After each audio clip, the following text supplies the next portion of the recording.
such a terrible headache. What happened? Where am I? The ambassador's room. But why? What am I doing here? How long have I been here? Plato must be looking for me.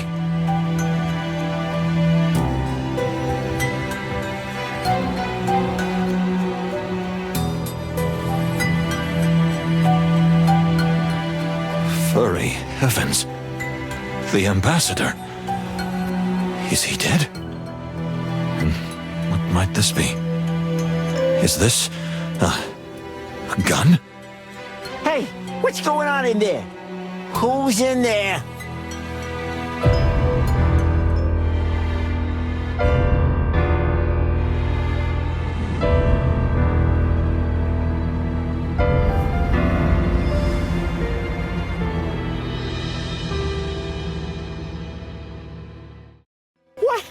What happened here, Moses? To the Wild Ones!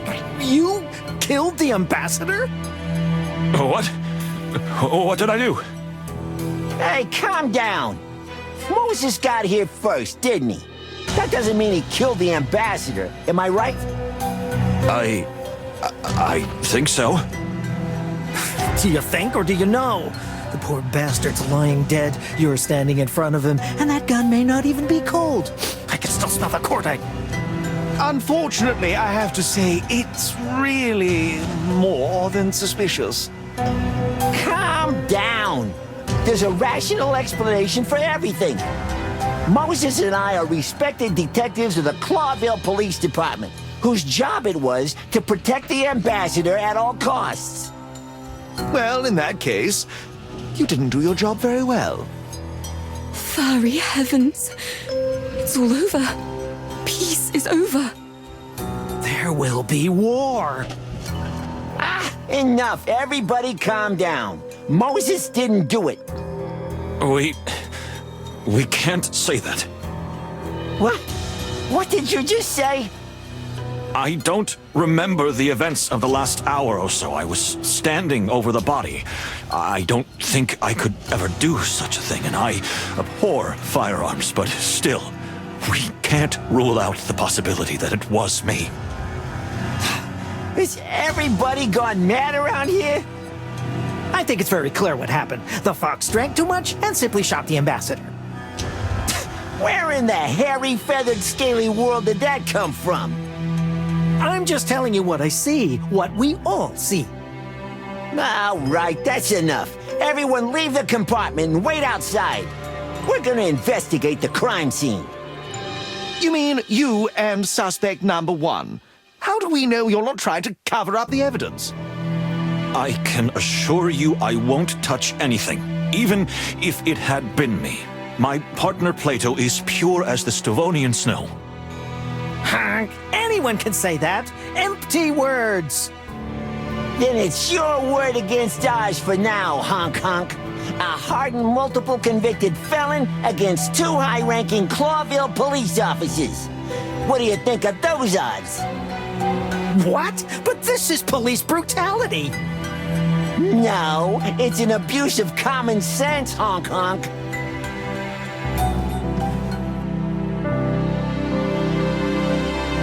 If I may, ladies and gentlemen, as a representative of the Clawville Express, I have to say, right now, we know only that we don't know anything. I'll stay here as a neutral party. The two detectives can start their investigation, which is in all our interests. Mr. Moses remains a suspect, but we'll give everyone the benefit of the doubt. Thank you, Pierre. Please, everyone, I hope you agree with that. Honk! Very well. But you know this, Moses. The truth always comes out in the end. Yes, it always does. Then we have a deal. Everyone but Pierre, out. Whatever. Good heavens. Everything's going to be all right, isn't it? I hope so, dear Fanny. I sincerely hope so. Well, this journey took a rather dark turn pretty quickly, right? Oh, I'm sorry my scriptwriter's not here. Gentlemen, enjoy yourselves while you can. We'll be watching you.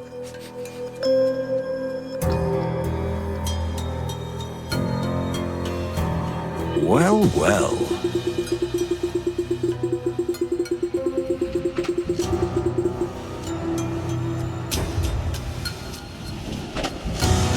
Well, well.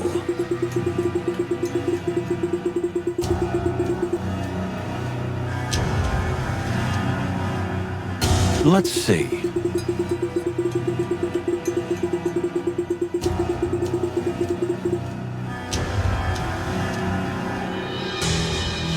Let's see.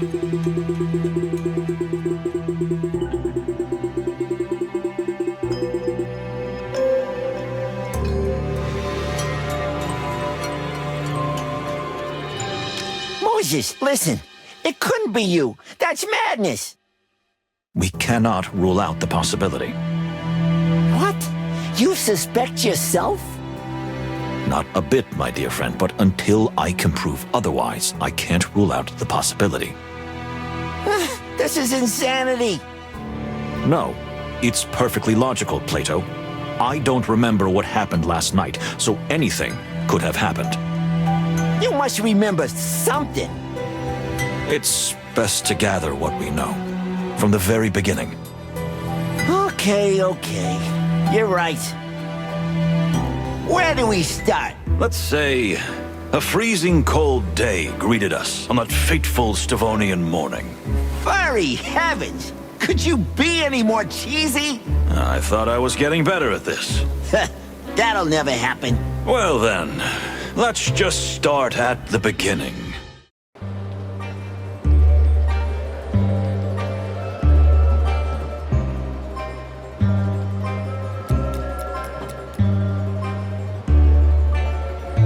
Well, here we are. I'm gonna freeze to death. Now that you mention it, my dear friend, we're a little early, so you'll have plenty of time to do that. No matter. I can already taste the champagne and olives on my tongue. Champagne and olives? The party! Aren't you looking forward to the big Bon Voyage party tonight? Oh, that. I'd skip it if I could. Ha! Moses, you're the saddest animal I've ever had the misfortune to meet. For once in your life, you should let loose. We're on a holiday, right? Let me remind you that no, we are not on holiday. This is work. Furry heavens. You're beyond hope, Moses. Well, you're probably right, my dear friend. So we freeze to death. But, I see other passengers are starting to arrive. We can have a little sniff around before we leave the station. Literally and figuratively. Good idea. Although I might not be able to move anymore. What a glorious machine, huh? A true modern wonder. Is it? More like a monster. I can't wait to see first class, or the royal carriage. Don't get excited, Plato. We'll be in the last car. Ha! How is it that we have to protect the ambassador, but we're not staying in the same car as him? Who organized this? Not the most logical decision, that's for sure. We will certainly spend a lot of time walking up and down between the cars. Or we could just sleep in the toilet of the first car. It's probably a lot more comfortable than what's waiting for us at the other end. That's very likely, yes. Speaking of which, you're a Manu, right? A palace's cat? Shouldn't you be perfectly fine in the cold? I've never told you about my cryophobia? My unnatural fear of freezing? The amount you usually talk, it surprises me too, but no, you never mentioned it before. Well, it was because of the war. Oh, right. The war. I spent a whole winter in a trench. I got the chill up to my bones and my soul. And somehow, I wasn't the same animal after that. And that affected your perception of the cold. Some people lose their sense of smell after a major trauma, or see colors different. That's interesting. Please tell me more about it. I'd rather not. You overanalyze everything and everybody. It can be really unpleasant. Well, I'm sorry. Don't worry, I'm used to it.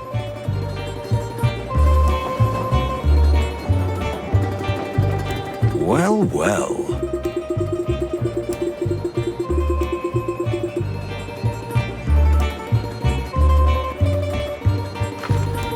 Look who's here. The ambassador.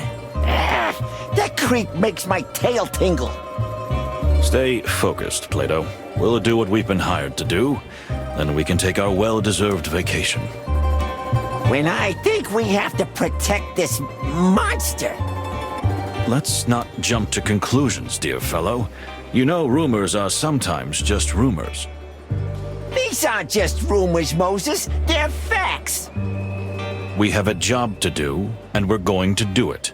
All right? Yeah, all right. Well, well.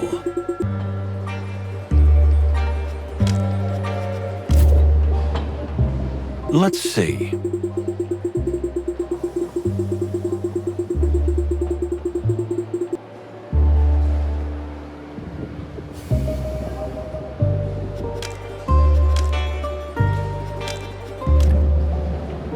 The fluffy, fuzzy...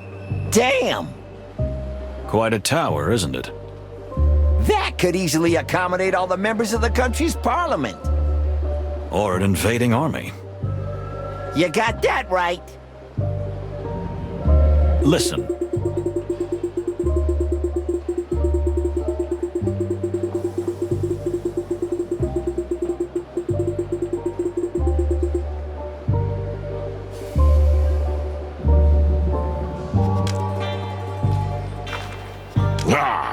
Finally. This is ridiculous. I've been waiting here for an age. Sir, welcome. Just grab the bags and pack them quickly. My daughter and I are freezing to death out here. Sir, I think you misunderstand. Are they paying you to talk or work? I am at my wit's end here. Can you believe it, my dear? Leave me out of this. Dear sir, I genuinely think there's been a misunderstanding here.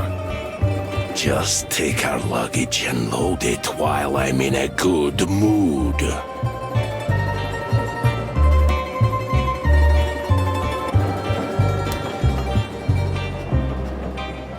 Are you tired of life? Oh my. That was a mistake. Let me step in. This is Moses Wildflower, and I'm Plato Palladius in the Clawville Police Department. We are here because, unfortunately for us, we have been entrusted with the full protection of you and your dear daughter until this magnificent train reaches Clawville. Is that so? Well, why didn't you start with that? We tried, but it must be the noise. Whatever. So you're in the service of the Fox King, huh? Very well. Then I'll see you at the party soon, yes? In fact, I think we'd rather... Moses, we'll be there, sir. All right then. Joyful. Until then, gentlemen. Porter! Where's the bloody porter? Keep your voice down. My head is splitting. Interesting.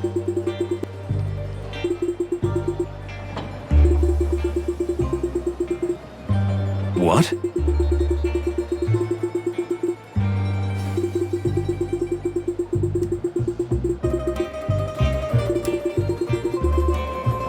Yes?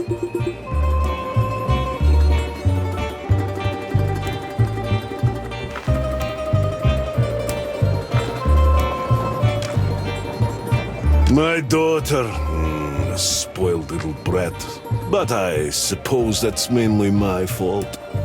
Ah, come on, don't blame yourself. If you want to know more, perhaps you should ask Her Majesty. I don't have time for this. Thank you. We will, sir.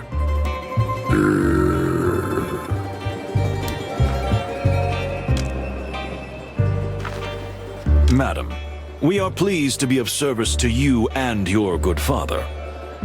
Do I look like I've molted for the first time?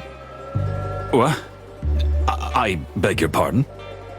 I know you despise us, and you have every reason to. But I don't care. Nor do I care about these ridiculous peace negotiations. Oh, I see. That was refreshingly cold and honest. Just stay away from me. Or at least keep your flattery to yourself. You know what? You're really a little...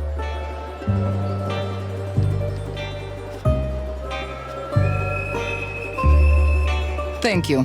And good day to you, gentlemen. Same to you, madam. Whew, she's something, ain't she? Just like the weather here. Ice cold and, well, mostly ice cold. Indeed. But it's interesting what she said. I mean about the peace negotiations. You know what? I don't like the idea of them myself. And these Stavonians make my tail cramp up. I thought you were a devout pacifist. You should be happy for peace. Well, since I've been through the hell of war myself, I am. But this is just smoke and mirrors, Moses. There will never be peace between Stavonia and Clawville. Hostility is coated in our blood. Maybe. But let's not get ahead of ourselves. We haven't even started this journey. Yeah, you're right. And we might just be in for the adventure of a lifetime, huh?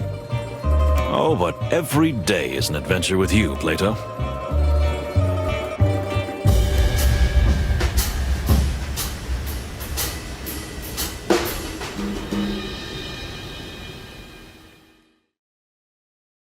More and more passengers. If you want to know more than animals are willing to tell you, use your refined senses, Moses. Remember what you've taught me. You're in a rather educational mood today, my dear friend. I could almost call it lecturing. You'll thank me later, Moses. Believe me.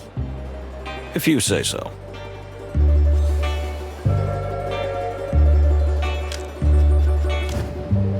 Stop staring at that woman. What woman? I know. Yes, you are. You are looking at that cat. Stop it, it's humiliating. It's not a cat, it's a panther. And that's an excuse. I swear, I wasn't staring, sweetie. I thought you were over this cat thing.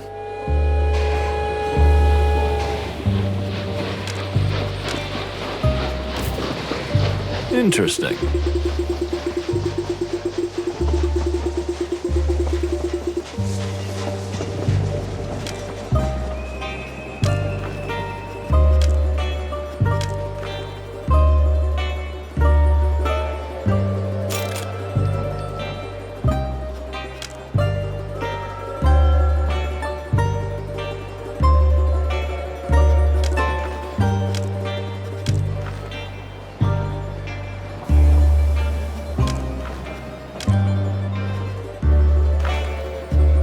Excuse my rudeness.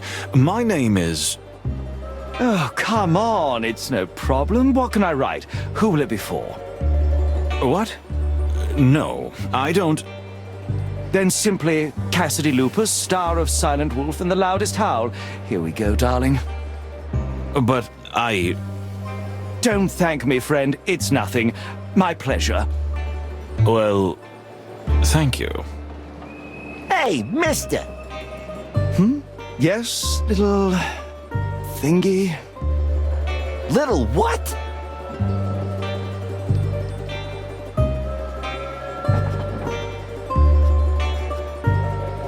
As the wily fox says. Wiley. This is Detective Moses Wildflower, and I'm Plato Palladius from the Clawville Police Department. And we're not here for your autograph. You can be sure of that. What about the police? For the wild ones. Cassidy, what have you done now? Not a single thing, Cassandra, dear, I swear. At least, I don't think. Nothing to worry about, madam. Sir, we just wanted to say hello and assure you that with 2 senior police officers on board, you will have the safest and most comfortable journey possible. Oh, really? That's rather nice to hear. Don't worry about Cassidy. He's a bit weak in the knees. But otherwise, he's a pretty nice guy. At least, for the most part. For the most part? But darling...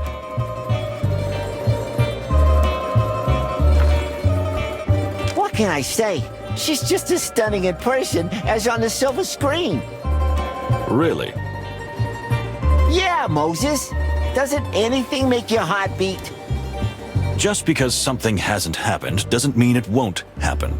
That is why we are here. To make your heart beat? To stop something that could happen, like a crime. Fluffy heavens. You're beyond hope. Forgive me for the autograph fiasco. You know, the fans just find me everywhere. It's a nightmare. Oh, I can imagine. You can't imagine. And the lady is... What a barbarian I am. This is my companion and partner in many cinematic wonders, the magnificent Cassandra Ruby Faye. Gentlemen, if I may say so, it's extremely reassuring that you're traveling with us.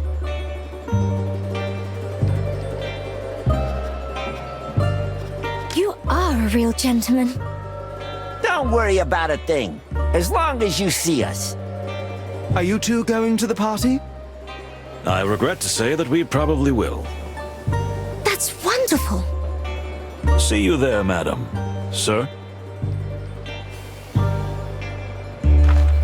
Believe me, he's not so horrible. Just a little disorganized. Oh, you got me. For good. I couldn't deny it if I wanted to. You know, it's funny meeting you here, on the other side of the world. It is indeed. The wilderness is so small. Madam, I've been around the world more than once, and I assure you, it's quite huge. And yet, 4 citizens of Clawville just happened to be in the same place at the same time. What a wonderful coincidence. Am I right? I wouldn't be so sure that's a coincidence. Here we go. Ignore his cryptic remarks, like, you know, our lives are a tattered detective novel. Oh, how exciting. Isn't it, darling? That's right.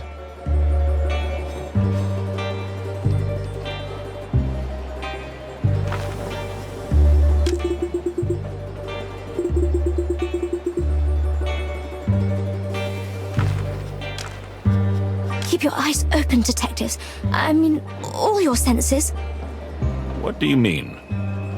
Oh, I don't mean anything. But it seems a strange bunch of people are gathered here. My ears are itching, and that always means trouble. We'll keep an eye out, madam. You have my word. Oh, you seem to have stepped out of another age, my dear detective. Yeah, tell me about it. He's a living fossil.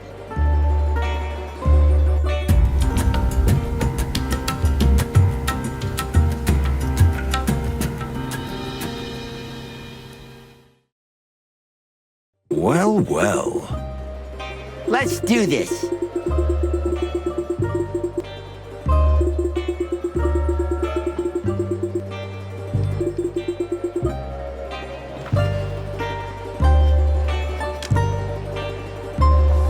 Is that a Malvaceae hippoconia? I was wondering the same thing myself. Plato, please. Do you really know the names of all the flower varieties in the world by heart? And is that even healthy? I'm the perfect example that names have meanings. I am Wildflower, after all. Also, everyone has a passion. And some are more harmful than others. You don't mean the flowers, do you?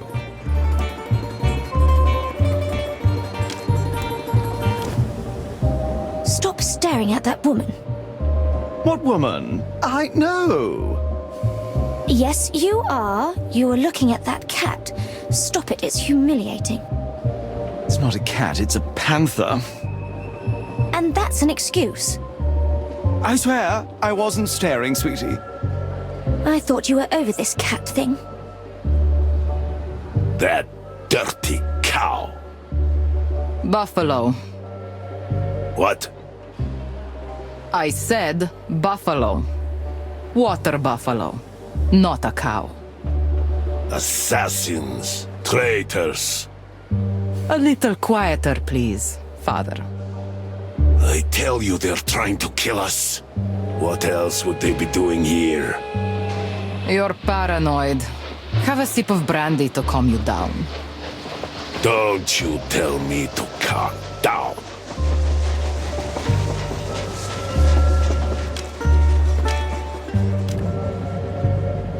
Let's see.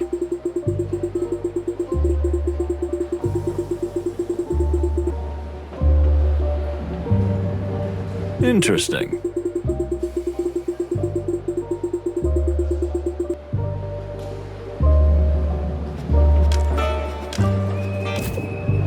Well, well.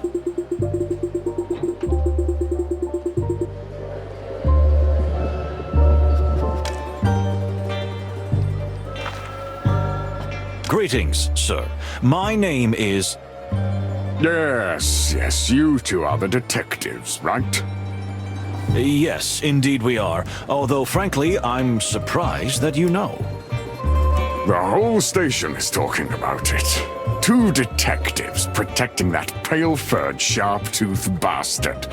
And I was just wondering, where are my detectives? Your... excuse me?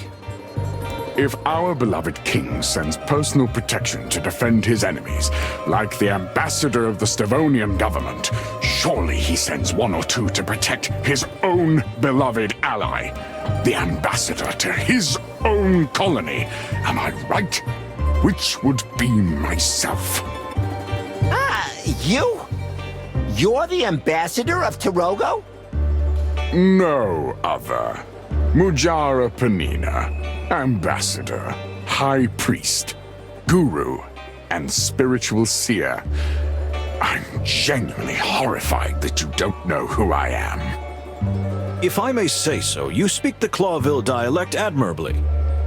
Please do not change the topic. Although, I do speak with particular skill, yes. I am truly sorry that you have not been properly escorted, sir, but you must be aware of the very delicate relationship between the Clawvillian crown and the Stavonian government. Don't take me for a fool.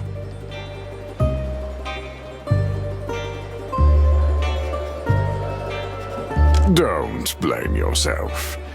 I'm used to being surrounded by the incompetent. Varney. I'm here, sir. Good.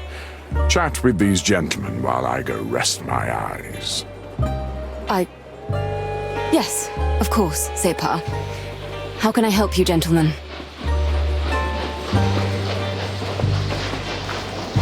It's a pleasure to meet you and Ambassador Mujara. The Separ is quite tired. I hope you will forgive him for being a bit irritable. The Separ? Torongo's religious leaders, who also wield considerable political influence. Very well said. You are highly educated and well-informed, Detective. Thank you, Miss Fani. You could have boarded the train much later if you're going to the peace negotiations. So what are you doing here on the frozen other side of the world? Unfortunately, that is sensitive, rather top-secret information. You see, Miss Fani, we are in the service of the Clawville government. We serve our common king. You need not be afraid to share anything with us. I fear that even you are not authorized to have this information, dear detectives. I am really very sorry. It is a most sensitive topic. Well, in that case, that's not a problem. If it's so very, very sensitive, we understand. Thank you, gentlemen. You are very kind.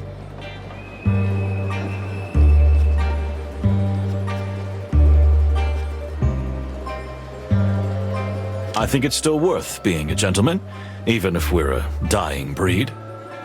Oh, that's true. Very true. And even a little poetic.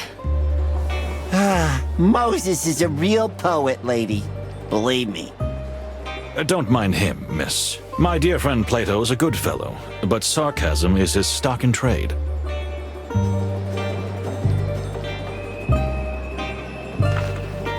Yes? What?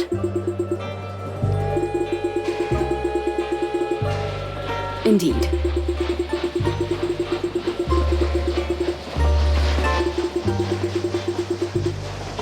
What? Are you serious?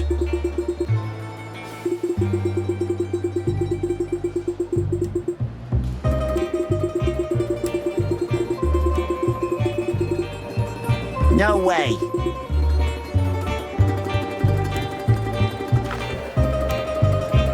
Seriously?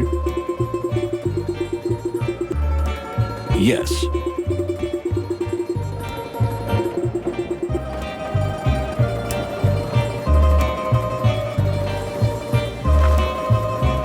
Welcome, gentlemen. Detectives Wildflower and Palladius, I presume. Just Moses and Plato. No need for formalities. As you wish, gentlemen. I'm Pierre. I'll be your guide, your helper, and your humble servant on the road. Sounds very nice, buddy. May we speak to your boss? My boss? I mean the one who runs the Express. Ah, I see. That would be me too, Pierre. Oh, really? Look, pal, no offense, but How could the train inspector be a simple insect? well, I mean, that's what I was getting at. I really didn't mean to offend you, but it's quite rare.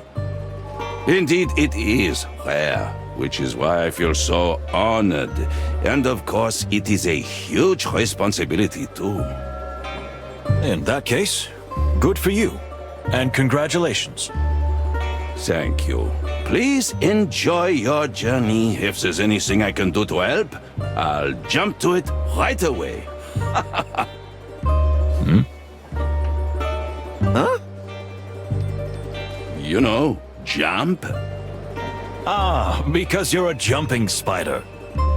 Yes, I am. Witty, no?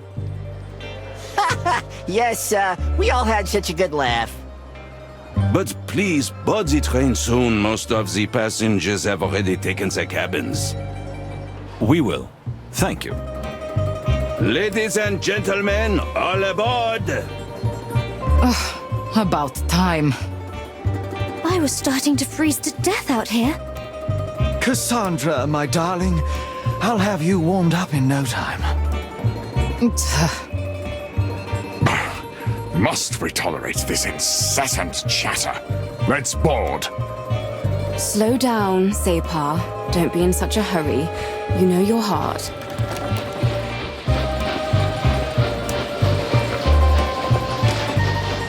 Listen. Indeed.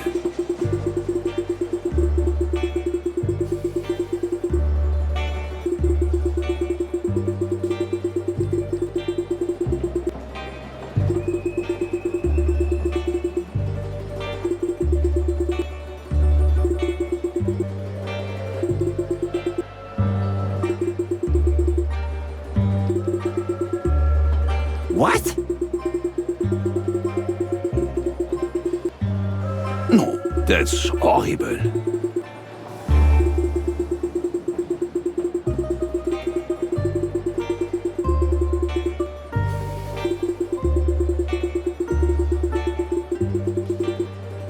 What?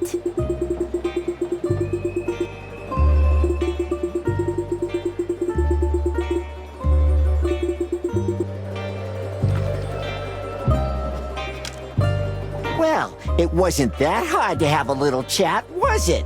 It's a nice way to pass the time. I've already got the worst headache. Come on, you'll survive. So, shall we hop on board then? If we must. Quite strange company we got here, don't you think? And we haven't seen half of it yet. Something smells fishy to me. This Mujara guy and his assistant, not to mention His Excellency the Ambassador and his ice-cold daughter. We're in for an interesting journey, that's for sure. But I wouldn't jump to conclusions just yet. Well, anyway, time to get ready for the party. Oh no, the party. You shouldn't have mentioned. My head. Come on, Chief.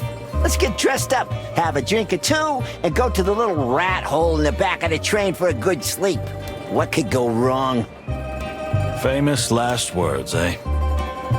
Ha! See? You're getting a sense of humor. No.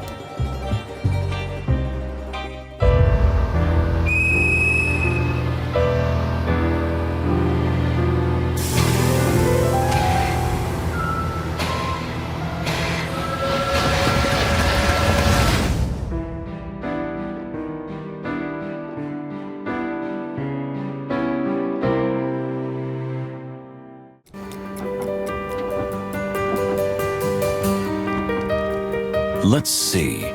I still have a little time before the horrible party in the luxury dining car. What do I do until then? Explore the train? Who should I talk to? I'd better choose wisely, because time is precious. So, where to next? I think it's worth taking a good look at the train map and deciding wisely how to use our precious time until the party starts. And how much time do we have? Exactly 1 hour, my dear friend. At least, let's say, 4 places to visit? And 4 passengers to socialize with. If we really must.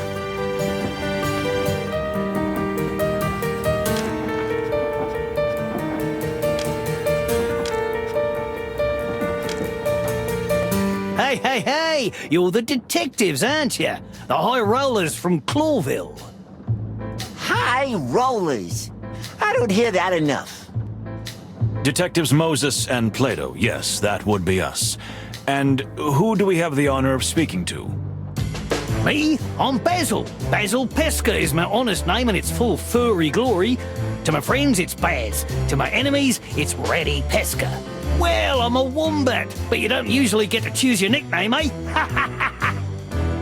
Nice to meet you. Unfortunately, it looks like we're going to be travel companions. Yes, we are, but don't let the condition of the carriage put you off. I'm not saying it's as good as the others, but I'm not saying it isn't. I'm not sure I follow you, pal. You see, my dear furry friend, everything is relative and a matter of comparison. That's not a real answer, is it? Ah, so you really are detectives. Obsessed with facts, huh? Well, you'll have something to investigate soon, I tell you. Just keep watching.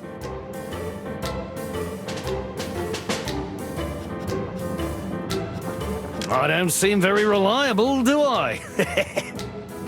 Well, we should be going, shouldn't we? I'll be here if you need any help, detectives. Believe me, you're gonna need me soon. Okay. Psst. What do you think, Moses? Nervous type, probably paranoid.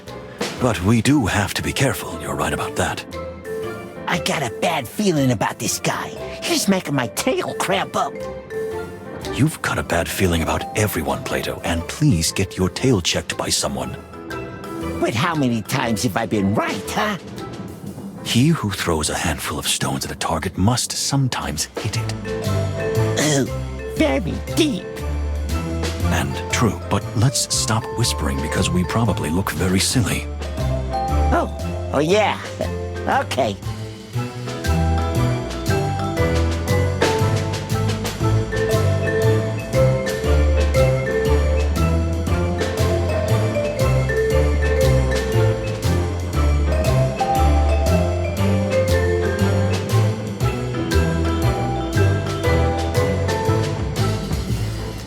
Interesting.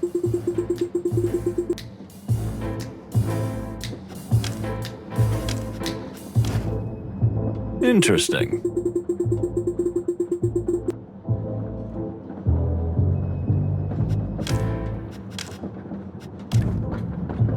Let's see. Let's see.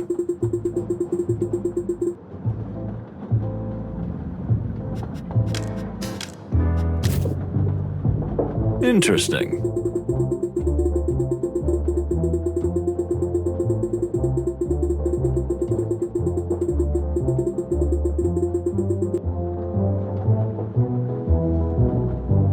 What?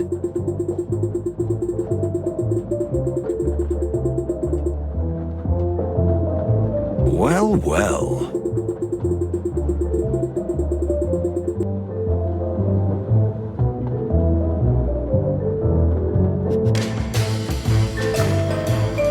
Tell me, what did you mean before? That we're going to be busy here on the train? Did you meet the bloody colonel? I beg your pardon? The Stavonian ambassador. People called him a butcher when he fought in the colonial war. And other names, some way worse. Interesting. And there's that actor, if you can call him that. What a ripoff. It's not a crime to be a ripoff. Unfortunately. And his girlfriend? Did you see the signs? She seems terribly unstable. She must be hysterical. Or worse, she could crack at any moment. Well, sir, thank you for the observations. We'll keep an eye out. You're right to do so. Yes, indeed. Eyes, ears, and nose open. I smell blood, you know, and my nose rarely fools me. Blood? I meant it figuratively. At least for now. But who knows? Uh-huh. Thanks, buddy.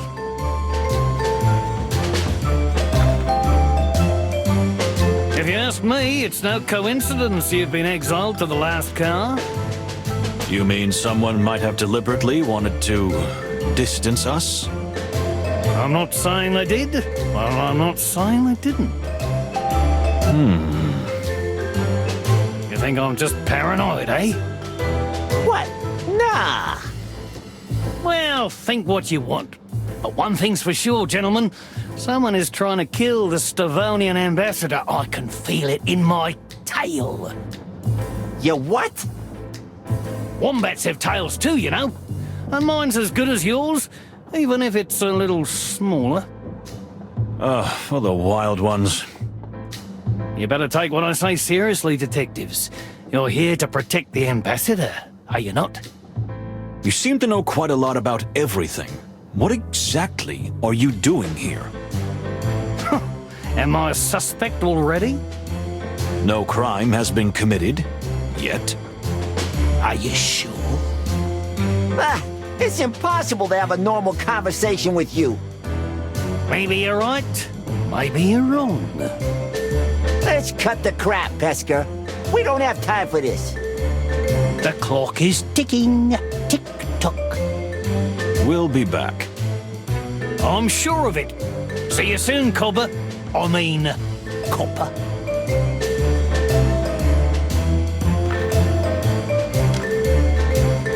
So, what do you do for a living? I'm a world traveler at your service. A world traveler? That's a profession? I write guidebooks, mister. And the best guidebooks in all the wilderness. Is that so? Here, take a look. This is the latest book I've written about Nautica. Thank you. Are you working on a book right now? Always. I'm writing one about the Clawville Express. Good to know. Thank you. And what do you think of the other ambassador? I don't know much about him. He's a bit of a mystical figure. I mean, he is really some kind of shaman or something. But I know he's sick just thinking about being on the same train with a Stavonian delegation. Because? Everyone knows that the people of the Tarogo colonies hate the Stavonians. Historical reasons, you know? Great massacre, genocide, invasion, slavery, just the usual. And that's why peace is important, isn't it? Maybe so, but someone may be seeking revenge instead. So you're implying that Ambassador Mujara would seek revenge for what happens to his people? I said no such thing. I said someone. You're playing games with us, ain't you? Oh, come on, not just you. Don't take it personally. I'm playing games with everyone. I already feel less special. If there's one thing I can tell you, Mujara's sole presence is highly suspicious in itself. Why? Why here? Why now? A deliberate political provocation? Or is it kind of a test? You mean the Crown is testing the Stavonians by bringing them together with their enemies? Why not? Tell me, do you like spy novels by any chance? Oh, how do you know? I eat 'em up like a good tender straw. Yeah, I thought so. So, the ambassador. What else do you know about him? Yeah, not much. I'm not a military historian or anything. Strangely, I feel as if you still have something to say. It's rather odd that he, of all people, is being sent to the peace negotiations. Because... Ignat is not only a butcher who has led Stavonia's bloodiest campaigns, but he's a particularly keen supporter of perpetual warfare against Clawville. Which is the opposite of peace. As you say, my furry little friend.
Interesting.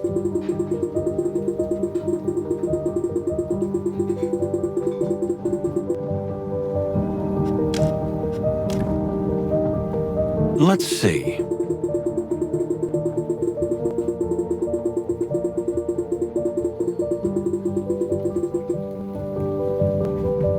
Indeed.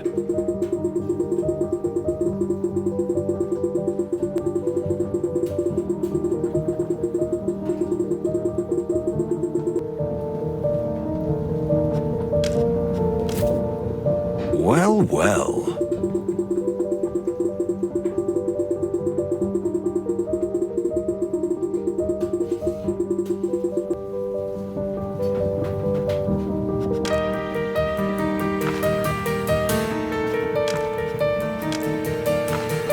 I'm sorry, I can't believe I'm saying this because we're on a train, but I think I'm a bit lost.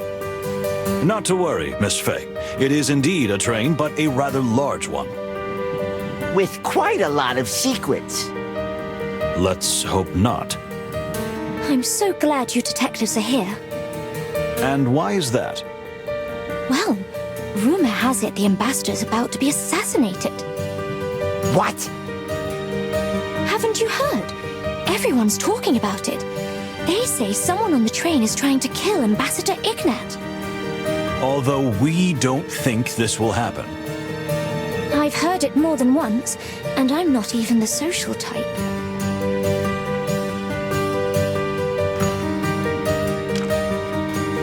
I don't want to be indiscreet, but I couldn't help but notice the fresh ink marks on your gloves. Oh, that's nothing. I was just writing in my diary. So, was that the first thing you did when you boarded the legendary Clawville Express? It is odd, isn't it? I just had a feeling something bad was going to happen, and I wanted to get it off my chest. The truth is, I always write when I'm upset. It helps calm my soul and process things. It sounds silly, I know. On the contrary, miss, it's a great way to calm your inner ocean. Sometimes I do it myself. Really? Oh, we're so alike. You don't want to be like him, lady. Believe me. You are so funny. He is. Sometimes. I'm totally not joking, and you both know that. Why alone, if I may ask? Isn't Mr. Lupus your partner on this trip? On this trip, and I hope even further, yes. However, you know he's under a lot of pressure lately with our latest picture, and tends to shut himself away for an hour or two. It's his personal downtime. Ah, I see. New picture? Yes, El Wolf. You haven't heard of it? It's been all over the press. The scandalous director, the movie star, and the rising starlet. Which would be me. Oh yeah, I think I've heard of it. How's the filming going? Terribly. The whole production is a mess. The studio's in a frenzy and the director is an animal. And my dear Cassidy isn't at his best. You know, he's a sensitive artist. He needs peace and security and, well, this production is anything but peaceful or safe. I see. Thank you, Miss Fay. Oh, you're welcome.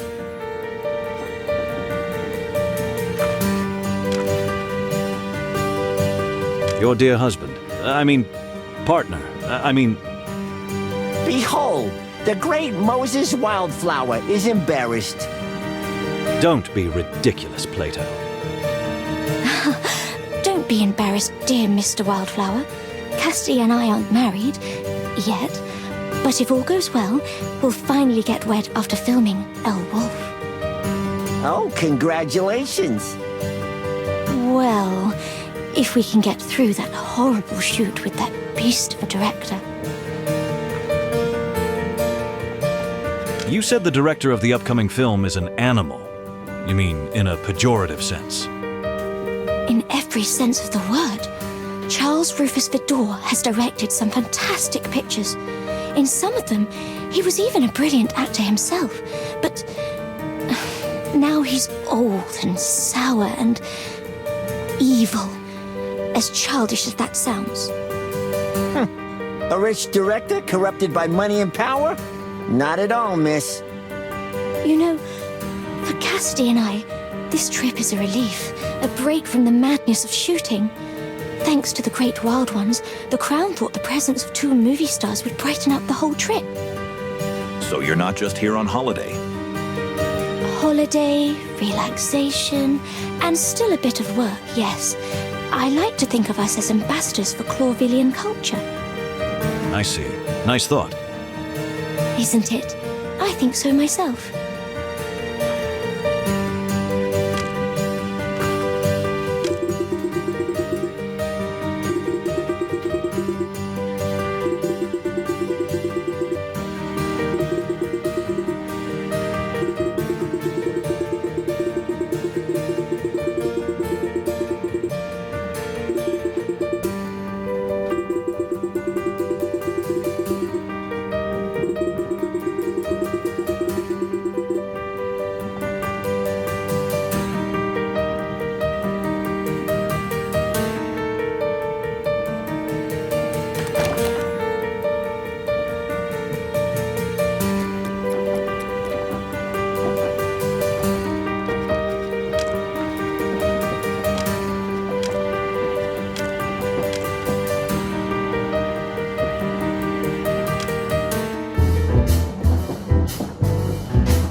Well, well.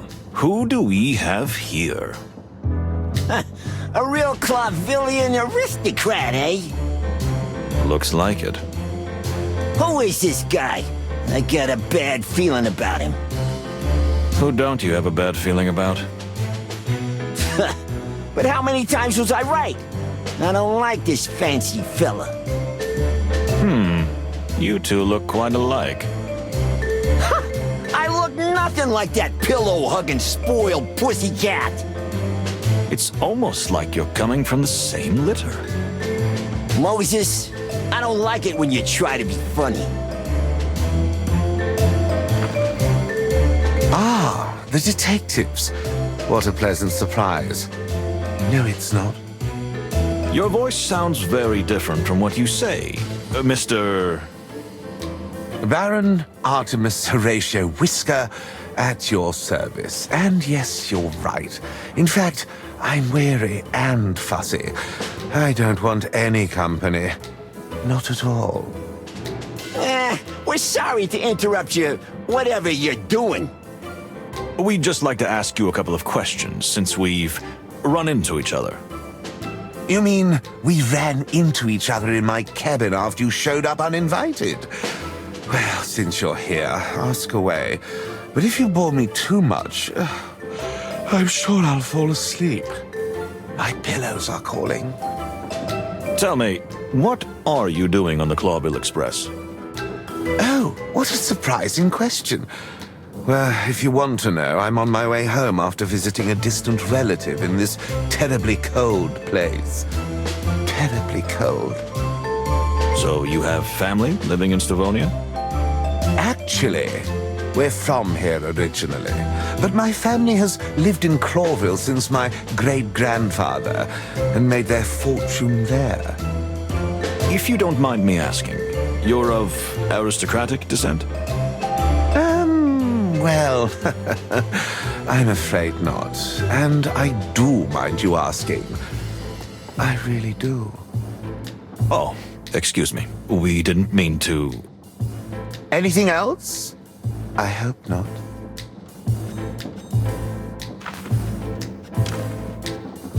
Forgive me for saying so, but you seem a little nervous.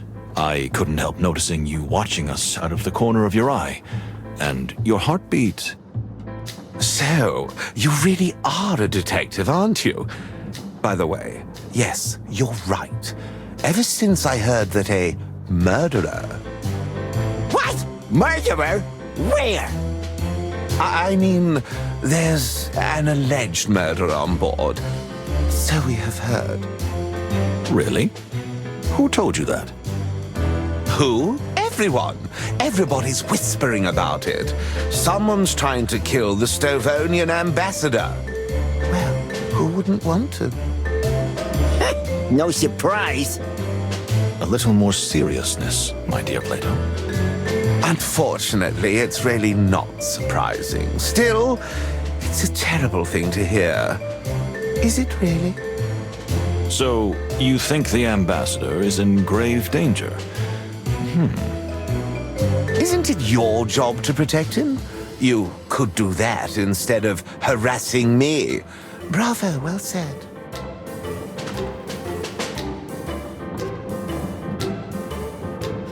I don't mean to offend, but it seems like you're mumbling to yourself a lot. Or to somebody? To somebody? What do you mean? I mean, you talk to yourself. You know... Like you have an imaginary friend. Imaginary? Oh, how could you? Artemisia is not imaginary. Artemisia? My dear late sister. Sadly, she left us 3 years ago, but she's been here with me ever since. Even now, at this very moment. You mean a ghost? How dare you? She is not a ghost. She is a quiet, gentle soul who whispers into my ear. Moses, can we go now? Please, Plato, don't be so impolite. Thank you for your honesty, sir. And in that case, we salute to Miss Artemisia. Thank you. She's very pleased. No, not really. What a lovely lady. Plato. I would like to return to your origins for a moment, if you don't mind. I do mind. He's so rude. So, your family made their fortune in Clawville? That is correct. And the relative you're visiting? Well, he's in a whole different class. Do you mean they're poor? Penniless? It's a touchy subject, you know. If you don't mind, I'll just leave it at that. Yes, but still, you're saying... Yeah, we understand, sir. And we won't be indiscreet. Right, Moses? Right. I just wanted to know. We all have our little family secrets, don't we? Oh, yes, true. All right, I'm not pushing. Thank you. Still rude. May I ask what's gotten into you, Plato? I love your enthusiasm and the fact that your work comes before everything else. But we're not in the middle of an investigation. Yet. So don't ask someone about something they're clearly uncomfortable talking about. But that's our job. Furry heavens, Moses. Let's just focus on the task at hand. Stop seeing everyone as a potential killer. Of course. You're right, Plato. I'll make a note of that. Do you think a professional assassin is on board? I think so. No, we don't think so. But what if there is? Who are they going to kill? What do you mean? The rumor is that they're trying to kill an ambassador, right? But there are 2 ambassadors on this train, and they're on opposite sides. True. No one is going to kill any ambassadors while we are here. You can't be everywhere at once. The train is long. We just need to keep an eye on all of the passengers, all of the time. You're not talking about me, are you? That I'm a potential murderer? We are not. Why do you have to deny it then? Maybe you have something to hide, eh? I didn't even hear that. I did.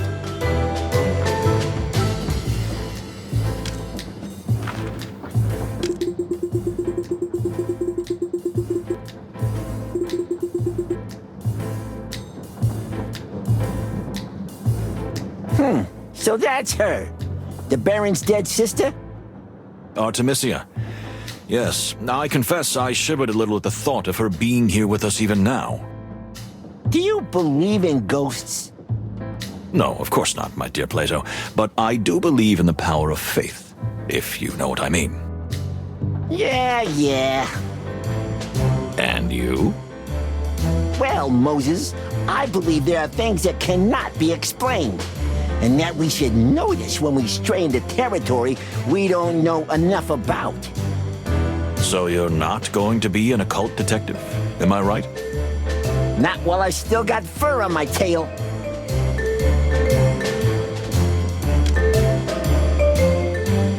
Whew, quite a collection. We're dealing with a real hat fan here. We had to assume. Mose, that was the worst. I know. I'm just warming up. Then could you do it when I'm not around? Huh, look at all those pillows. You could drown in them. My head. I need a pill. Oh. Moses, for the furry, feathery, scaly last time, please stop trying to be funny. I know. Sorry. That was a little bit much. Tell me, dear Plato. No. But I haven't even asked my question yet. You wonder if all cats are crazy about balls of yarn, and the answer is no. But why are you so upset? That stereotype drives me crazy. You know, there was a serious addict in my family. Really? Yes, my Uncle Twitchy, and it killed him. A ball of yarn? A ball? A whole room full of it. All right. I think I know enough. You definitely do.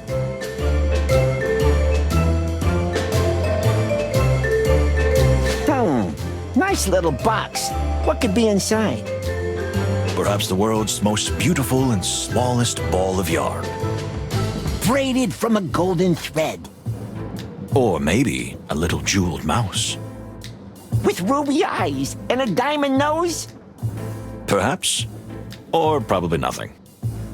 I guess. Interesting.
Interesting.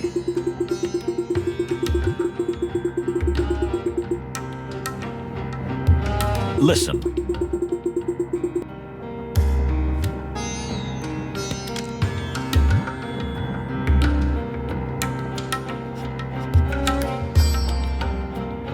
What?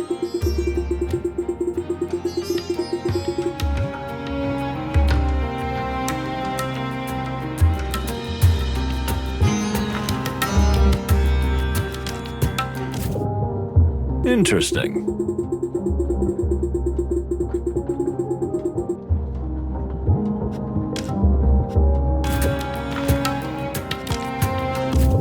Let's see.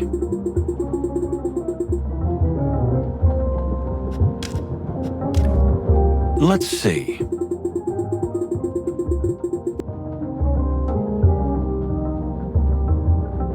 Well, well.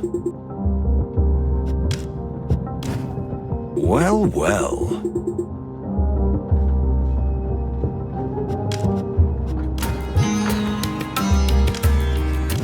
Interesting.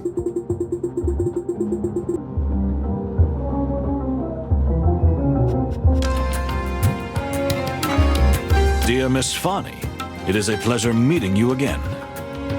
Likewise, dear Mr. Wildflower. Oh, you remembered my name. I'm honored.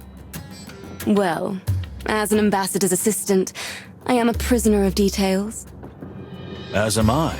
You see, as a detective, I have to pay attention to the smallest detail at all times. Here we go. I know the feeling. And? What have you observed so far? Well, you're, how shall I say, exceptionally pretty and tidy and... That's so sweet. But that's not what I mean. I mean, what did you observe about the train and the passengers? Oh, of course. Silly me. Great wild ones, save us.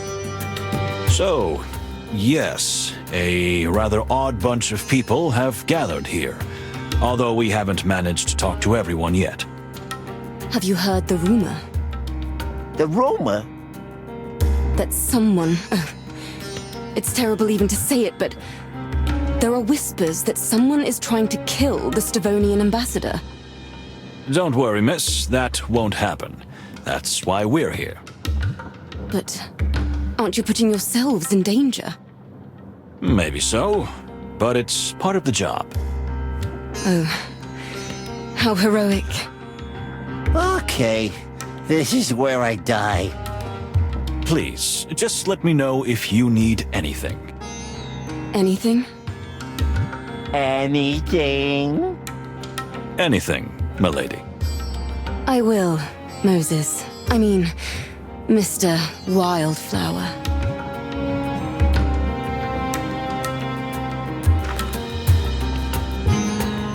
A casual conversation can very easily turn into a bloody serious one. I have to listen to the answers and spot if the person I'm questioning is lying or twisting the truth. It won't be easy, especially with such a pleasant subject as Miss Fanny. So, how is your journey so far? Well, the train is very comfortable, and the ambassador is pleased. Yes, but I'm asking you, not the ambassador. Oh, well, yes. I've never been on a train with such class, you know? I'm very thrilled about it. What else? I can see that you're a little embarrassed, if I don't offend you by saying so.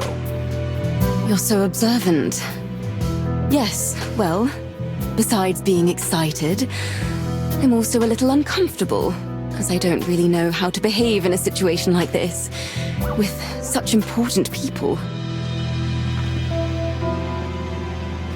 I believe you.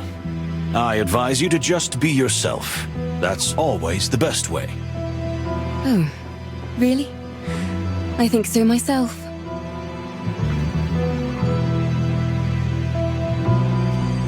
What do you think of Stavonia? We are taught from an early age that this place is pure evil. You know, because of the shared history between our nations. But to be honest, the people here have been kind to me, and the country is beautiful. Although, I'll admit it's a bit cold for my taste. I'm glad you're so honest and open, Miss Fanny. It helps our work a lot. Your work? You mean, this is some kind of interrogation? Did something happen? No, but, you know, we're always inquiring. It's kind of a professional habit. And, well, better safe than sorry, right? Yes, exactly. You're right.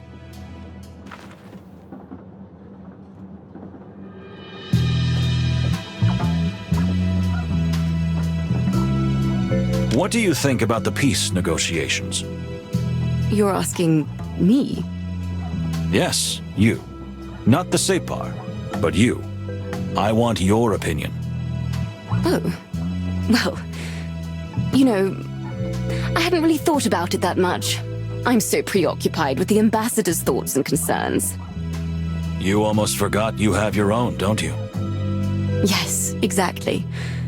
I mean, it sounds very silly, but sort of. Don't worry. I understand. So... I think it's the greatest thing that's happened in the wilderness in decades. Two great powers that have been enemies for centuries finally joining hands and uniting in a common cause. And the Stavonian ambassador? The mere presence of Ambassador Ignat is a symbol. If the negotiations go well in Clawville and peace is finally signed, it will be a genuinely grand event for all of us. Oh my, isn't that wonderful?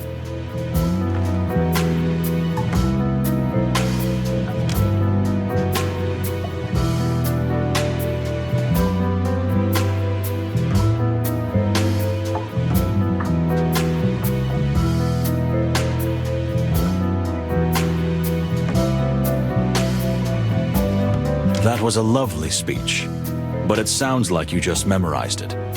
You know very well that Ignat is afraid. More like scared to death. Not that he's eager to sign those papers. I'd like to hear your real opinion, not what you think we want to hear. Well, if you want my honest opinion, it all seems too good to be true. What do you mean? It feels more like some kind of trap. A trap? At least, that's what Ambassador Ignat must think. That the whole peace negotiation is just a pretext to get rid of him, and perhaps start another war between the two superpowers. And is that what you believe? I don't know. The promise of peace alone is worth a try, isn't it? And besides, I don't think the Crown of Clawville would pull off such a dirty trick. Thank you, Miss Fanny. Very thought-provoking. Oh, really? That is so nice to hear from you.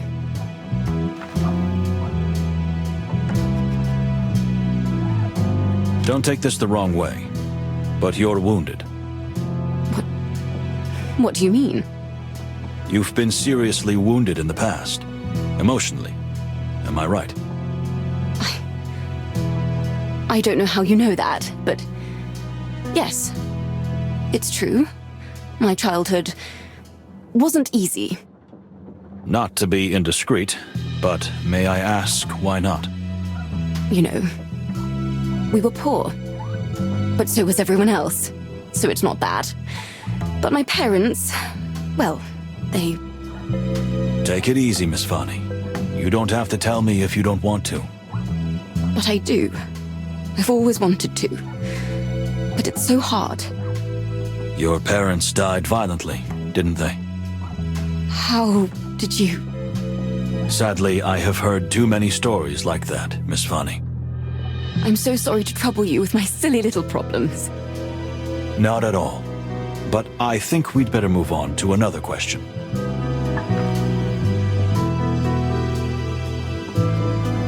Tell me, why are you really here? I mean, why are you really here? I'm sorry. I don't know what you were suggesting. So, you were on holiday? Right here, one of the coldest places of the whole wild world. I've already told you, Detective. It's just a coincidence. The ambassador was here on holiday, yes. You know he loves the opera, and Stavonia is famous for its opera houses.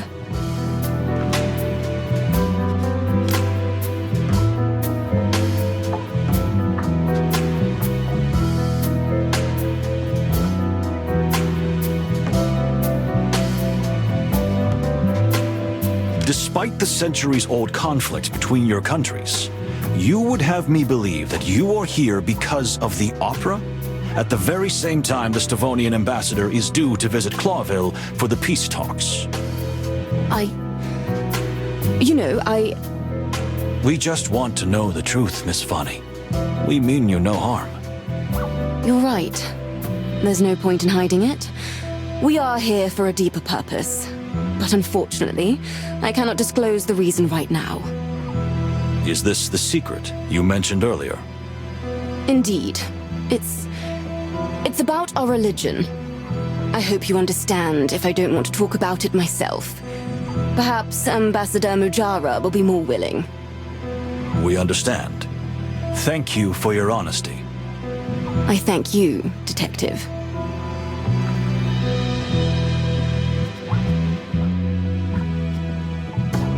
What do you think of your fellow passengers? Quite a colorful bunch, but the ones I've met so far have been quite nice. Even the Stavonian delegation? So far, yes. Even Kunya? You mean the ambassador's daughter? Well, she was a little more cold than she should have been. I can believe that. The mere presence of her chills the room by 2 degrees, doesn't it? As you say, dear detective. Exactly.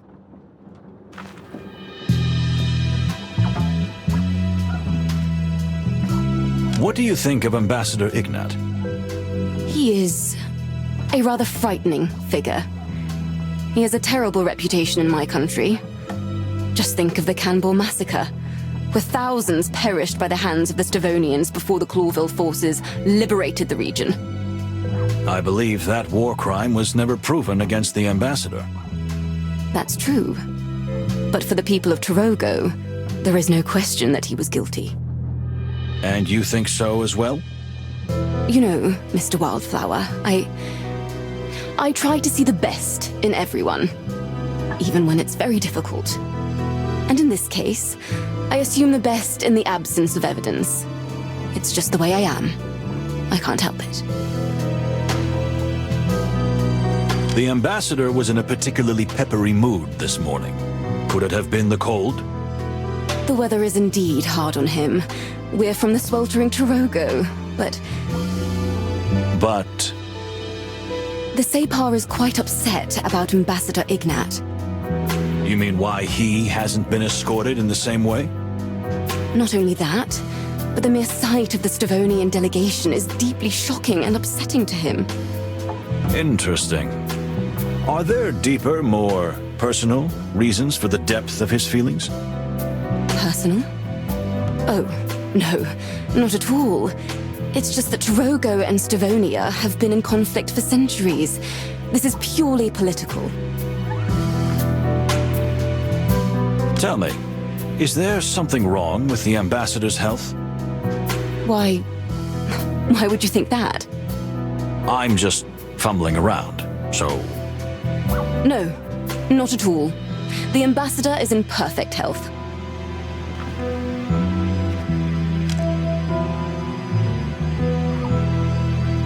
We heard you tell the ambassador to watch his heart.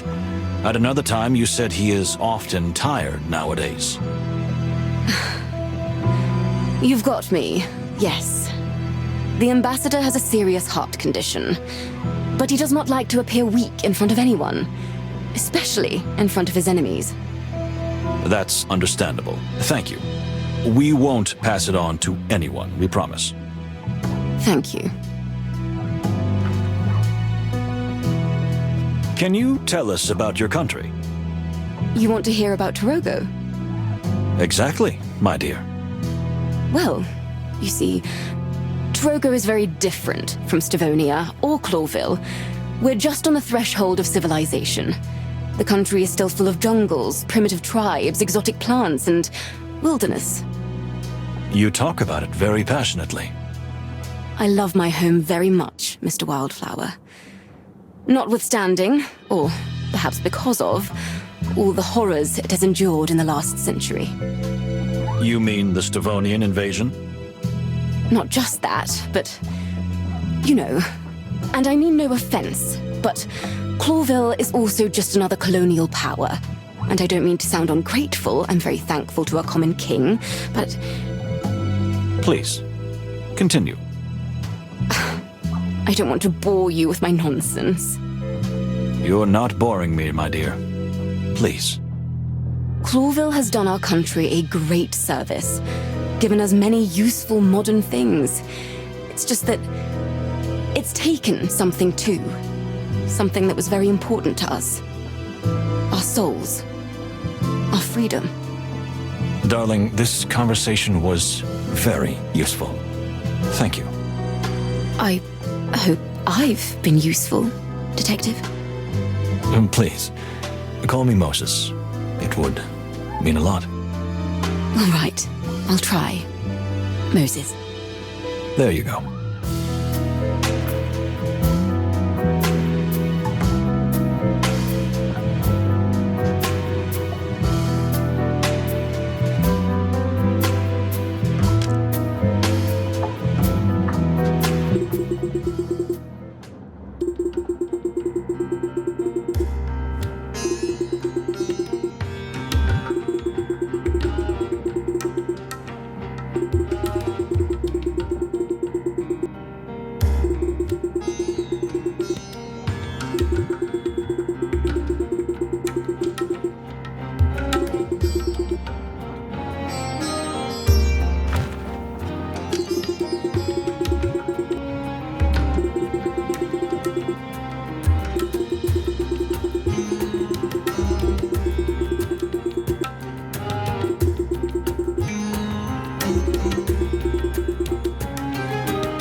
Dear passengers, welcome to the Clawville Express. I'm Pierre. I'm the conductor and steward in one person. Feel free to ask me any questions about the journey. Boring! Get to the point already. Yes, well, what we're here for is a noble occasion. The Republic of Slavonia and the colonial empire of Clawville finally make peace. And together they cross the wilderness on the symbolic passage to seal the pact with a signature. Wow! I can't wait to see that. Hank. How wonderful it is to be here. Hush, my dear. Oh, yes. Sorry. A special welcome to the representative of the Torogo colonies, Ambassador Mojara. Greetings. And of course, the Slavonian ambassador and his lovely daughter. It's a pleasure. Well, bon. This magnificent train will stop in the wonderful undersea port of Nautica and the mesmerizing cloudy hills of Avirya, with the final destination being, of course, the legendary Clawville. Well, without further ado, I'll hand over to Ambassador Ignat to open proceedings. Very well, then. It is never easy to unite two such great and mighty powers. But now we can end centuries of hostility by signing a treaty that guarantees peace for the next 20 years as planned.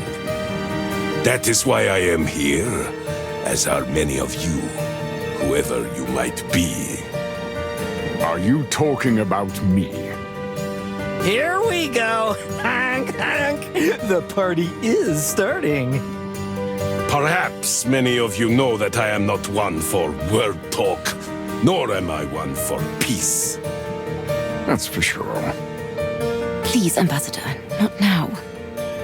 Yet, I am here now because I believe this treaty will benefit both nations greatly. But I have to say, the glorious leaders of Slavonia have given me the authority to decide for myself whether or not to sign the treaty. What impudence! Sir, please. So I warn all of you that even this trip, however symbolic it may be, could have an impact on my decision. Father, please. There is no need to be that arrogant. So, I hereby officially open this great journey. May this voyage through the wilderness lead us to eternal peace, and so and so.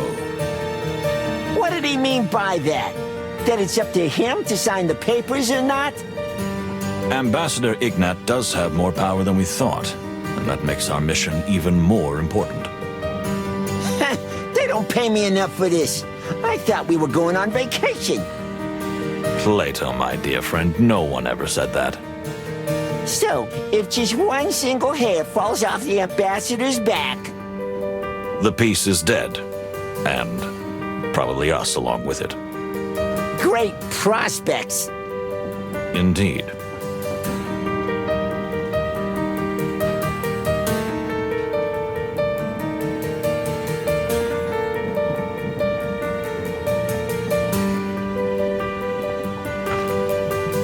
Madam, if you don't mind me asking, how come you're just by yourself? With whom else do you think I might mingle here? I just want to see Clawville. On this ridiculous trip with the peace negotiations, I care little. You don't mind your father being in the history books? Oh, he's been in many books, and nothing good has ever been written about him.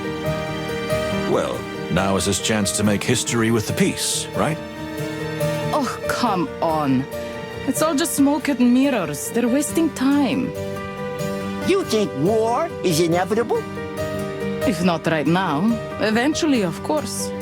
Clawville and Stavonia can never coexist in peace. Then why do you want to go to Clawville so badly? If war breaks out, I want to be on the right side. Even if you lose all your inheritance? Money's one thing, but the freedom you people have is a far greater treasure. Interesting. I've never thought about it like that. Just spend a few weeks in our country. You will understand.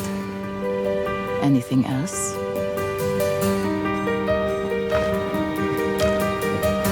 My father. Don't you read the papers? It's all in there. Apart from his military and political career, he has no life. You don't have a very high opinion of your father, am I right? Ha! What are you? Some kind of a detective? Ouch! I'm only here because I want to see Clawville with my own eyes. Otherwise, I wouldn't spend several days locked up with him, even if someone pointed a gun at me. Well, I see. Make a note in your little notebook, detective. If somebody wring my father's neck, I should be suspect number one. That can't happen, miss. That's why we're here. Ah, yes. What a shame.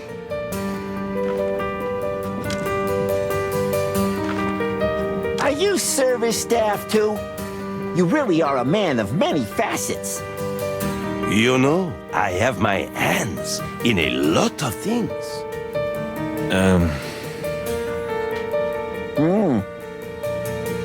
Because you're a spider, right? Exactly. 2 legs, 6 hands, this much they can do. I'll bet. Good for you. Moses with 6 hands would just take on even more unsolvable cases. Unsolvable? No such thing as an unsolvable case, my dear friend. Here we go.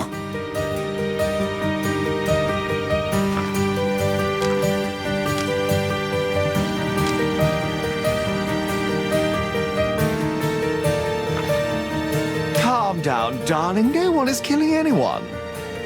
Easy for you to say, Cassidy, but I can feel it in my bones that there's going to be trouble. You always feel that way, darling. And we always get in trouble. Well, there's some truth in that, but still. Why doesn't anybody ever believe me? Am I cursed? Madam? Sir? Ah, the good detectives couldn't have come at a better time. How's that? Please reassure Cassandra that nothing bad will happen on our trip.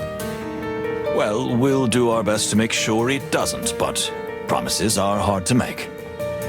Come on, Moses. It's just a few days' ride. It'll be fine. I'm so glad you said that. We'll be on watch, Miss Faye.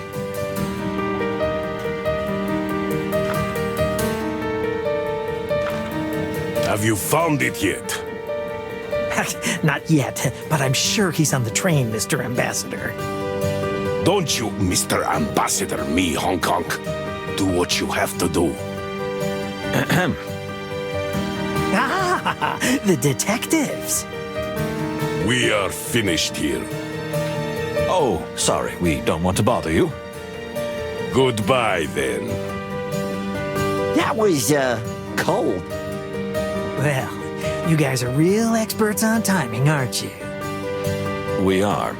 May we ask what the discussion we interrupted was about? Ah, nothing. Just a little trinket the ambassador lost. And why did he ask you to retrieve it, of all people? You know, I have a good eye for expensive things.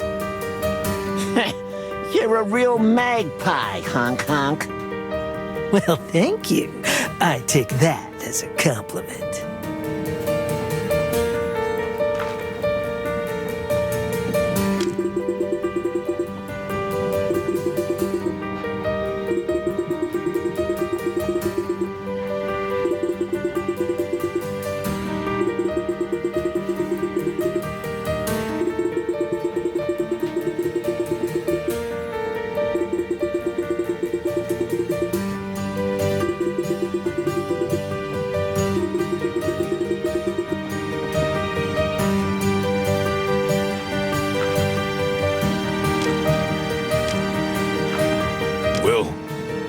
find everything secure? As a matter of fact, yes. Although... Although? What do you mean? Have you heard any rumors, like, about an assassination attempt? Plato? You know every time I set foot outside my beloved Stavonia, someone tries to kill me. That's why you're here, no? Actually, yes. But... A rumor's a rumor. Looking at this bunch, even those stinking Torogo delegates, I don't think anyone's got the balls to do it. That's, good to hear. I guess we'll just keep our eyes open. Do that. And now, leave me alone.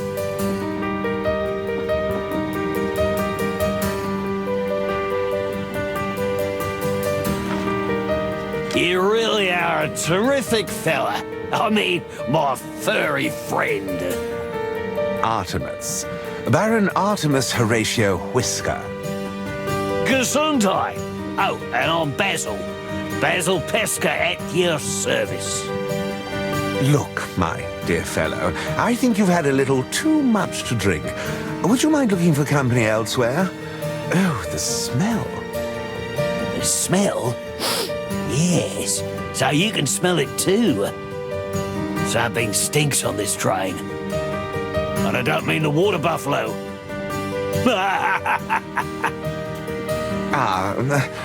But please, leave us alone.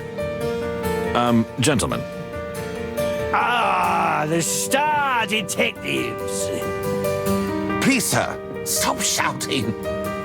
Oh, yes, you're right. It's really good to have you here. Before the killing, wink, wink. Excuse me? Quiet now. The killer may be among us.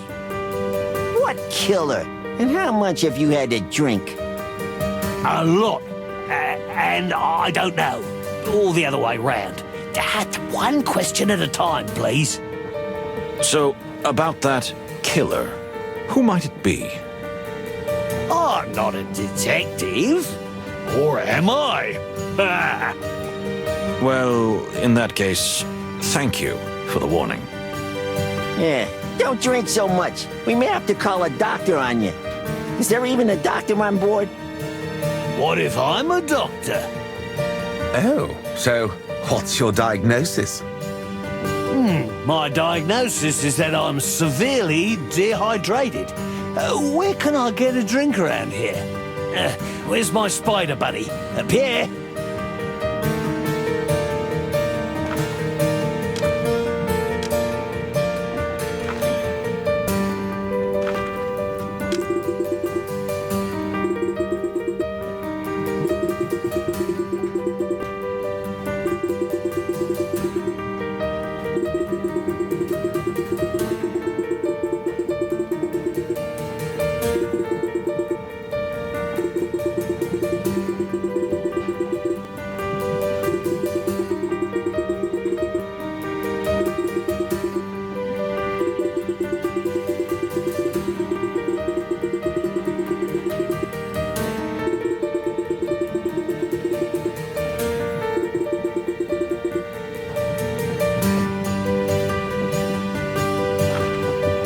My dear, I couldn't help noticing that you mentioned some kind of medicinal herb to the ambassador. Oh, yes. It's a hobby of mine. I love strange plants and have been making medicines from them since I was a little girl. Mostly in the form of teas. That is very exciting. I'm a big plant enthusiast myself. I often say I get on better with plants than with animals. Oh, really? How delightful. I think so myself. For all that's furry and shaggy. I think I'm gonna throw up. Oh, you're not feeling sick, are you? You know, there's an amazing flower that's only found in the Aviryan Highlands. No, I'm fine. But thank you. Dear Fanny, could you tell me about the strange plant you and the ambassador brought with you? You know, the one kept under the glass. Oh, Of course. You mean the Mulvaki hippoconia, also known as...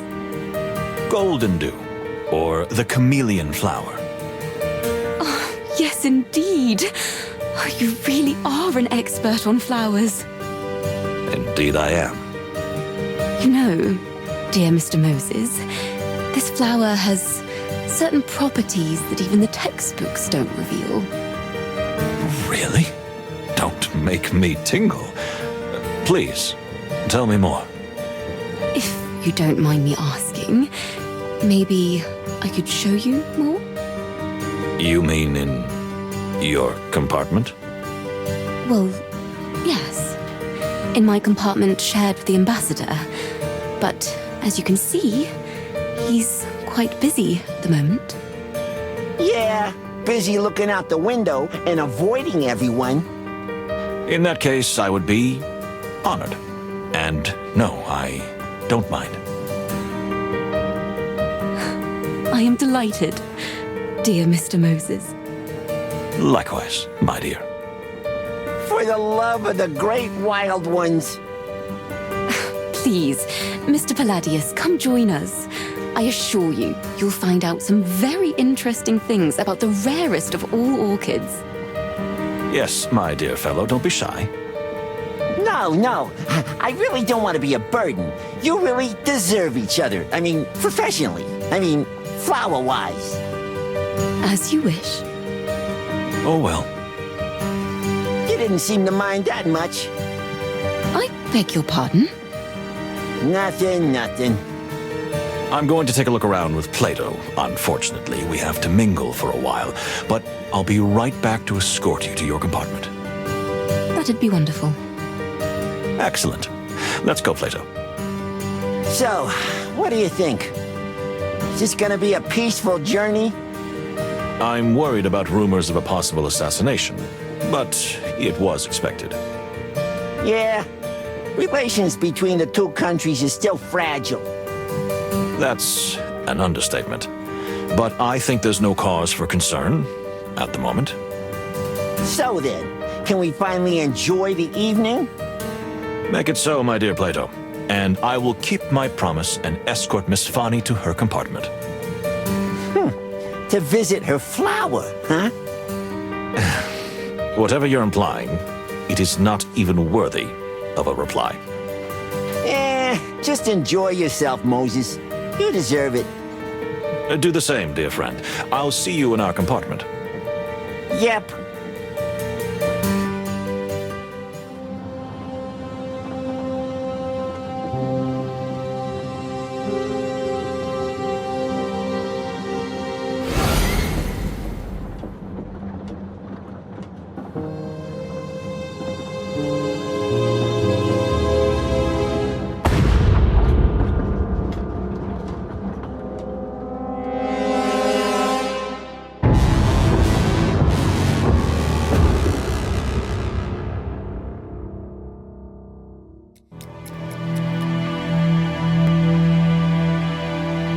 Moses, listen. It couldn't be you. That's madness. We cannot rule out the possibility. What? You suspect yourself? Not a bit, my dear friend, but until I can prove otherwise, I can't rule out the possibility. This is insanity. No, it's perfectly logical, Plato. I don't remember what happened last night, so anything could have happened. You must remember something. So, what the fluffy hell happened? After I left Miss Fani's room, I went to the corridor to clear my head. I saw Lupus and Cunha talking, then they disappeared. The Baron was there too. I stayed in the hallway to catch my breath when a shadow fell over me. I felt strangely dizzy.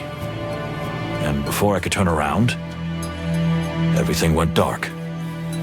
Do you think somebody knocked you down? I don't know. The truth is, I'm still a little dizzy. But I don't feel hurt. Strange. So what now? We need to talk to all the passengers on the train while the experience is still fresh. If someone has manipulated the scene, or me, We must act quickly. Because if we don't finish in time, When the train arrives at Clawville Station, then... then the peace talks are ruined. And if it turns out that 2 Clawville police officers are the prime suspects... War could break out. Could. It surely would. And we can't let that happen. Then what are we waiting for? The game is afoot, dear Plato. I have a feeling that this day has some interesting surprises in store. So we're not on holiday after all, are we? No one ever said so. Okay. Everyone was there. All the people on the train were on edge, waiting for me to say something. Maybe some were waiting for me to confess to the murder. Others could be thinking I'd already found the killer. Maybe some were hoping it was a suicide. But unfortunately, I couldn't give any of them what they wanted. I was terrified. Not because of the possibility that I am the culprit, unfortunately. There was a good chance of that. But because I might not find the answers before it was too late. Time was ticking away. Tick-tock. Tick-tock. Ladies and gentlemen. Well, any progress? The ambassador. Is he really dead? You'd be happy, wouldn't you? I'll bet you would. How dare you? Please calm down. We'll find an explanation for everything. So you haven't found anything yet, have you? Well, there's still a lot of questions. So the investigation is progressing. Of course. So you don't know anything. We do know that the culprit is here with us right now.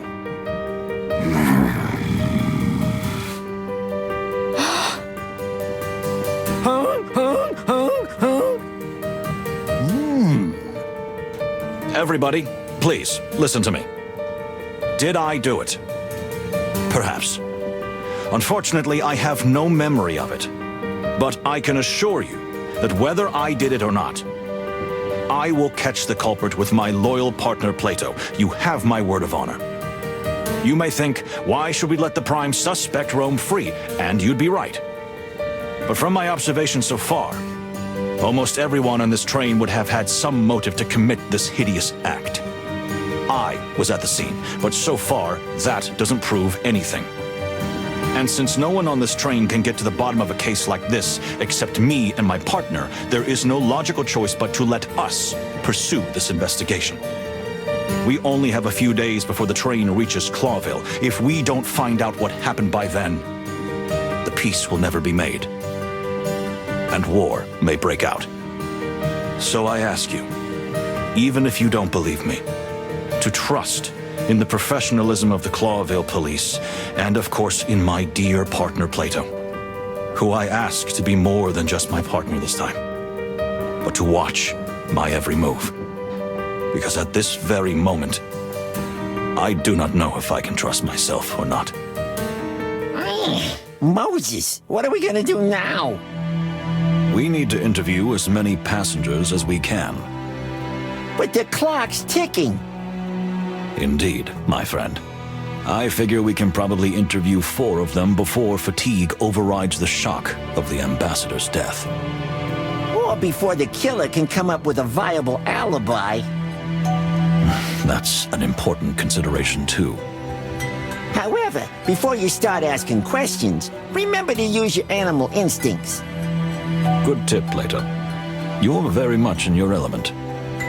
You know, maybe I've got a little bit of a hangover, but this case sobered me up in a flash. Well, I can understand that. Oh, no, this can't be. No, it can't. Pierre? Yes, I'm here. I hope I can help you, detectives. Excuse me, but you seem really upset. Well, this is my first trip as a supervisor on the Clawville Express. In fact, it's the first time in history that an insect has ever got this job. And what happens? Somebody gets killed. Not even somebody. An ambassador of peace. Yeah, sounds really harsh, summed up like that. I'm sure no one thinks you had anything to do with it. It doesn't matter. I'm an insect. My career is over. It's all over.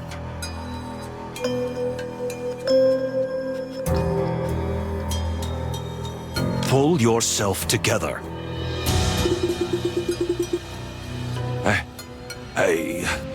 You are right. This attitude is not worthy of a professional. There you go. We need you. You know all about the train, don't you? I'd like to think so. So, collect your thoughts, as we have a few questions. Of course, detectives.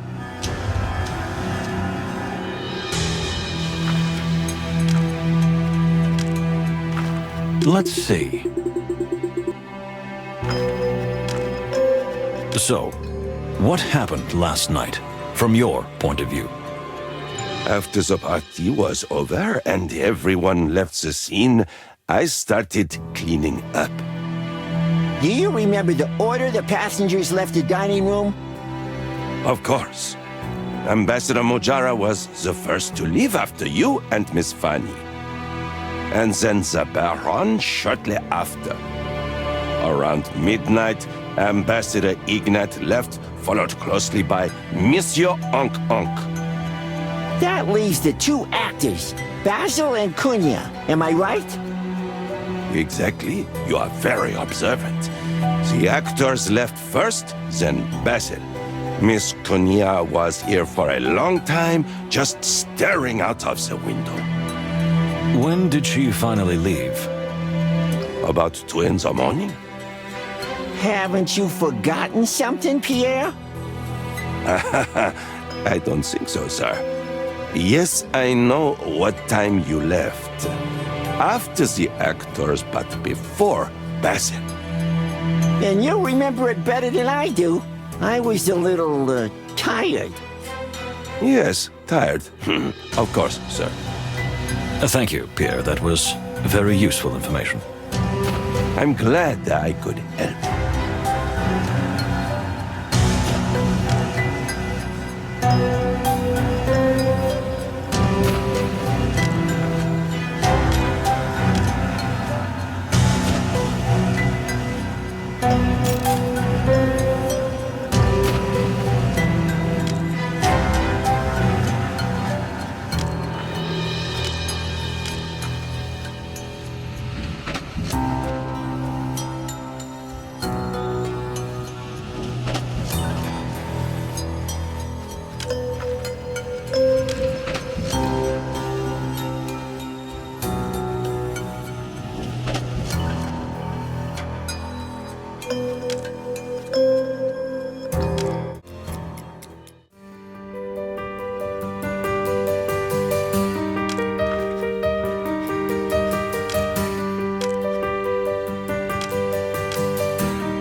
Gracious.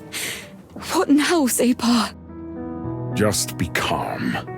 Don't give them reason for suspicion. But he's dead. Really, really dead. Quiet, my girl. We keep our heads down and we'll all reach our destination alive and in peace. Yes, Separ. Ah, the detectives. Perfect timing. So, do you know anything? Have you caught the killer yet? Wait, so you don't think Moses is the culprit? How can you even say that? No! Well, I'm not that sure. But I don't think he had any reason to kill the ambassador. Then what do you think? Who would have a motive? We certainly have. I suppose that's what you're thinking, right? After all, centuries of international discord and fairly recent wounds have poisoned the relationship between Tarogo and Stavonia. I can't argue with that. So, we are suspects. No one is a suspect yet. Which means everyone is. Yes. We can't rule anything out. In the meantime, I'd like to ask you to stay calm, keep your eyes open, and, if possible, stay in your compartment until we know more. So, are we under house arrest? Only for a short time. More like carriage arrest. With everyone roaming free on the train, we can't conduct a proper investigation. That sounds reasonable. We'll stay put as you ask. Thank you.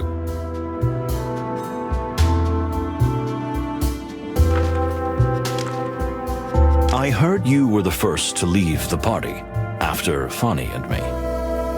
Indeed. And I saw the two of you talking outside the compartment. That's right. I saw you too. Then we're clear.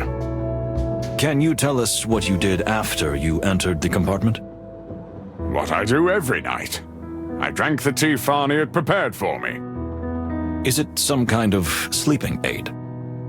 It's more for digestion and proper vascular function. I see. And then? Then I went to bed.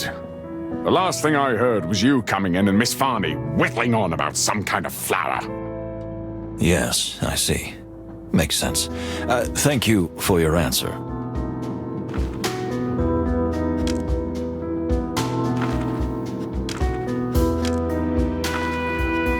So, my dear, I must ask you how you remember things.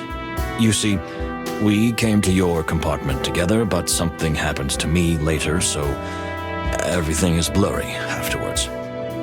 Do you think you were knocked out? Or sedated? I wanted to ask you the same thing. You're quite an expert on medicinal herbs, aren't you? I am. As you know, I've been interested in these things since I was a little girl. Do you have all the ingredients for mixing medicines now? I carry everything I need with me all the time, in case Separ needs something. Is there anything missing? No, I don't think so. I mean, I haven't noticed, but if you'd like, you can check yourself. Thank you. We'll take a look.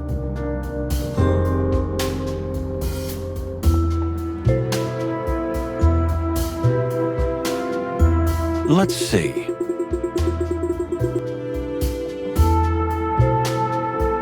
Well, well.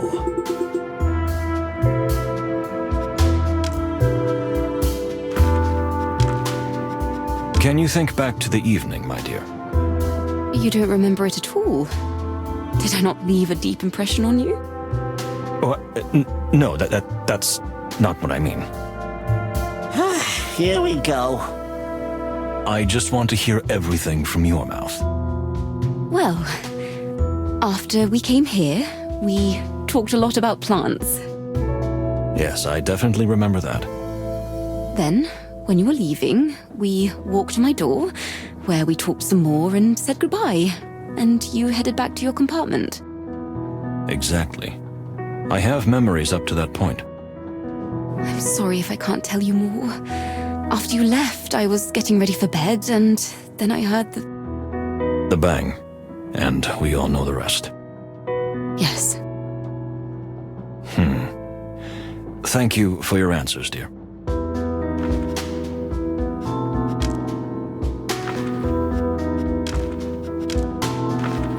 Indeed.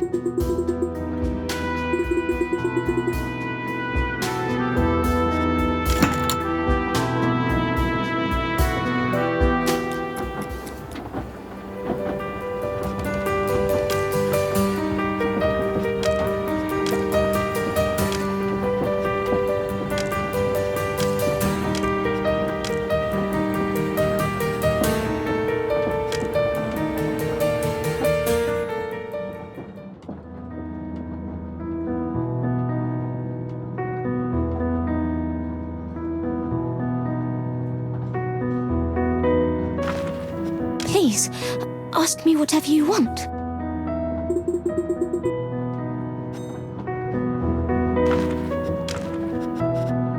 How closely did you know the ambassador? Closely? What do you mean? Did you know him personally? I'm afraid so. He was a big fan of my films, and he invited me to Stavonia several times. Was he that much of a movie fan? I'm afraid he wasn't interested in the movies that much. Ah, I see. So you feel that he was... More interested in me. Come on, darling. Don't see ghosts everywhere. I always say, you're not the center of the world, you silly thing. Maybe you're right, Cassidy. Do you feel the ambassador was making unhealthy approaches? I didn't like being anywhere near him, if that answer is sufficient, Detective. Yes, I think I understand. Thank you.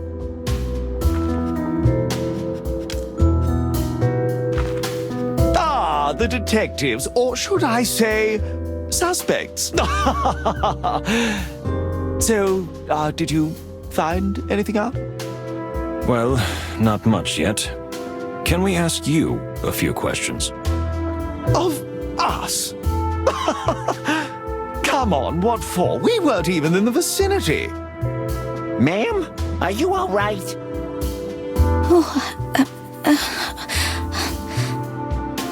Ma'am? Faye. Oh, yes, I'm here. What happened? Are you all right, miss? Oh, yes. You know, she's... Excuse me, we were asking a lady. Yes, well, I'm a bit tired. I see. Did you happen to see or hear anything interesting? I didn't. I'm afraid. I was sound asleep. And you? I was asleep too. Yes, Faye can vouch for me. Me? Yes. Of course. Thank you. We'll be back.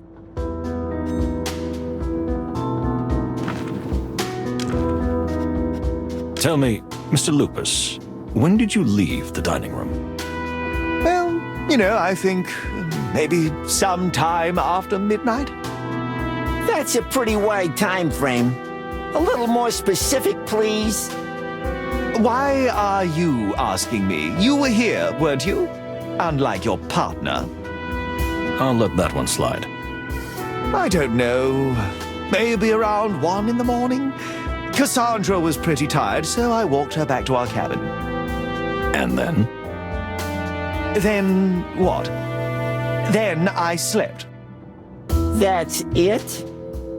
That's it. Oh, yes, and then I woke up sometime later. I couldn't sleep. I had a bad feeling, so I went outside to get some air. When was that? I have no idea. I didn't look at the clock. Maybe about 2 hours after we went to bed. I see. What happened after that? After that? Nothing. Nothing. I heard a shot and ran in the direction of the sound. Then we found you there with that gun. I see. Thank you. Wait, Moses, didn't you say you saw Cassidy and Cunha talking in the hallway last night? Quiet down, Plato. But yes, that's exactly right. Then why are you letting him make a fool of you? Cassidy is keeping this quiet, and that in itself is a clue. For now, I didn't want to embarrass him in front of Miss Faye. Ah, I see. But you'll confront him later, right? In due time, my dear friend. What do you think, boss? I see you've been scratching your fuzzy head. We need to separate them. Cassidy and Cassandra are a couple, but they seem to see things differently. And maybe they have a different connection to events. They're not even honest with each other. That's how I see it too. But they won't admit that as long as they're together. So, as soon as we can find either of them alone... We'll catch them! You can say that? Yes. Out in the corridor, did you see or hear anything strange? Who? Me? No. Nothing strange. I was just staring, you know, out of the window. Why are you looking at me like that? Don't mind him, it's a bad habit. So you were just standing there catching some fresh air and then you heard a bang? Exactly. How long were you in the corridor? I don't know. An hour, perhaps? Wow, that's a lot of fresh air. Are you implying something? Just observing. Did you meet anyone while you were in the corridor? Did I meet someone? No, I didn't. Why would I? What a suggestion. No, I mean, no. A simple no would have been enough, but thank you for the elaborate reply. No problem.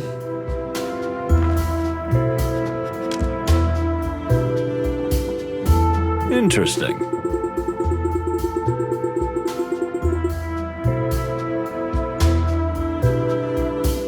A gun in an open drawer on the night of a murder. Well, that's more than suspicious. Oh, there's nothing suspicious about it, officers. I've been carrying a gun since I was 16. And yes, before you ask, I have a permit. You always know what to say, don't you? It's my profession, my forthright friend. I mean, something like that. But I learned from my late father, a gun is a man's best friend. He must have been quite a character, your dad. Was he a politician? No, but he did like to steal from others. Tell me, Mr. Lupus, are you an experienced marksman? Me? Oh, no, to be honest, I've never pulled a trigger in my life. But better to be safe than sorry, eh? Quite. Do you mind if we examine the gun? By all means, go ahead. I have nothing to hide. Besides, you're far more experienced with a gun than I, aren't you? We didn't even hear that. Oh, come on. I'm just kidding, gents.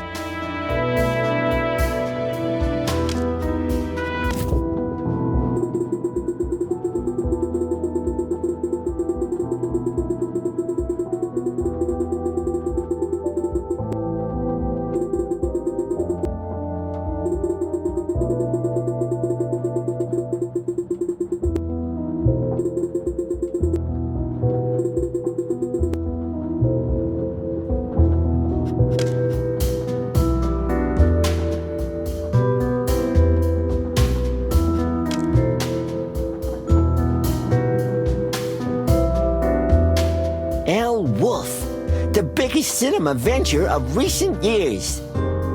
Really? Are you that familiar with the cinema business? Not really, but everyone has heard of this film. You know, when...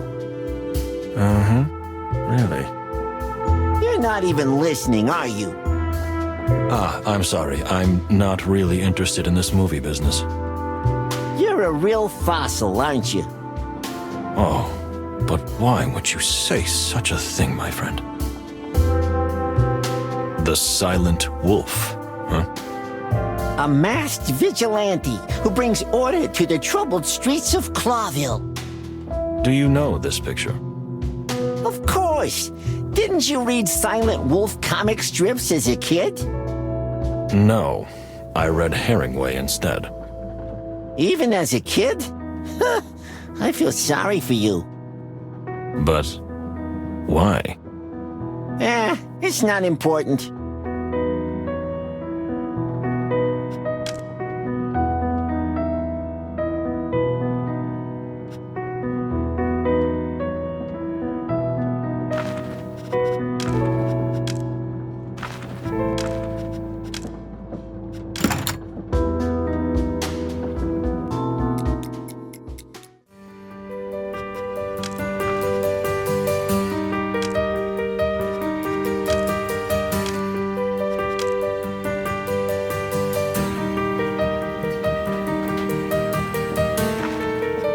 Miss.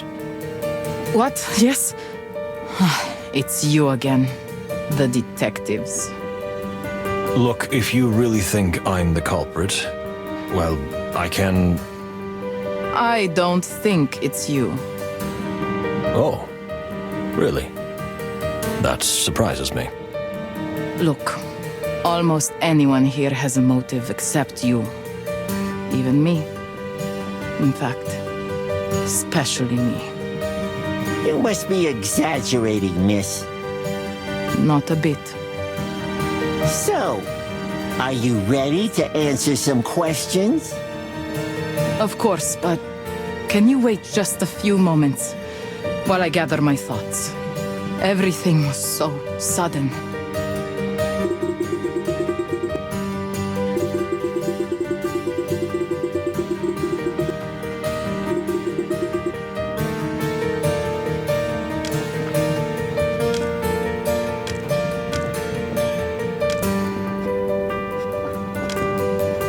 Listen, Moses. While you were out flirting with the elephant lady. Flirting? I was asking questions in my professional capacity. Of course. So, while you were flirting in your professional capacity, I found something. You found something? In her room? More like in the trash can. In the trash can? You rummaged through the ambassador's trash while we were there? Am I a detective or what? Everything that's furry and fluffy. Are you interested in that? After all, if it was thrown out, they don't want it anyway, do they? All right, don't tease me.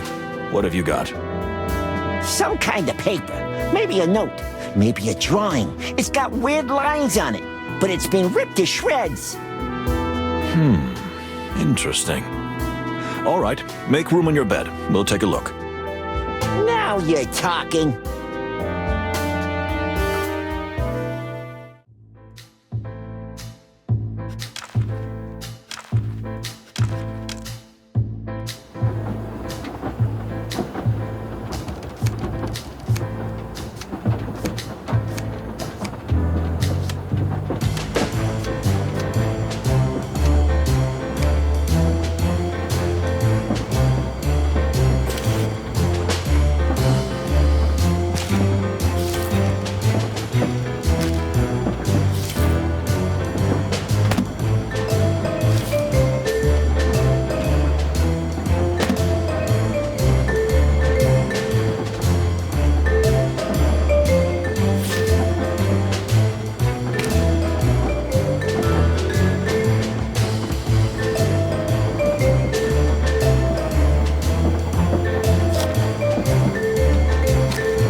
plant?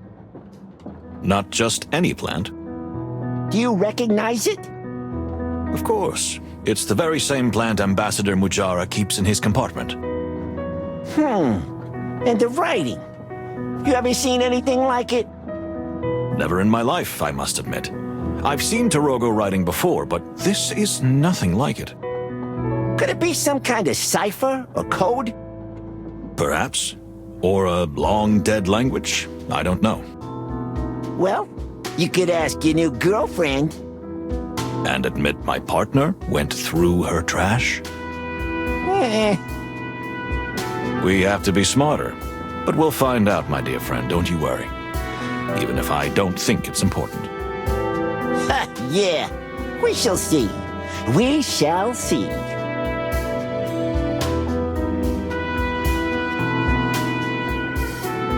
Let's see.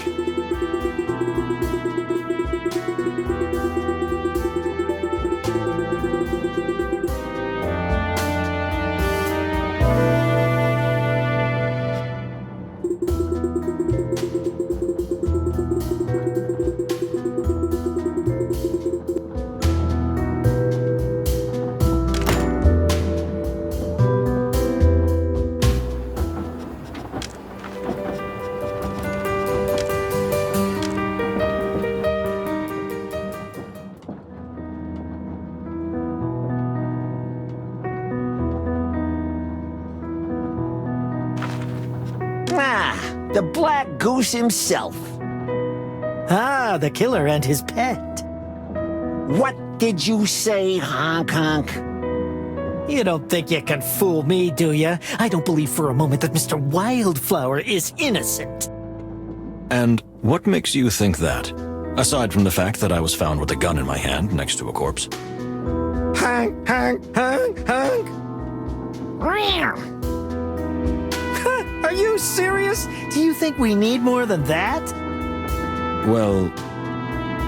Now, wait a minute. You're the head of the International Feather and Fur Mafia, and we're two respected detectives from the Clawville Police Department who were assigned to protect the ambassador. Oh, yeah. Then why did you have to kill him? I always knew cops were corrupt, but to kill... Mr. Honk Honk is right, Plato. For now, I'm the prime suspect, but since I have no memory on the event, I'll consider myself an outside observer for now. Well, how convenient. So, like it or not, we are going to ask you some questions. Whether you answer honestly is up to you, but I warn you, we're stuck on a cramped train for days. The truth will eventually come out. All right, I got nothing to hide. I'll play your little game. Just hurry up. I really want to go to bed. Honk.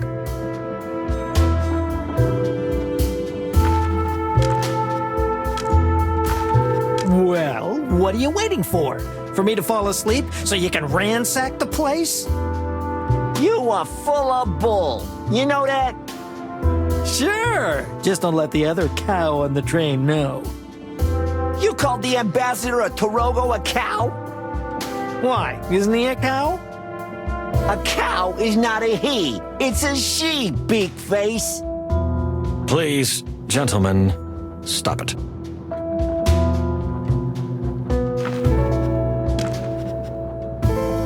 Can you tell us what you remember about the night? Of course. The champagne was delicious. I believe it was straight from Nautica. Not exactly the kind of detail we were thinking of. Well, the atmosphere was fine, although there were some odd fellas at the party. Such as? The Toge delegation gives me the creeps. Strange pagan folk. And then there was the Baron, always muttering to himself and refusing to show me his antique pocket watch, no matter how much I asked. What impudence. Yeah, right? And the conductor. Well, let's not waste our breath on him. Pierre, what's your problem with him? Beyond the obvious? You mean that he is an insect? Don't get me wrong. I'm all for inclusion. But please, there are limits. I see. Do you remember when you left the dining car? I have no idea. You think I was looking at my watch all night?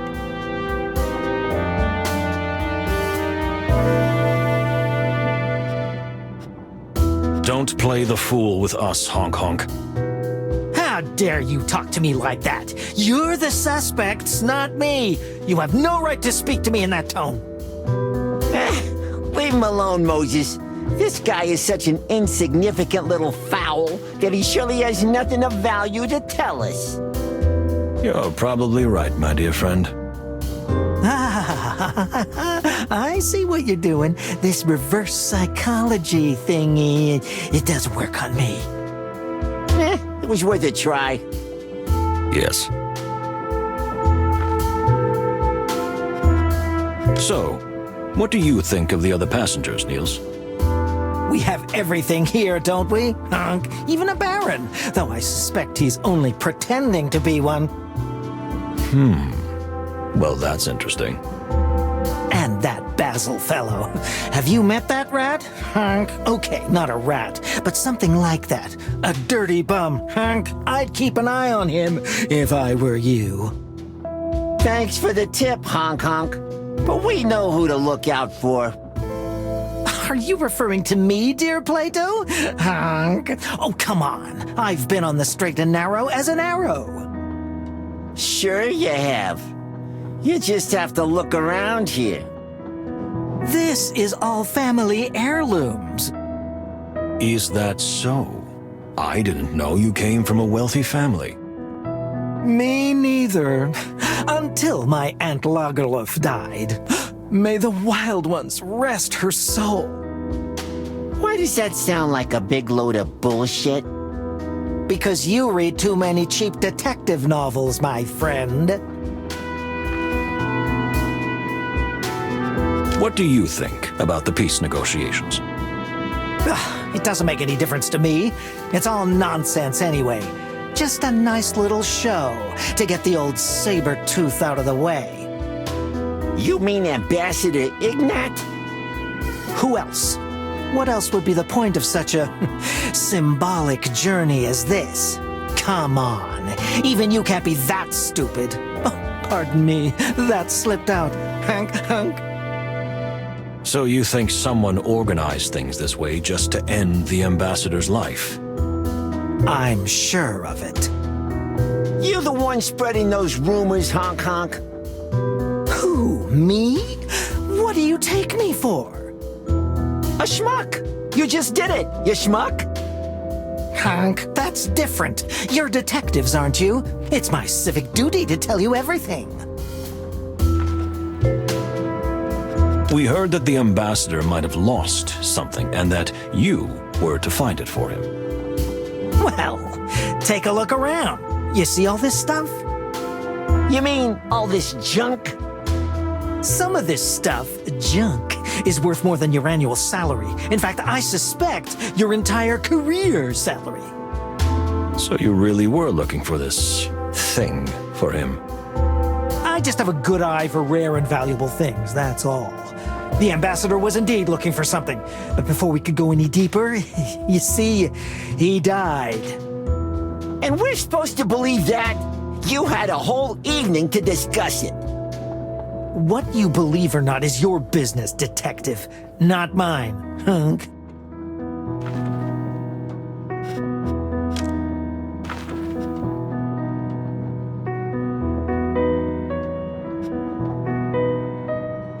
Maybe a relative.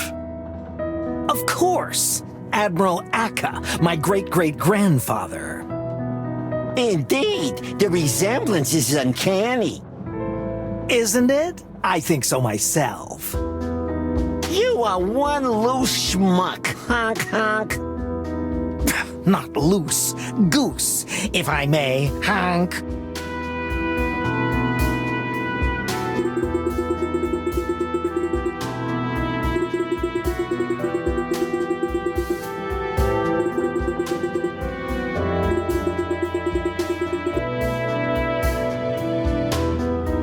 Well, well. What's in this one? A family heirloom, gentlemen. I won't go into details if you don't mind. Is that contraband, honk? You got a permit to take a look? Not yet. Then paws off, kitty.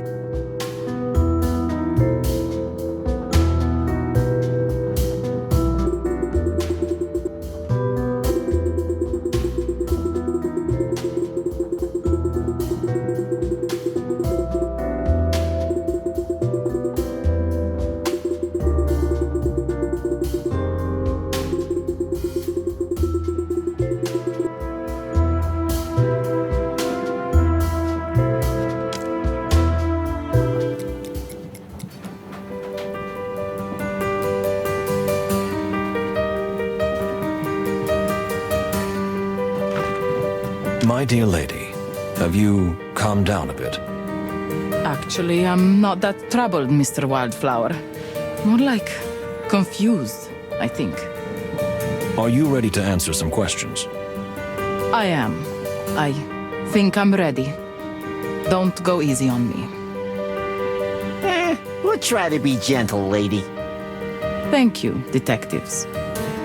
What do you think? Will she really be honest with us? We shall see, my dear friend. But we do have some facts to corner her with, if necessary. We just have to use them well. Who could be better to question than the estranged daughter of the deceased? In most cases, the next of kin is indeed the most likely perpetrator. We will see if that is the case this time. I have to watch closely, in case I catch her lying or distorting the truth. In that case, however, I will have to prove it, too. So, may I ask where you were when all this happened? I understand you were staying in a compartment with your father.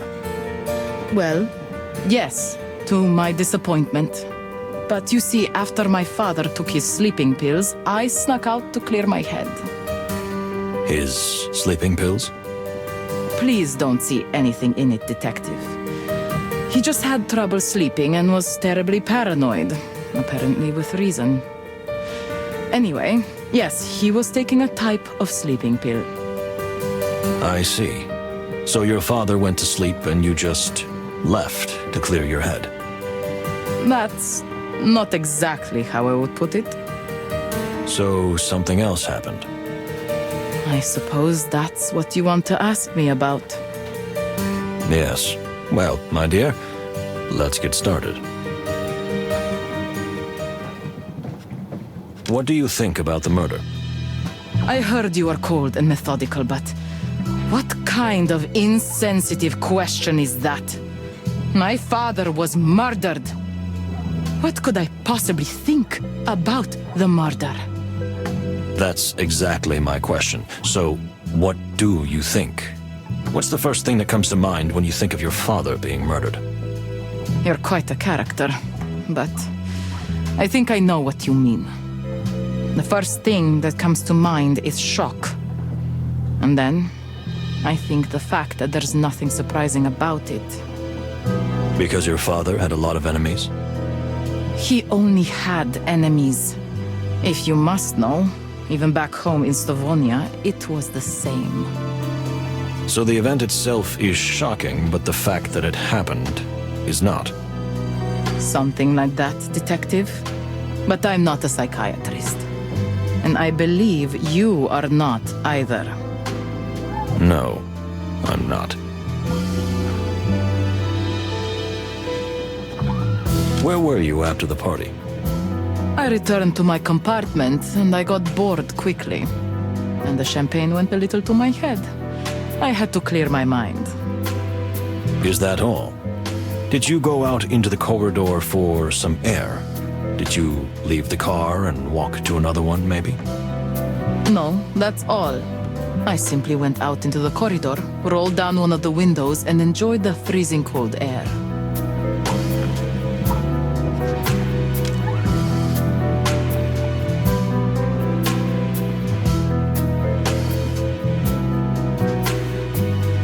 You didn't happen to meet, say, Mr. Lupus?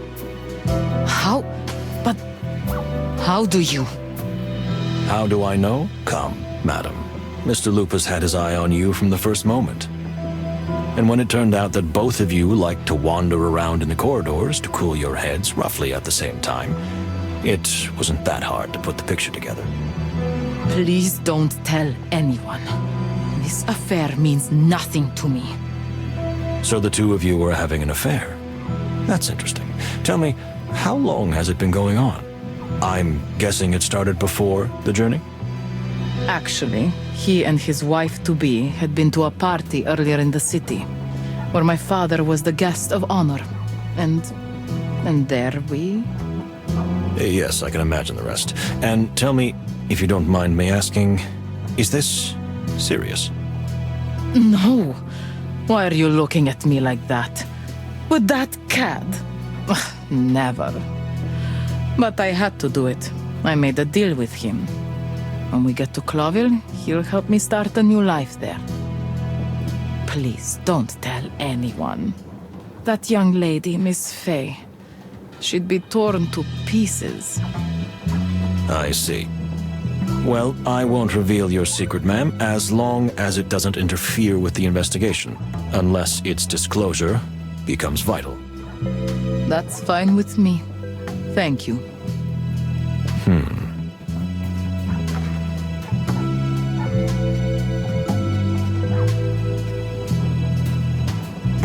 Why did you accompany your father on this trip?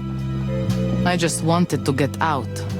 And even though I hated him, leaving Stavonia with him seemed like a better idea than being stuck there. Did you really hate him that much?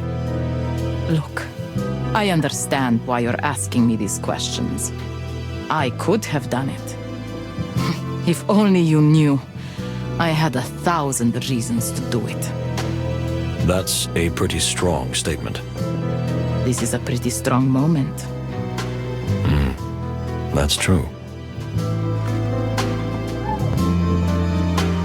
So would you have been able to kill your father? How can you ask such a question? It's outrageous. You mean your relationship wasn't so bad that in a moment of passion, maybe you... Even the assumption is offensive.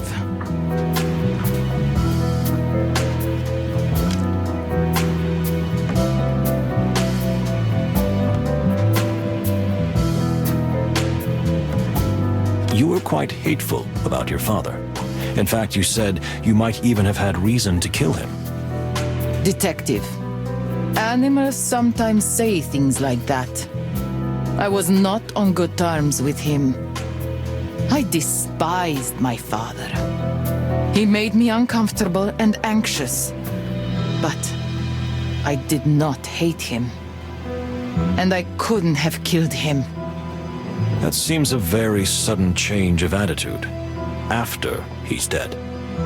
You do not understand. I hardly knew him. He was just some elusive, distant shadow over my life. I saw more of him as a painting on the wall than I saw him in the flesh. I hated what he represented, yes. But not the animal. Not the person. I did not know him well enough for that. Well, well. That's interesting. Thank you for your honesty.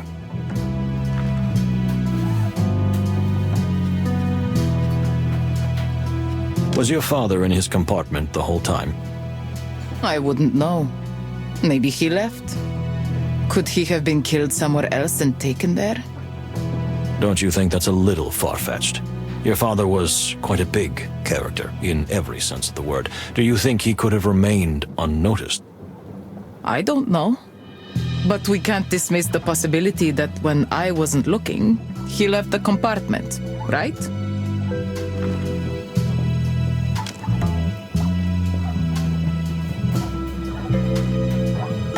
But you said yourself that you gave him sleeping pills, so he couldn't have left the compartment on his own. Oh my. I had not thought of that. Did the drug usually work quickly? Very much so. He fell asleep almost as soon as he took it. I see. Thank you, madam. That's useful information.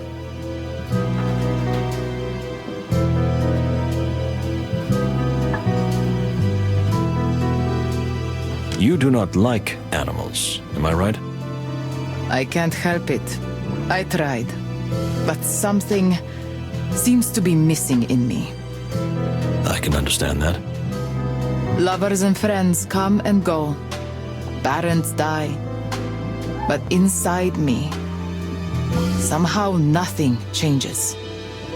Are you more concerned about the fate of the wilderness than you are about the fate of individuals? You know your animals very well, Detective. Everyone must be an open book to you. Not always open, but I make sure they will be. I'm really more interested in the big picture. Processes beyond the individual. That's why I like to see the world. And to finally leave my prison. I see. Thank you for your honesty. Who do you find most suspicious on the train? Nobody. I mean, nobody is more suspicious than the others. How come? It could be almost anyone. My father was a feared and hated figure. You don't think anyone had more reason than others? Not even a bit? No. Not that I know of.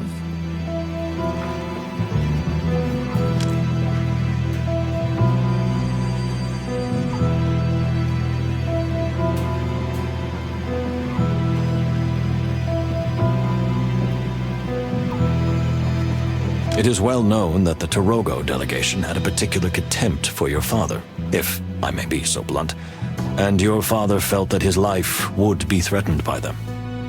You're right. Of course I would think them the most suspicious. The big massacre and all that. But I don't want to be that person. That person? I don't want to jump to conclusions just because of someone's background or origin. My father always did that, and I've suffered it since I was a kitten. That's part of what I'm running away from. I see. Thank you for your honesty.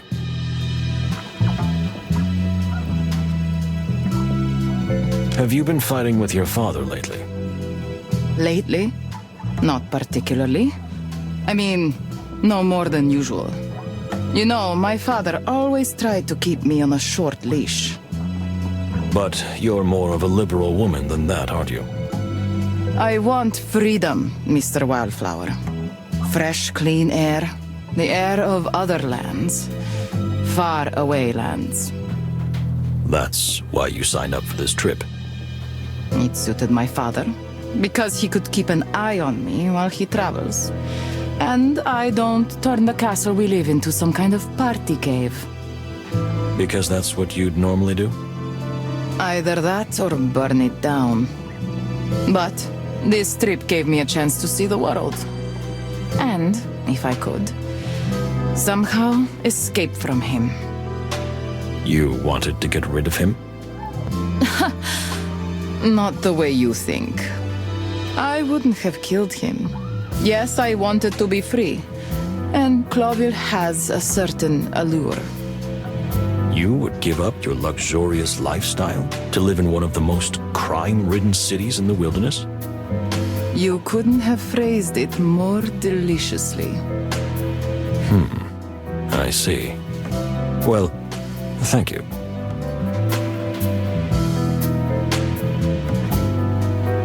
Was your father interested in objects of special value? I don't know what you mean. No, at least I don't think so. He wasn't a material man. He liked a certain level of luxury, which he thought was his due by virtue of his rank. But he despised unnecessary fuss and ostentation.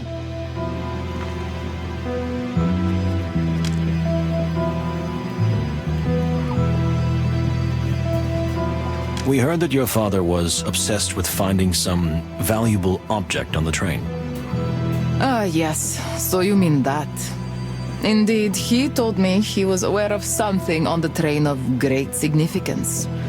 But I don't think it was anything of monetary value. Do you think it's something that has more of a sentimental value? Sentimental? No. But I honestly don't know what it is. And I'm not that interested either. If that dirty smuggler is involved, I wouldn't expect anything good to come of it. You mean Honk Honk? Who else? If my father stooped to dealing with someone like that, then it must be a matter of some real significance. But of no interest to me. What do you think will happen if we don't find the culprit? Or if it turns out to be you? Yes, that's also a possibility. The train arrives in Clawville. The perpetrator will be arrested. I'll probably be deported. Peace is put on hold. And since this was supposed to be the last chance to ease the dispute between the two superpowers... War breaks out. Sooner or later. Then we have to find out who was behind it, right? As you say, Detective. You know, maybe I despised my father. But the significance of who he was and what this trip represented, I do not deny for a moment. Thank you. This is very valuable information. You're analyzing everyone thoroughly, correct? I can't help it. I was born that way. I've always been fascinated by animals. Well, good for you. Thank you for your answers. We know this is a difficult time for you, but we have learned some very useful facts. If you say so. Please, do not leave the premises until... Oh, sorry. I forgot we're on a train. I won't jump off, if that's what's worrying you. Thank you.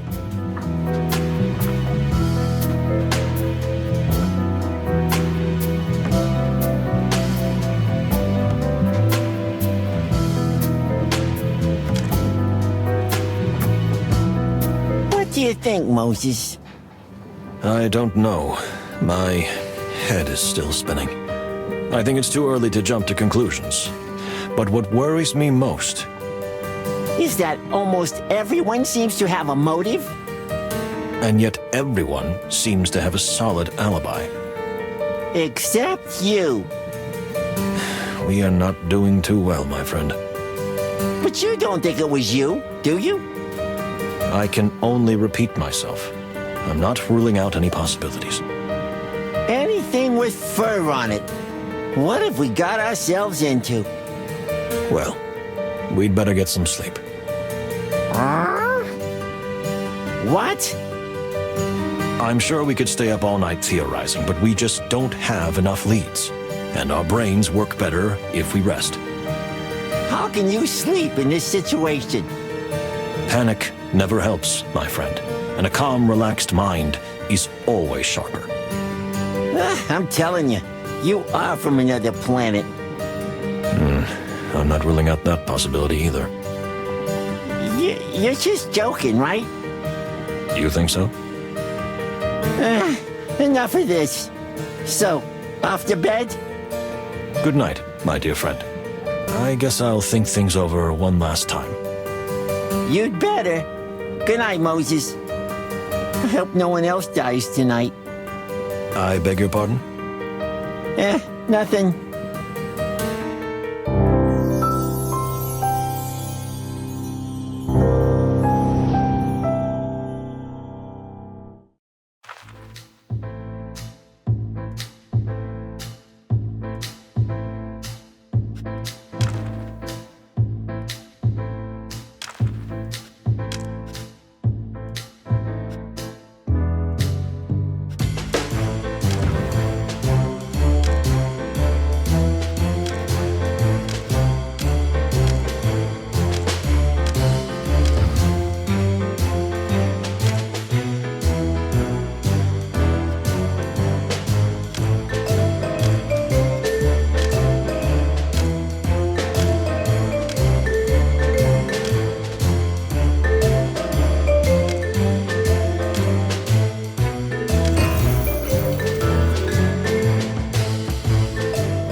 leathery, scaly hell? What is it? What happened? Where am I? Something's happened. Something blew up. Are we under attack? And by whom? And how? We must leave at once. Plato, do you have a weapon? Of course not. You told me not to bring any. Ah, yes, I remember. Well, we have to improvise then. Ah, of course. Wait a minute. You have a gun. The gun the ambassador was shot with. That's true. Why do you let me carry it when I'm the prime suspect? Well, that's a good question if I ever heard one. Anyway, let's hurry. To the great wild ones! We're all going to die! What happened, miss? We are under attack! Yes, we noticed that, but who? The Sky Pirates! The what? Unfortunately, what the lady says is true. We've almost reached Avirya. There have been a lot of sky pirate raids around here lately. Really? Thanks for warning us. What do you suggest we do, Pierre? Well, we usually surrender. No, we can't do that. This is an extremely important diplomatic mission. Come on, Plato. It's the dining car. I have an idea. What are you doing here? What am I doing here? We're under attack. I just, I always wake up hungry in the morning and I found these cakes and all these other goodies. All right, go back to your compartment. But I'm not finished. Go back to your room, now! Okay. No need to get upset.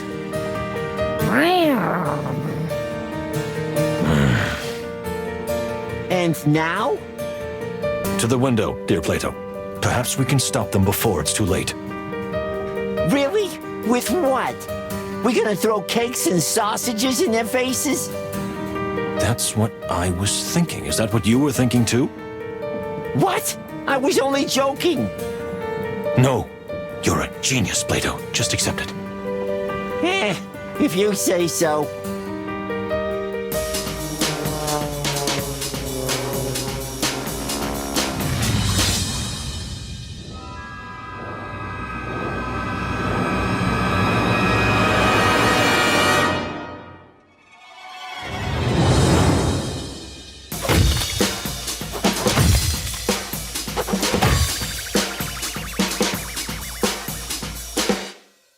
I think it's over.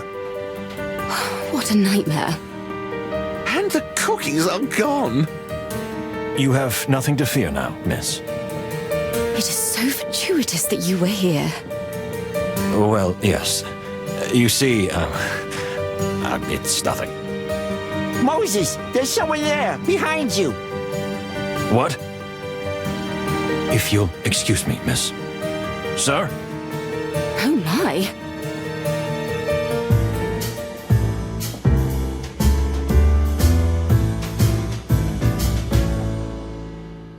Stop, pirate. Pirate? Why'd you call me that? 'Cause I'm a bird. What? No. Because you looked like one, and also we just repelled a pirate attack. And? And you jumped on board from one of the planes. Or are you saying that birds can fly now? Looks are deceiving, okay? Yes, I'm a bird and a pilot, but I'm not a pirate. I mean, I was kidnapped. Kidnapped? What a rhyme. And why would they kidnap you? Because I know something they wanted to know. But first, let me introduce myself. My name is Marco Windrider, pilot, fortune hunter, playboy, at your service. Who introduces themselves like that? I do. Marco Windrider. Windrider? Is that even a real name? Real like me. And who may you be? Detective Plato Palladius. And this is my partner, Moses Wildflower. Wildflower? And you say my name doesn't sound real?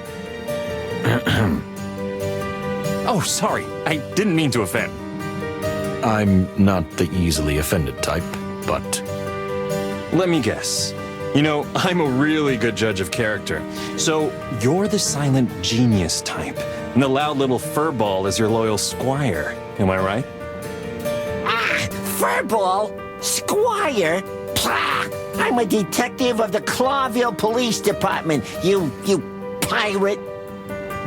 Oh, come on, cut the pirate stuff, okay? Someone will get scared. If you let me, I'll explain everything. Oh, I'm sure. We're all eagerly awaiting.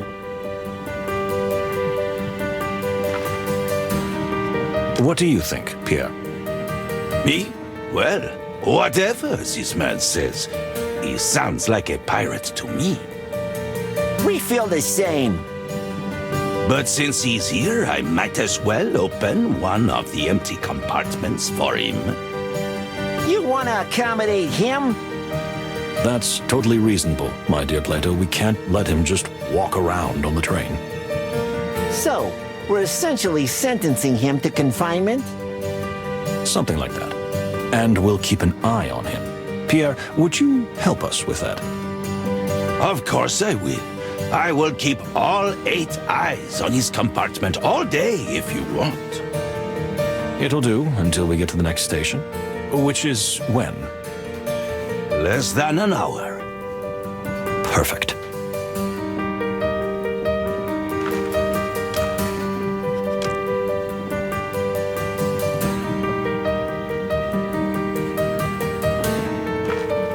Are you hurt, dear? No, thanks to you. We were just doing our job. Which sometimes involves throwing cakes. Rarely, but it wasn't the first time. Who is this strange Marco character? I can't say I like him. You're not alone there, lady. We're keeping an eye on him. Exactly. Best if you go back to your compartment until we get to Avirya. Wonderful idea. Please do take care of yourselves, detectives. Especially Moses. Am I right? It's not... If you... maybe, Excuse me? Are you suggesting something? No, nothing, no. So, you can start with how you got on board. See, that's a funny story. I was about to hijack one of the pirate planes when... You were gonna steal one of their planes? You really are a magpie. Stealing from a pirate is not a crime. And crow. It doesn't quite work like that. So I got caught. That's my luck. But instead of leaving me tied up, they brought me along for the ride. And do you know what's even stranger? I can't wait to hear. I was on my way here myself. I was gonna steal one of those planes so I could get a free ticket on the Clawville Express. Oh, for all the wild ones, I don't buy a single word. Well, I'm no ordinary bird. You know, weird things happen to me all the time. I wonder why. If you don't mind, we'd like to dig a little deeper. Sure, ask away. Now that I'm on the train, I've got plenty of time.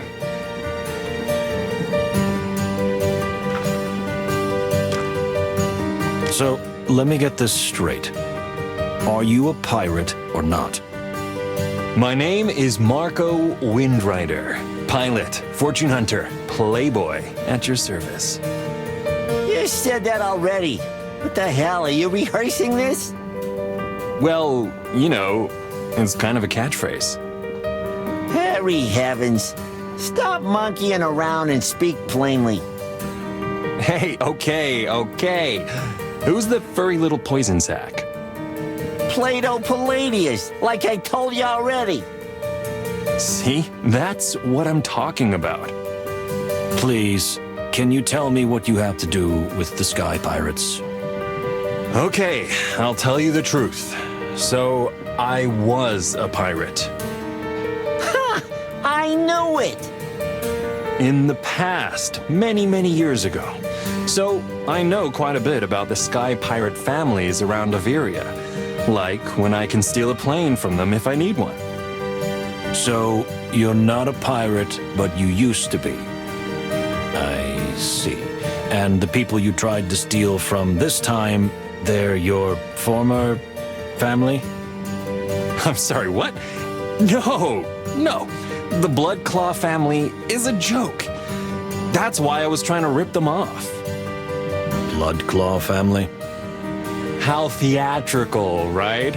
They're just a small pirate crew, one of several, trying to scrape a living around Avirya. Although the pirate business is getting harder these days. Oh, pity them. But, like I said, that's the past. I'm freelance now. I mean, free flyer. I see. Can you tell us who you are and where you come from? My name is Marco Windrider. Pilot, fortune hunter, playboy. We've heard that before, thank you. A little more detail, perhaps. Sure. Well, I really am a fortune hunter. A mighty treasure hunter. Sometimes I work for myself. Other times, I work for hire. It depends. And this profession, what exactly does it entail? Well, you see, the land of Avirya is peppered with hidden treasures and magical old ruins, ancient relics, antiquities, many shiny things worth a fortune, all for the taking, and you can give them to the museums, am I right? Of course. That too. Or other clients. So, you're a magpie who loves shiny things. How original. Hey, don't be a birdist. I'm a crow. So you're into all sorts of rare and valuable objects and sell them on the black market? Ha! You're quite a fox, aren't you? You sniff everything out, huh? Not many secrets can stay hidden from you. Hey, don't try to flatter yourself out of this, okay? All right, easy. So, yeah, I've been fascinated by treasures and ruins since I was a little chick. So it became my calling. And yes, I am very good at it. May I assume you're on this train for a treasure?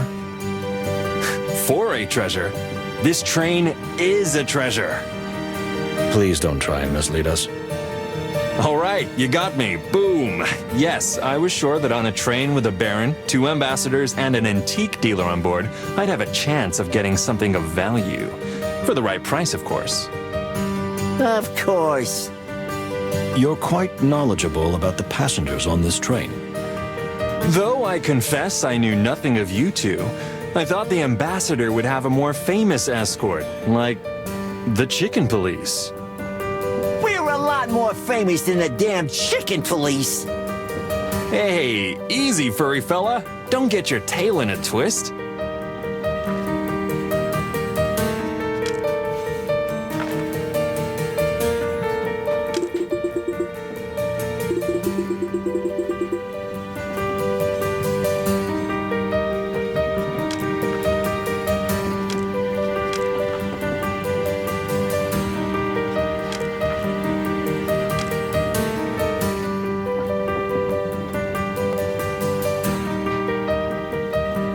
Well, well.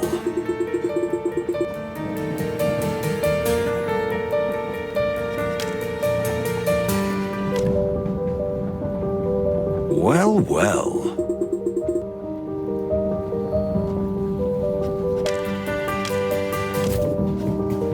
Indeed.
Okay, the train is ours, but we don't have much time before we reach the next station in Avirya.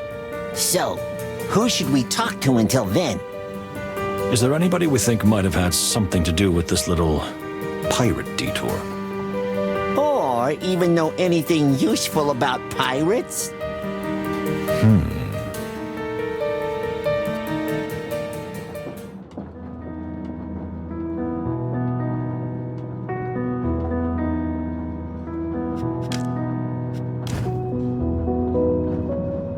Well, well.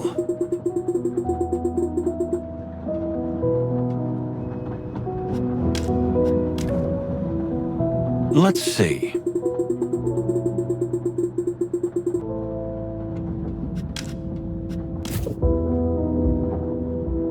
Listen.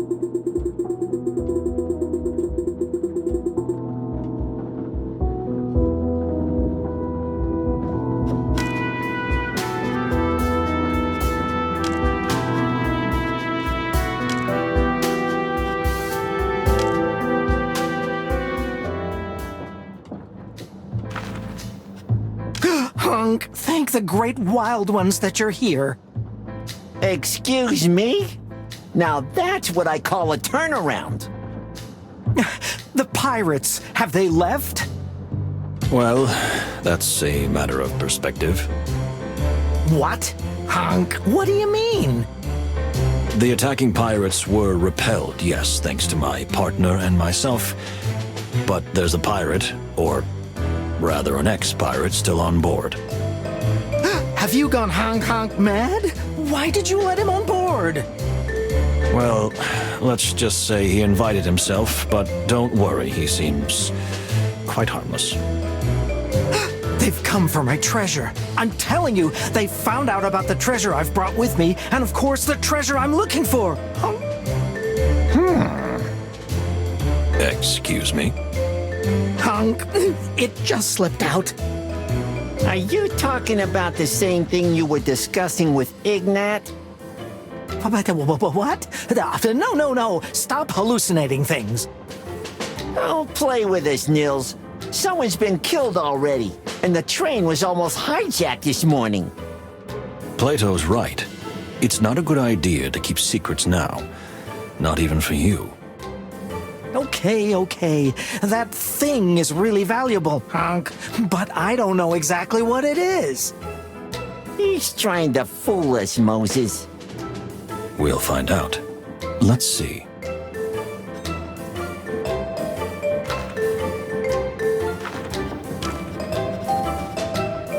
So, what is this precious thing that Ambassador Ignat was looking for? I really don't know, believe it or not, Hunk. The old Sabretooth knew very well that I have an extraordinary eye for valuable objects. And I'm well connected. That's why he asked me to look for that thing.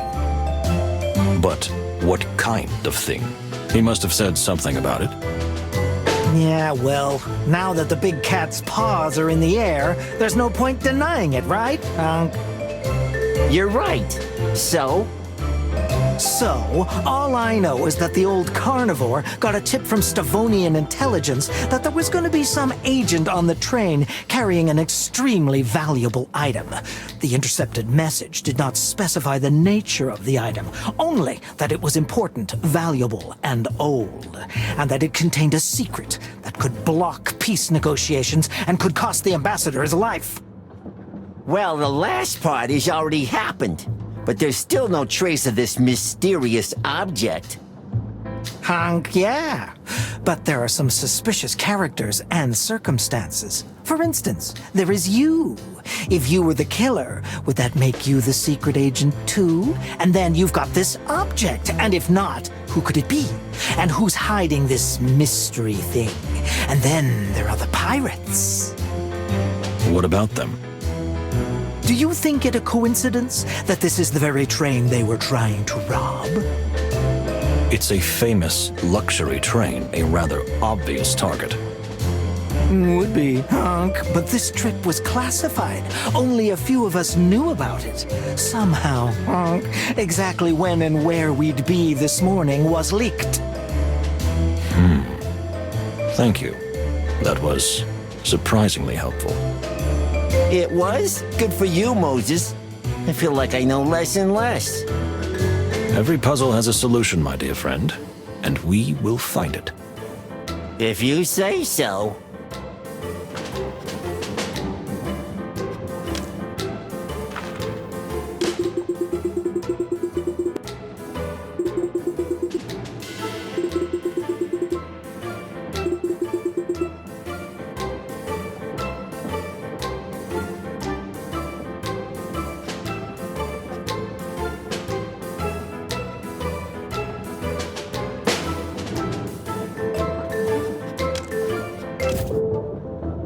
Interesting.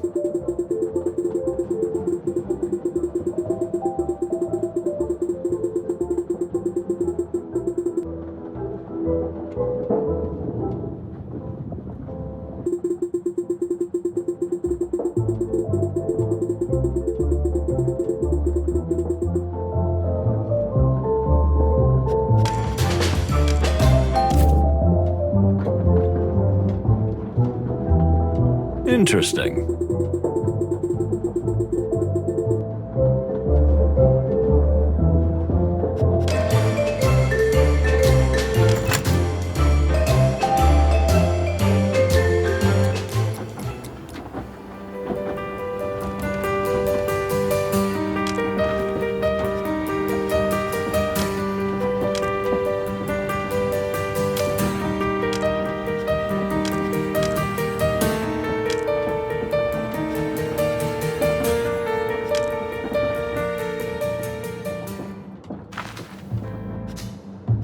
Hey, Basil, you're some kind of worldly wombat, am I right? Well, I'm a guidebook writer, aren't I? What can you tell us about the Sky Pirates? The ones that just attacked us, or in general? We'd like to hear both. All right. Sky pirates have been terrorizing airships and ships around Avirya since flight was invented. So not that long. It's all a matter of perspective, my furry friends. A couple of generations of it, and now there are several clans fighting for dominance of the air. Such as? The Bloodclaw clan that just attacked us. It's largely made up of weasels. Why weasels? They were founded by a weasel, a woman known as the Flying Hag. She had 12 children, 12 sons, all weasels. They were the first clan to start raiding the area, but more followed. So we've stumbled upon the oldest pirate clan. Don't get your knickers in a twist. The legendary Bloodclaw's a shadow of its former glorious self. They're not very menacing nowadays. But they shot at us and almost took the train. Oh, really? You think you can stop a real pirate clan with some fresh ham and biscuits? Well, I don't know. Well, there you go. You're lucky we didn't run into the Muddy Boots or the Scarlet Sheds. You're making those names up, right? No! It's all in the guidebook I wrote about Avirya. I don't have it with me, but I do have one about Nautica. I see. Thank you, Basil. Hey, you're welcome, gentlemen. And how's the investigation going? Are you still the prime suspect? I'm afraid so. Well, cheer up, foxy fella. You still got a few days left. Thank you. That's encouraging. You're welcome.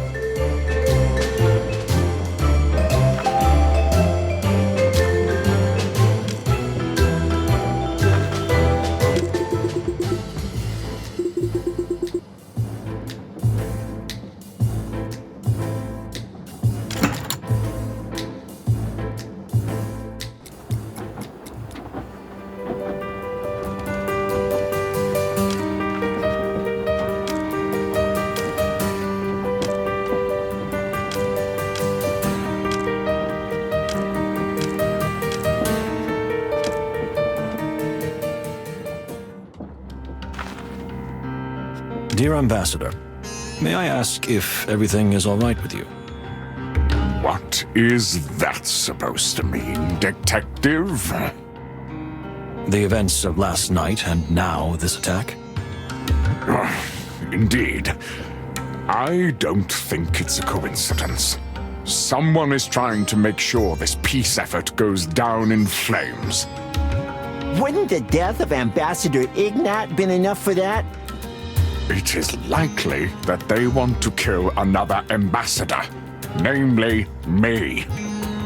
We will not allow that, sir.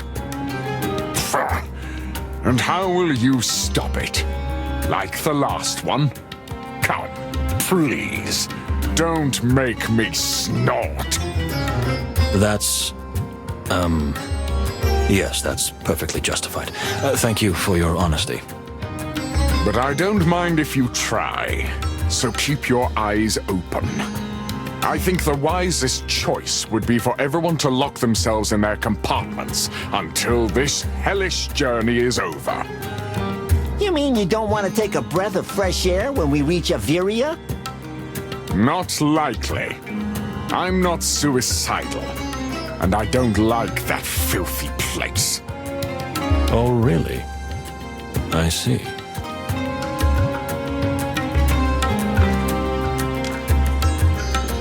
May I ask what reservations you have about Avirya? Those arrogant birds go on and on about social acceptance and technological marvels. But in reality, they are just stealing the values of other societies and cultures. Just like a bunch of magpies. Could you elaborate on that? Avirya is free and independent, so they say. Well, I'd say they're just indifferent hypocrites. They've avoided all the great wars of history, or they only intervened when victory was assured. They proclaim to accept and welcome everyone, but immigrants can only do menial jobs while the Aviryan aristocracy flourishes on their blood and sweat. They talk about technological miracles and industrial revolution, but in reality, they have lured the great minds of other countries to use their knowledge for their own ends. And I could go on. That's a strong opinion indeed. May I ask if you have any personal grievances against Avirya or its inhabitants, perhaps? You have a very good sense of animals, Mr. Wildflower. I'll give you that. Yes, I do. My grandfather lived in Avirya as Torogo's ambassador until the day he died. As years went by, he lost his identity, shed all our traditions and customs, and in the end, became so distant, he refused to speak with his own family. But don't think that I'm blinded by some childish prejudice. My opinion of Avirya and what it represents is more political and social in nature. The personal connection just makes it more real to me. I see. Well, thank you for your honesty. You're welcome, detectives. Now, if you'll leave me alone to meditate.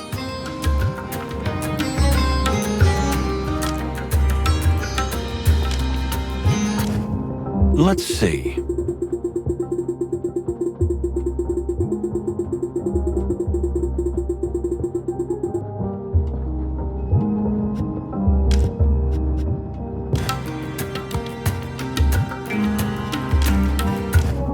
Interesting.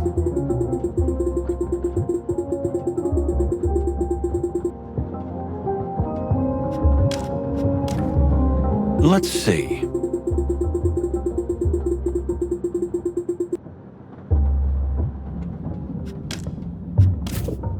Indeed.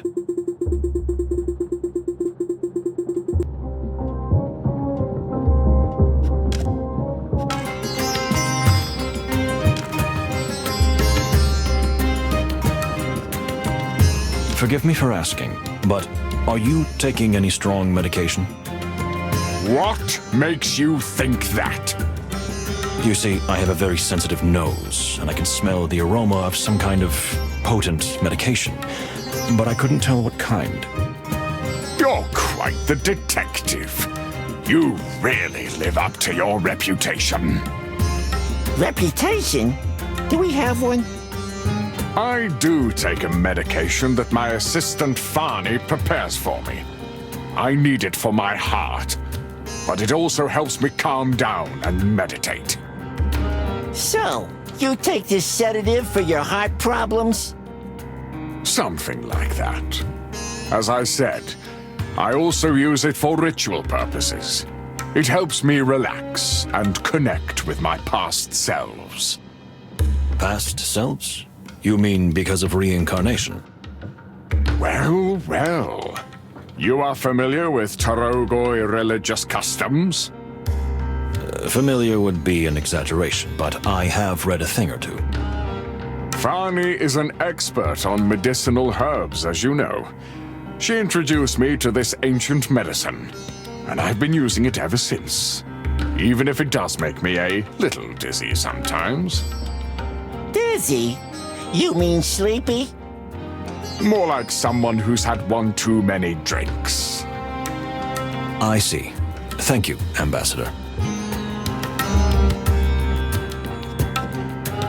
Please don't take this as an intrusion, but I have extremely sensitive ears and I can hear your heart beating quite irregularly. How can you hear that?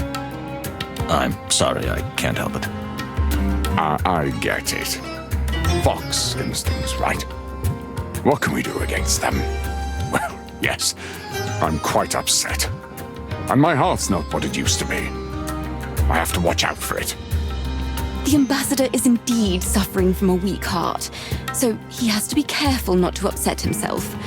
But still, the Separ is stronger than ever. Right, sir? Well, yes. I dare to hope. If you don't mind, an age-old enemy of yours has died. How does that affect you? You'd think I'd be happy, wouldn't you? Nothing could be further from the truth. How's that? I thought you'd be bursting with joy. Maybe part of me feels that way, yes. A part that I've had to suppress since I was young, because of my rank as a Separ. It's my emotional self, which would have wrenched that animal's neck if it could. But my rational self is just upset and afraid. Would you care to elaborate? I'm afraid because as much of a monster as Ambassador Ignat was, he was a beacon of peace. A peace that now I fear can never be achieved. Unless we find out who did it and why, right? I believe that even that will not be enough to stop this chain of events.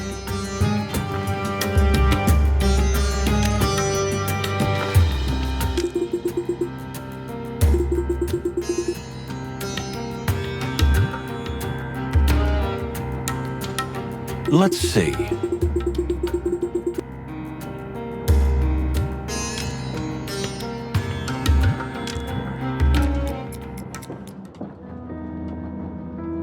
I think it's time. We've arrived in Avirya. Aren't you excited, Moses? Clearly not as much as you are.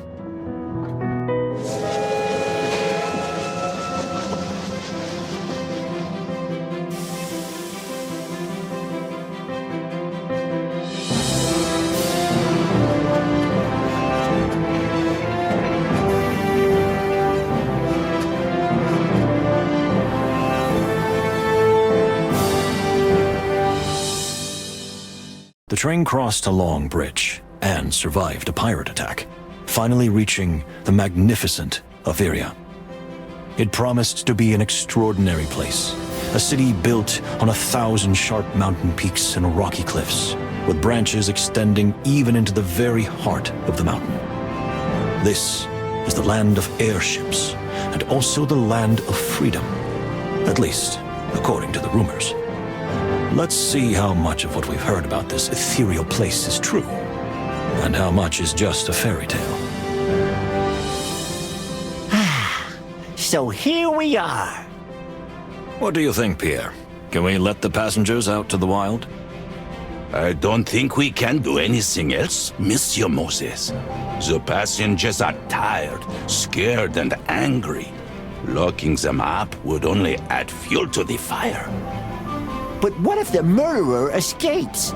Or say gets rid of vital evidence? That's what I'm afraid of, my dear fellow.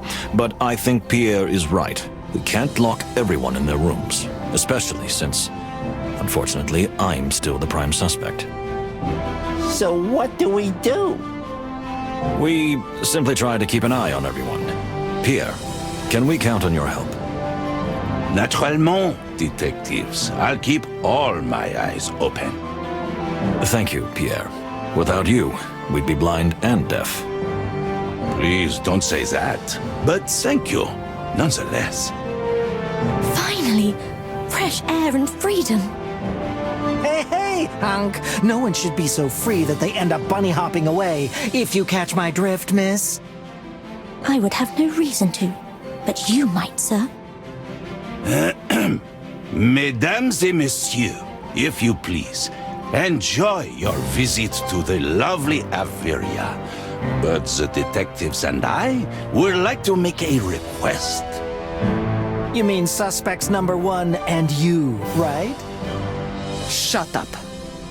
I want to hear what he has to say. Hunk, yes, ma'am. Thank you. Please, under no circumstances, speak of this case to anyone or venture too far. We have to get to the bottom of this matter, but we thought we cannot lock you on the train. That is a wise decision. We still have rights. We all agree on that. So, can we go now? Yes, of course. Mesdames et messieurs, please enjoy the land of clouds. The Clawville Express welcomes you to the magnificent Avirya. Ready to start the sightseeing tour? We need to keep an eye on the passengers, and if possible, get more information from them. Do you think the new location and atmosphere will do the trick? A new environment can make them more relaxed and easygoing? Exactly. It's pure psychology. Just as you say, my sly friend. That's exactly what I think myself. Where the fluffy hell did you come from? From the train. What kind of silly question is that? Were you snooping on us, Pesker? Oh, come now, no. Haven't you heard that wombats have extremely sharp hearing? No, and I don't believe it's true. Well, everything's a matter of viewpoint, isn't it? Just keep all your senses open, gentlemen. Avira's beauty might dull them. Thanks for the tip, Mr. Pesker. Call me Basil. Formality makes me itchy.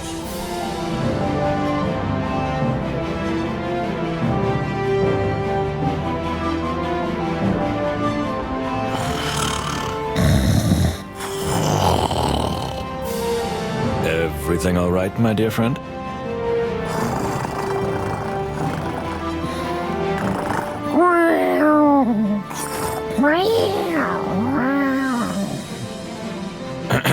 Plato. Yeah, oh, God. Yeah, I'm all right. I'm here. Glad to hear that.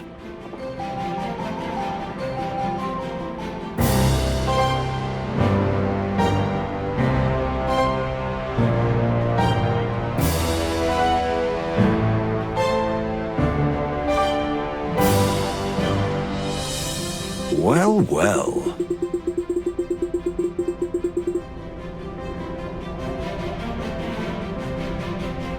Well, well.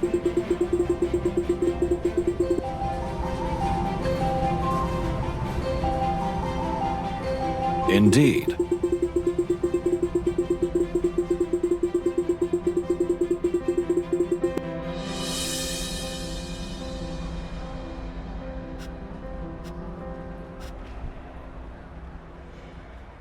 Interesting.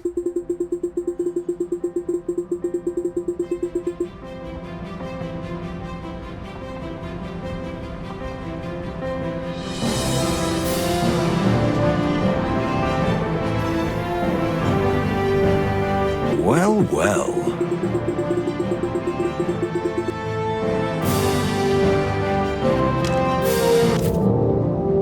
Interesting.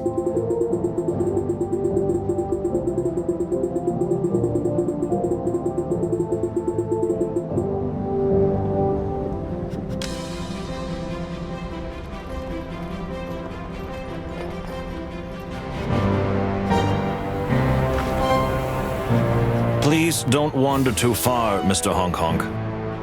I could say the same to you, Mr. Murder Suspects. We all look out for each other. We are watching you, and you can do the same with us. And I will, Honk. Anyway, can I look around a bit? This city is famous for its magnificent markets and its antique treasures. Don't wander too far, please. We don't want to lose track of you. Or lose some valuable treasure, for that matter. Hey, Honk, the very suggestion is offensive and flattering a little, but still insulting.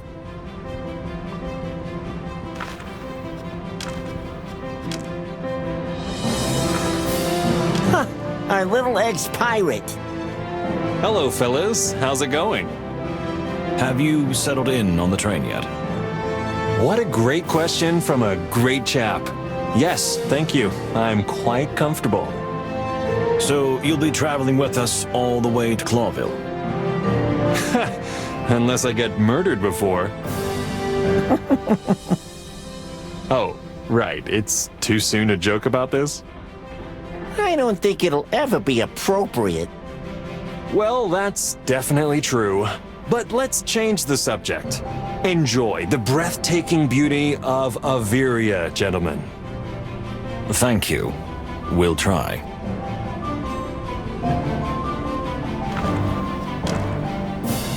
You're from here, aren't you? That's right, my friend. I'm a real Aviryan native. But, well, I grew up in the inner city. Inner city? What do you mean? You know, all of Avirya is built on rocks, and built in rocks too. The city you see here is just the surface. Most of Avirya is actually underground, in the belly of the mountain, so to speak. I see. And that's where you're from? Yeah, it's funny. I was a teenager when I came to the surface. You know, there's wealth and luxury here. All the posh broads, fancy shops, swanky airship docks and all, but in the belly, well, that's a different story. Really? Interesting. I never knew. It's not in the brochures, pal. Up here, all the glitter. Down there, all is bitter. But somehow we survive. Is that why you became an adventurer? To escape from that? Something like. When I first tasted freedom, I couldn't resist it, you know? I'm a bird. I was born to fly. Thank you for being so frank with us. Come on. How could I be anything else? You started by lying to us about being a pirate. Hey, little furry fella. Lying and keeping quiet about something are two different things. Load of nonsense.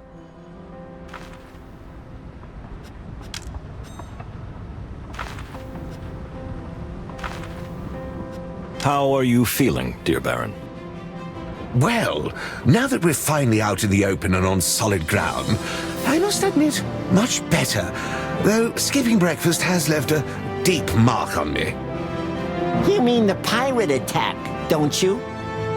Oh, yes, that too. Please enjoy your stay in Avirya. I'll try. A little too many birds here.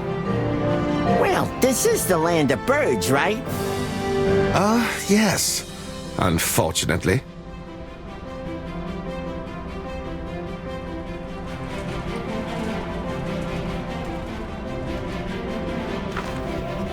Isn't it wonderful? I'm just so sorry that this terrible murder overshadows this moment. Well, yes. I can understand why you say that. Do you see how beautiful the sky is around here? The sparkling, shimmering lights, the vibrant colors. I doubt Moses would notice such things. Why do you say that? I can appreciate the artistic beauty of a place. At least I try to. You live for your work, my dear detective. But sometimes you have to stop for a moment and enjoy nothing. Then you'll realize that sometimes nothing means everything. Come again? My dear lady, congratulations. You have made this ice-cold rock think. I'm sure he's not as cold as he makes himself out to be. Thank you, milady.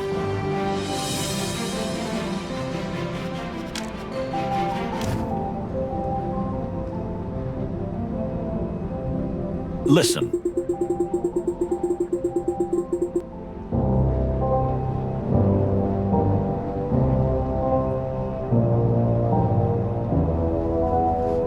Well, well.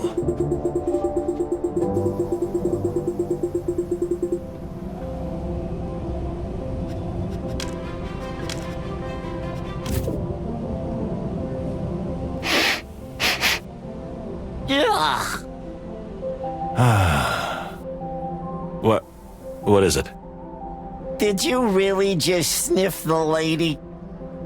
Well, how shall I say? Ugh, you know what? Never mind. It's your business. No, I'm just doing my job, Plato. I'm collecting clues. Ha! Clues, of course. Yeah, suit yourself. But...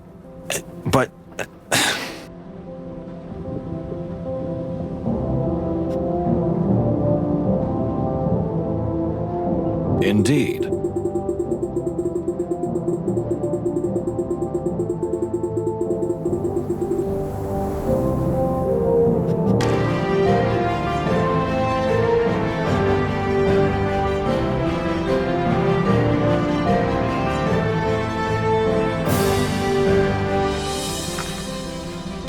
I wish to fly someday. What's that, my dear? Oh, I was just daydreaming. I've always been fascinated by flying. Aeroplanes, hydroplanes, zeppelins and balloons. Ever since I was a little girl, I've dreamed of soaring above the clouds. When this trip is over and we're all out of here with our fur intact, I'd love to take you on a balloon ride. Really? You're just teasing. No, I'm dead serious. Ah, we have to get out of prison first and escape the war, of course. Well, yes, that's true. Thanks for bringing me back down to earth, my dear fellow. My pleasure. Anytime.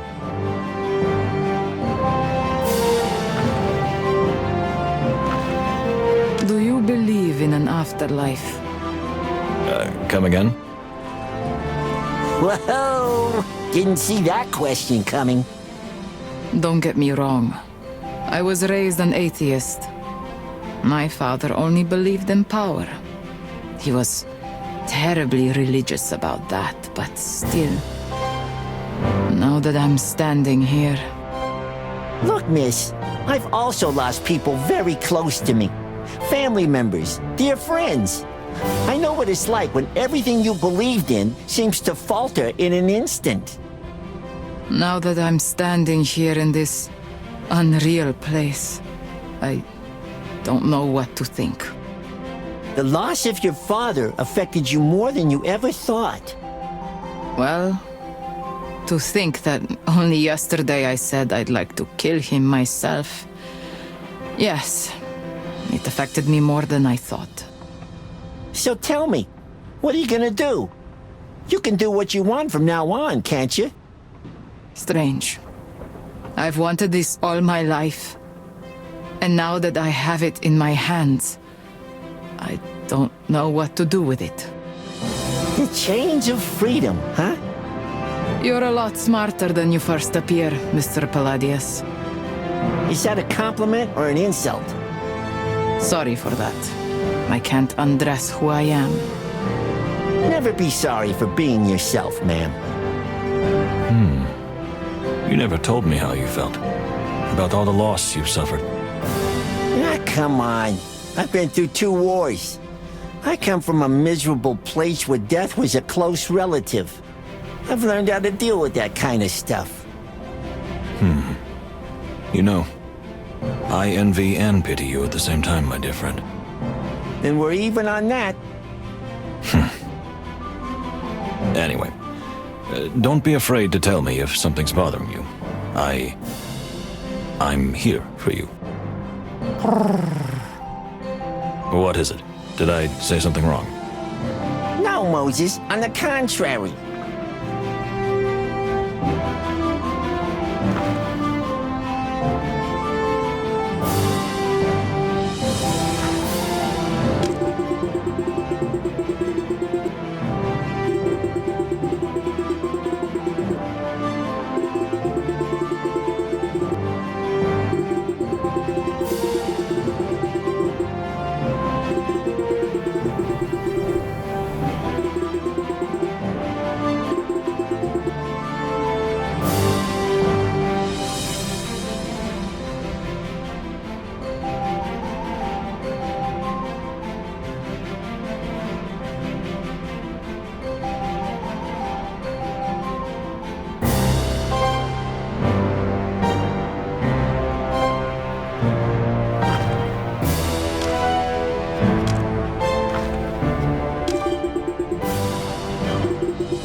Indeed.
Interesting.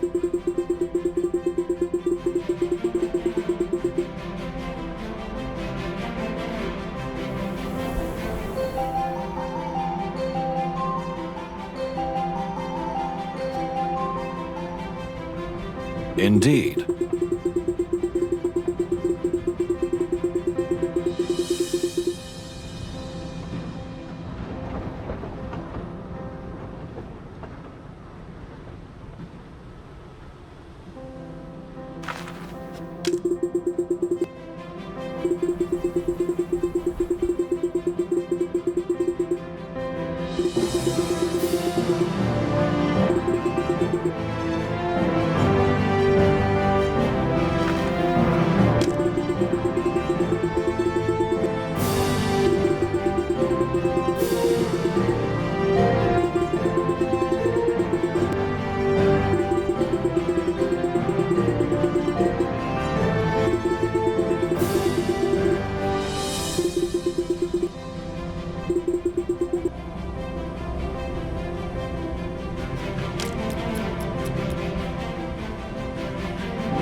Well, well.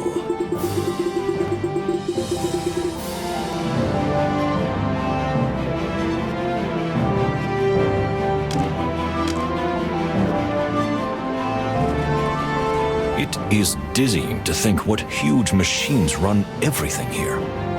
I wonder, is it wise to base everything so much on technology? You haven't started following some weird cult, have you, Moses? What are you talking about, my friend? You know, there's this religious group in Clawville, the New Unity Church, or whatever they call themselves. They preach about such things, like returning to old principles, back to the nature, blah, blah, blah. No, nothing like that. I just think that technological explosions like the one taking root in Avirya often bring about social changes that civilization simply can't keep up with. At least not with its sanity intact. So we're hurtling towards total madness, huh? Well, you could put it that way. For now, let's just worry about tomorrow, huh? Like how to clear our tarnished name. My name. They only suspect me. Wherever you go, I'll go with you. Even to prison? If I have to. That's sweet. Yeah, that's me. A little kitty with a big heart. Okay, let's not exaggerate. Well, yeah, airships are great, birds are cute, but are we done here? Unless something truly unexpected and surprising happens, then yes. Wow, I think you just hit the nail on the head. Look over there.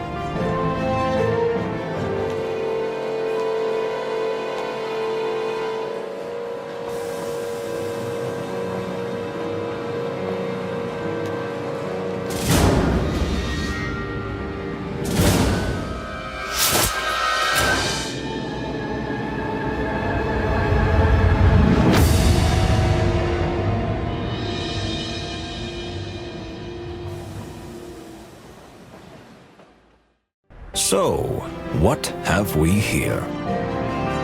Hunk, it's nothing. Please, can I have it back? Absolutely not. Is that stolen property? What were you gonna do with it?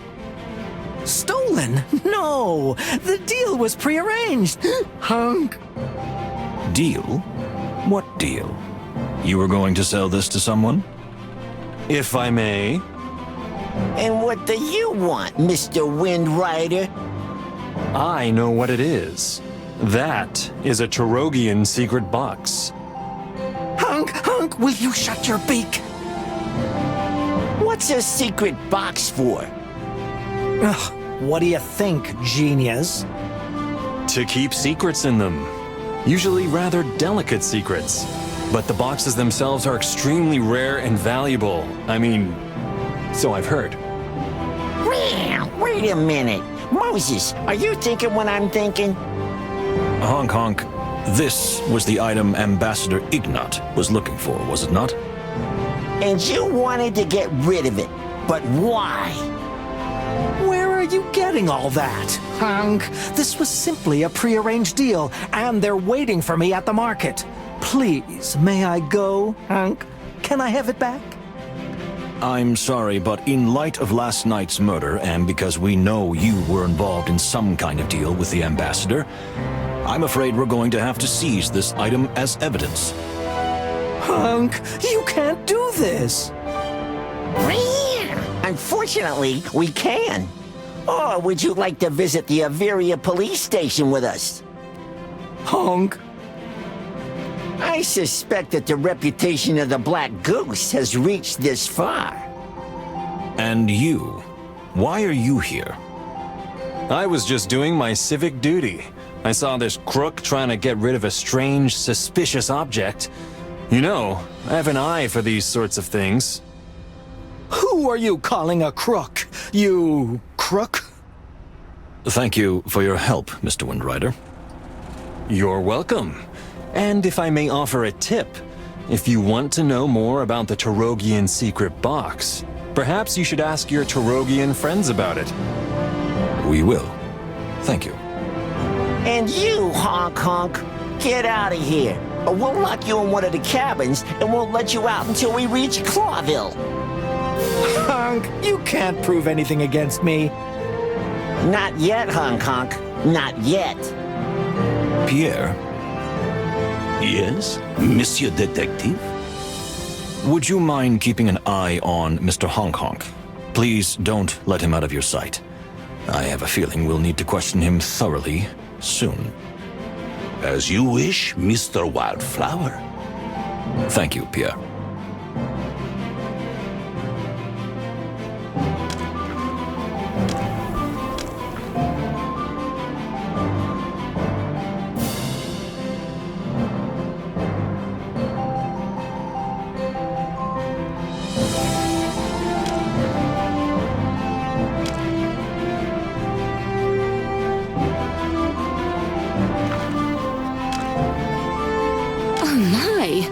Where did you find it? Madam, can you tell me what this is? Of course. It's a never forget box, as my late mother called it. We had one like this in my family when I was a child. Some people call them secret boxes. So it's a kind of safe. A safe? No, I wouldn't say that. As you can see, it's mostly made of wood, so it would be quite easy to break open. This object has more of a spiritual significance. Spiritual? Religious. According to our traditions, whatever is placed in this box will never be forgotten by the person who put it there. Others believe it has magical properties. The object placed inside is imbued with great power. Or, if you place a wish there, it will come true. That's very interesting. And do you know how to open it? Now that is most interesting. Every such box is completely unique, a handmade work of art. So the method of opening is also always unique, following the artist's own style and way of thinking. Yeah, so there's no kind of key for it? Usually it's a puzzle that can be solved in several steps. Opening it is part of the ritual surrounding the object. You see, if you want to find what you didn't want to forget, you have to remember the key steps first. Ah, that's very clever. Isn't it? Thank you, madam. You've been of great help. I hope you succeed, but don't get your hopes up for some sort of treasure. What do you mean? The box usually contains personal items of sentimental value, not riches. Ah, I see. Thank you, dear.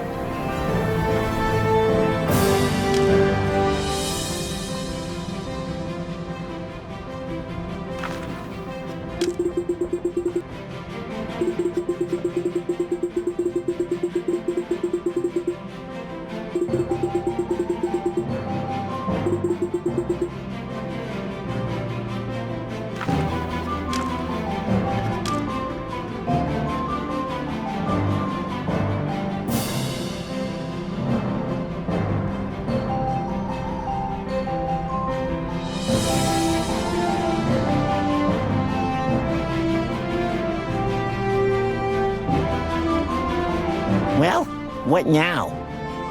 The train is about to leave, so we're riding on towards Nautica. But with a new piece of evidence in our paws. Whether it's real evidence or not remains to be seen.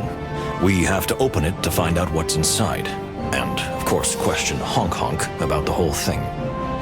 But which comes first? That's a good question, and an important one. Let's not rush it.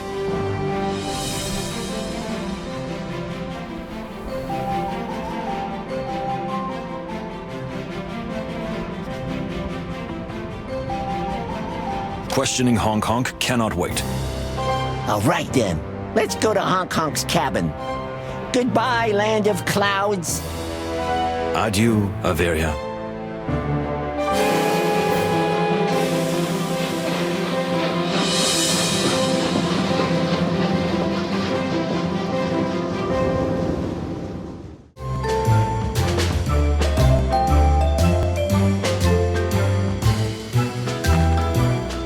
Well, what do you want? Don't spare me. I know you want to ask me about that damned box. This isn't an official interrogation, but I would ask you to be honest this time. Fine, Honk. Just get it over with.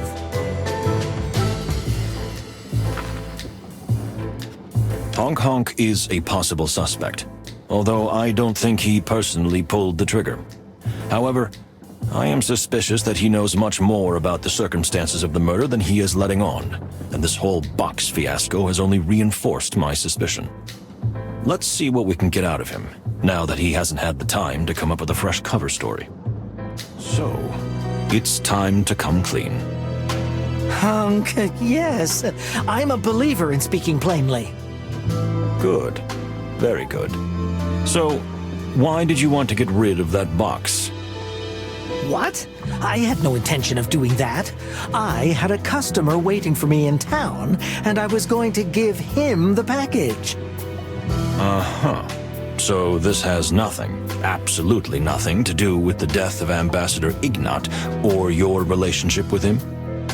How could you think that, Honk? It's completely out of the question. Is that so? Well, then I guess I'll have to dig a little deeper. It's not that painful of a process if you don't have anything to hide. Do what you have to do.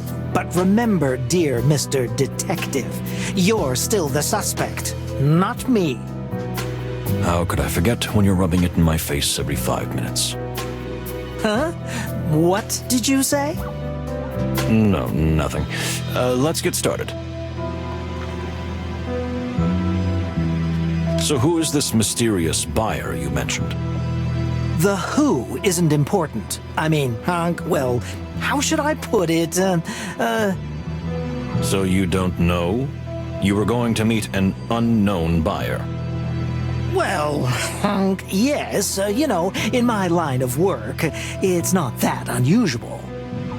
Your line of work? You mean in illegal trafficking? There's no need to get personal. So, an unknown buyer. I see. And how did they contact you? How do they know you have this item in the first place? That's the weird thing. I just found out that I would be on this train when I received a message. They promised me an impossibly large sum of dough if I sell them the package when I arrived in Avirya. And your response was? Honk, what do you take me for? It was an impossibly large sum, as I just said. If that carrion crow hadn't stopped me, I would have handed it over already. No questions asked, Honk. I see.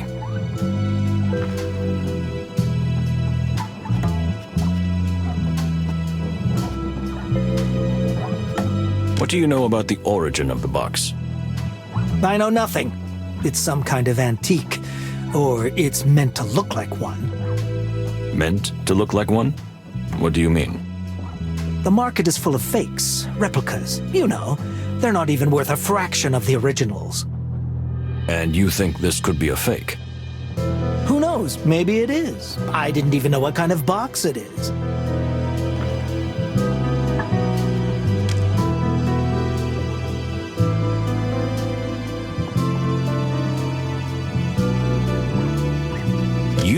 been willing to do business with a complete stranger without having any idea what was in the box? I find that hard to believe. Why, hunk? Do you think I'm some kind of genius? Sounds sweet, but come on. I'm not done yet. You've been a big player in the antique trade and smuggling for decades. Let's skip the smuggling part, but go on. Are you trying to tell me that you can't judge the authenticity of an object at a glance, or even its origin? Look, everything you're saying is very flattering, but hunk. Mr. Honk Honk, you knew very well that this object was from Toge and that it was worth a fortune. In fact, you must have suspected that it had something to do with the ambassador's murder. The fact that you wanted to smuggle it off the train in secret, instead of bringing it to our attention, proves this beyond a shadow of a doubt. You were terrified of this thing, and what it might contain. All right. No need for a big scene, okay? Yes, I knew it was rare and extremely valuable. I was dying of curiosity to find out what was in it, so I might not have sold it. But as soon as the ambassador was killed, I got scared. I thought it would only bring trouble, and it would be better off with someone else. Hunk, are you happy now? At least you're being honest. Or something like that. Great! Can I go now? I'm getting tired of this. Please don't rush. We're not on a wild goose chase.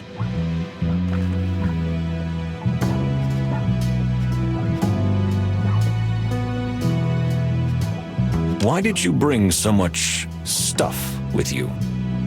Well, let's just say I've been on a rather productive shopping trip, hunk. So all this junk is from Stavonia? Oh, no. You know the road to Stavonia is long, and the train makes several stops on the way. These goods come from all over the wilderness, and my very wealthy customers can't wait to get their paws and claws on them. So all these goods are going to Clawville? That's right, genius. And there I sell it, or auction it off, in a 100% legal manner. You know, Mr. Honk Honk, if you didn't emphasize so vehemently that what you're doing is 100% legal, it wouldn't be that suspicious. Hunk, come on, sly guy. We don't need to beat around the bush, right? We know each other all too well. That's exactly what I was talking about. How's the underworld these days? What kind of amateur question is that? Are you trying to throw me off, or what? Come on, Honk Honk. We both know exactly what your game is. Let's not chase each other around like fox and goose. You're right. You can't accuse me of anything, so we might as well talk openly. I'd really appreciate that. Look, maybe I don't pay all my taxes, or maybe I don't pay any taxes at all. Perhaps not all my sources are legal, and probably the market where I buy and sell is the black kind of market. But at the end of the day, I'm just a merchant, so don't come at me with this ridiculous mafia nonsense. That's goose shit. I don't hurt anyone, therefore, I'm not a gangster. That sounded very good, very rehearsed. But you know very well it doesn't work that way. If you ask me, you're just as much a criminal as I. It's just that you, the Crown, and the police have institutionalized what you do. We are no different, you and I. We couldn't be more different, Mr. Honk Honk. What is your real purpose? Why are you traveling on this train? I simply have a bunch of customers waiting for me in Clawville. That's all. You see all this stuff around me? You think this is all mine? So the fact that you got the box and you're on this train of all places is just a coincidence. Why not? Life is full of surprising coincidences. A detective like you would know that very well, hunk. As a detective, I have learned that coincidences are as rare as white crows. Or black geese, right? What is rare is not necessarily impossible.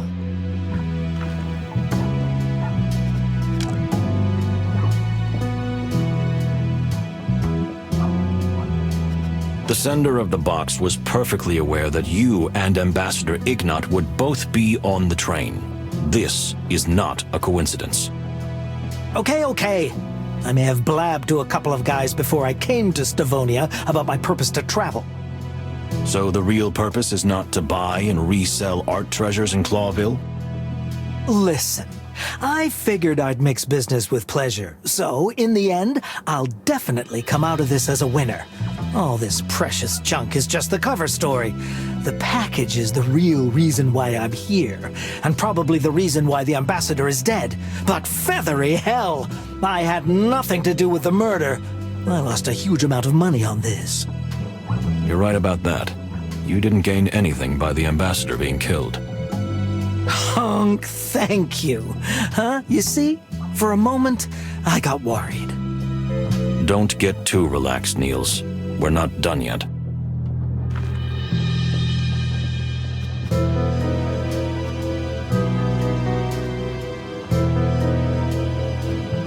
How did you come into possession of this box? Well, I was in Stavonia on completely different business when I found the box in my hotel room. It was still wet from the snow, so I immediately looked out the window and saw a shadowy figure running away. What kind of shadowy figure? I couldn't see clearly, but they were wearing a dark coat and, Hunk, a top hat maybe? Was it a man or a woman?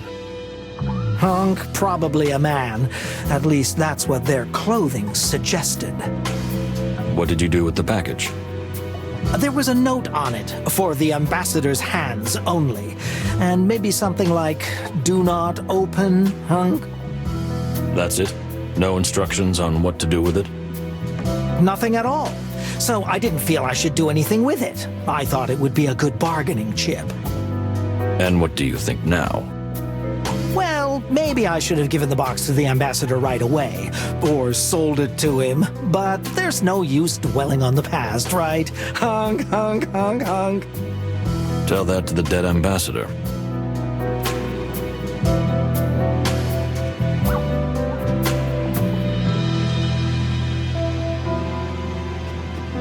Why do you think they gave you the package? How should I know? These Stavonian spies are completely unpredictable. Spies? So you're saying that the mysterious stranger was a Stavonian spy?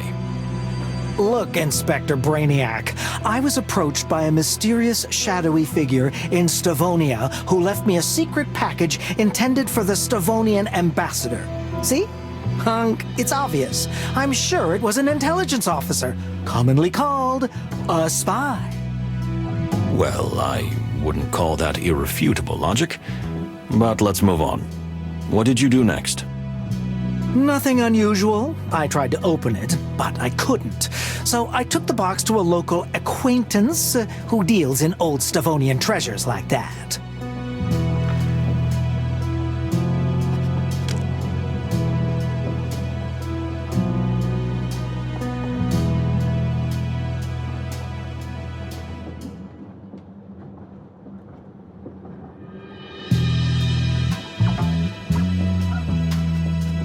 Wait a minute.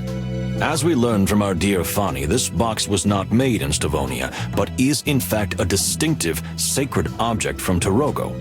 Why did you want to take it to an expert on Stavonian treasures? How could I have known it wasn't from Stavonia? Come on, Mr. Honk Honk. You're one of the most famous smugglers and antique dealers in the wilderness, and you want me to believe you can't tell the difference between the Stavonian and the Toge style? Honk, you got me. Yes, you're correct. I knew right away that this artifact was from Toge. Are you satisfied now? What will you do with this information? All information can be important. Leave that to me, Mr. Honk Honk. If you say so. Did you manage to find the key to the box? No, but truth be told, Honk, I tried everything.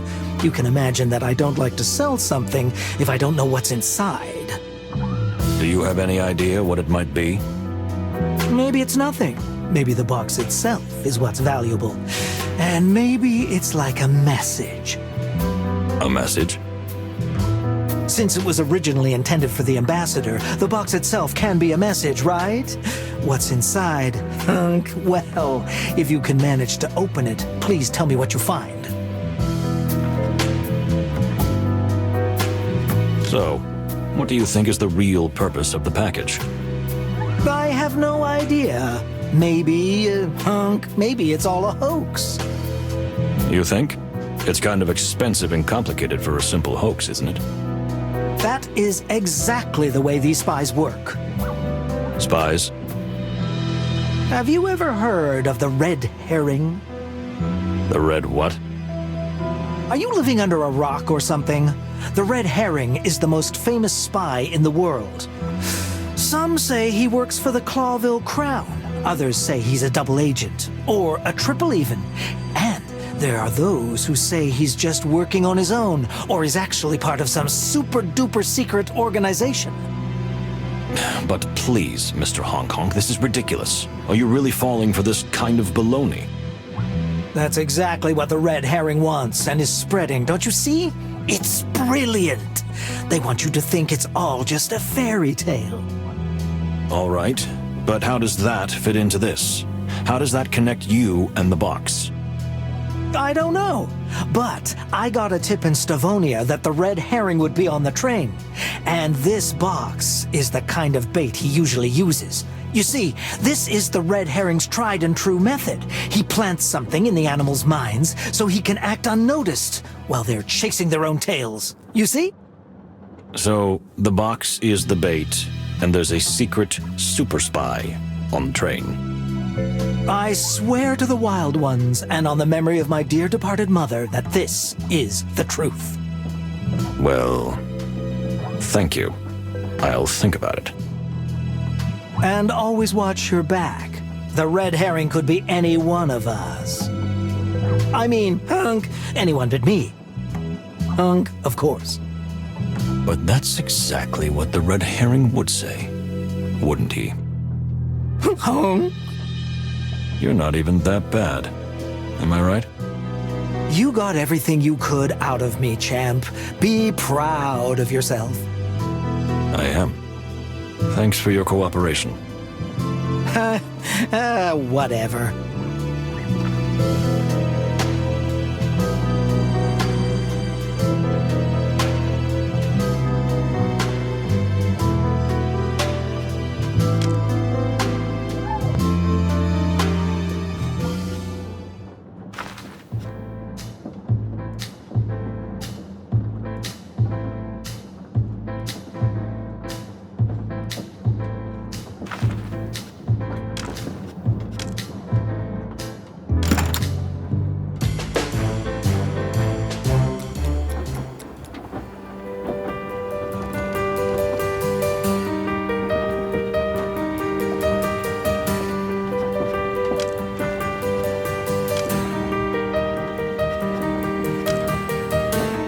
So, shall we open it? Looking at this box, it won't be easy. You live for puzzles like this, don't you? I prefer cracking minds to cracking boxes or safes. Well then, think of it as the mind of the box maker. You want to solve their puzzle and thus defeat their intellect, right? I hadn't thought of it that way. See? I'm smart. Of course you are, my dear friend. Of course you are.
fucking kidding me?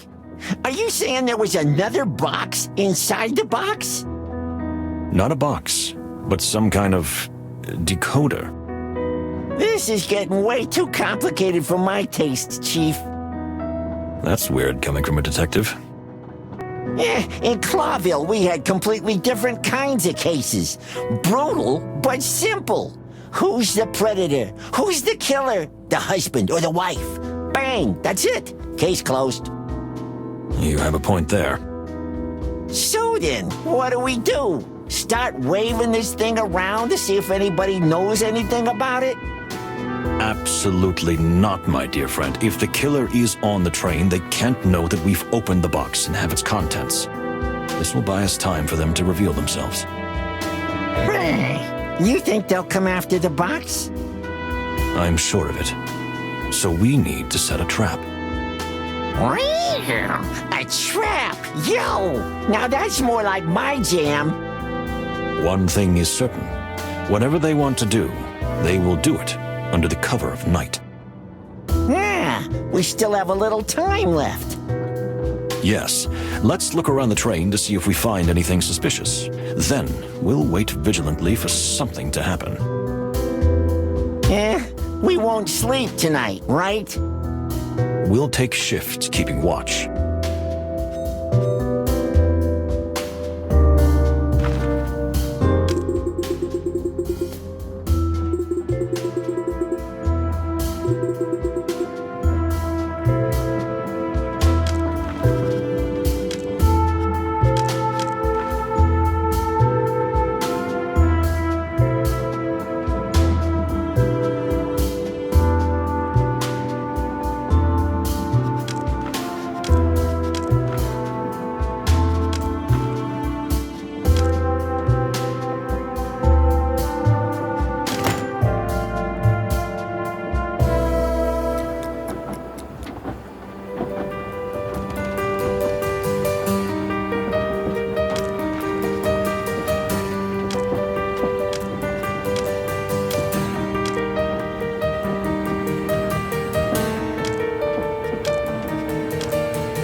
Ambassador.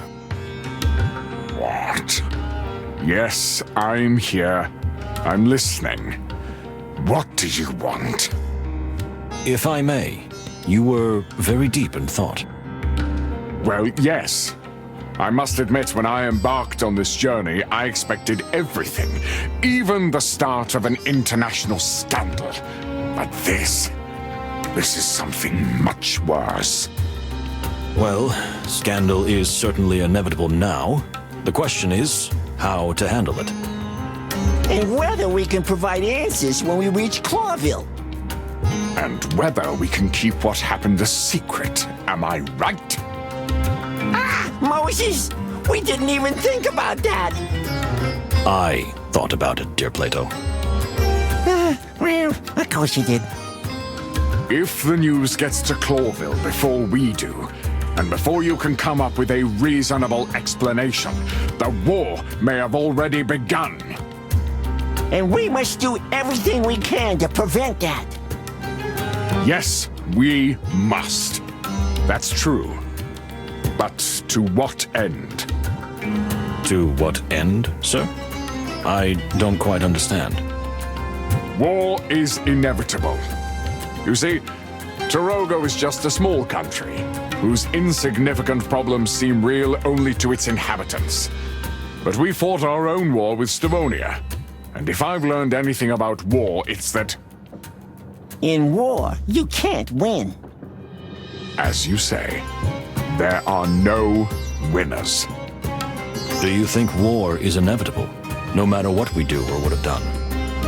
I do. And that whoever did what they did either acted out of blind hatred or knew exactly what they were causing. Maybe both at the same time. Either way, we can't change our fate. And if that's the case, we must accept it with respect. This is the spiritual leader talking, right? I'm just an animal like everyone else. I feel that now more than ever. Well, thank you for your honesty, Separ. Well, Ambassador Mujara can be ruled out from the equation. What makes you say that?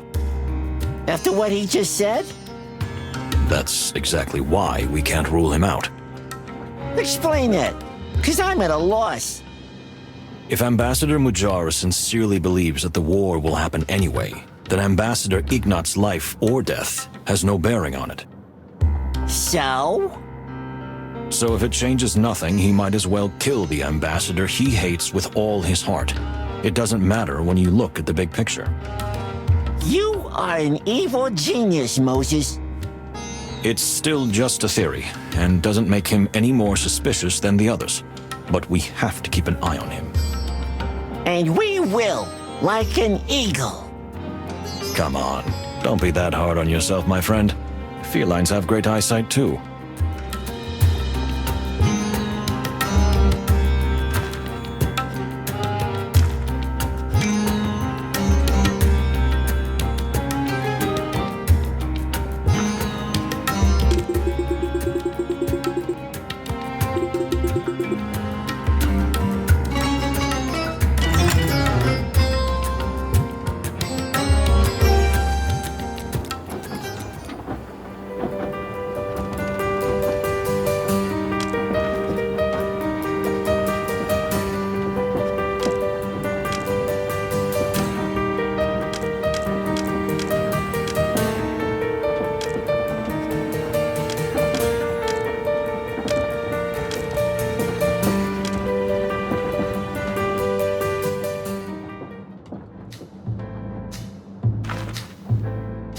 Stop right there!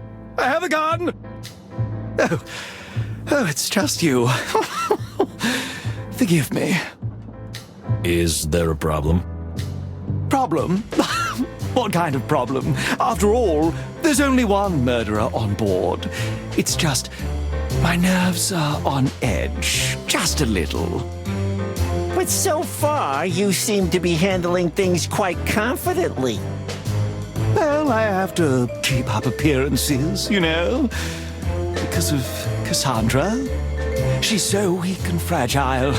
If she sees me panicking, well, she'll panic too. And then it'll all be over. Sir, I can assure you there's no reason to panic. Oh, don't give me that cop crap.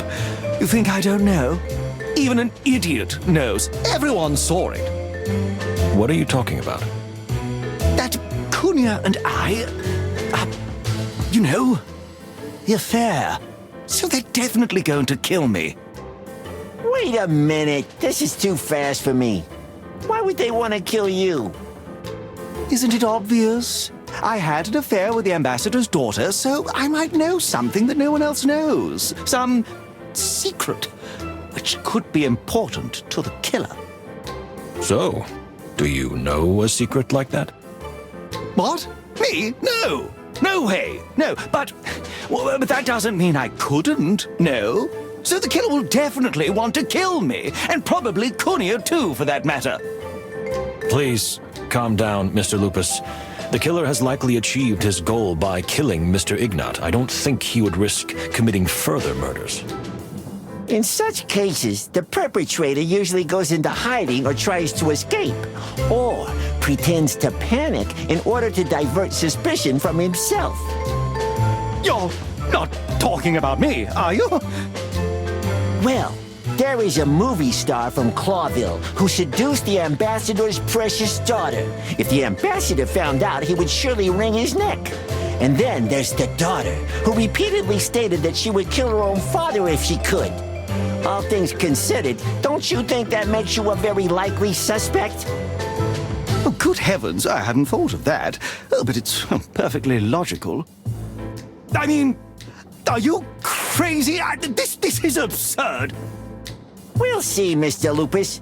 We'll see. All we ask is that you don't leave your cabin for a while. Leave? Never. At least I feel safe here. Good. We'll talk again. Just find the perpetrator, okay? And I'd rather not hear your ridiculous accusations again. Are you an ostrich or a wolf? What do you mean? Never mind.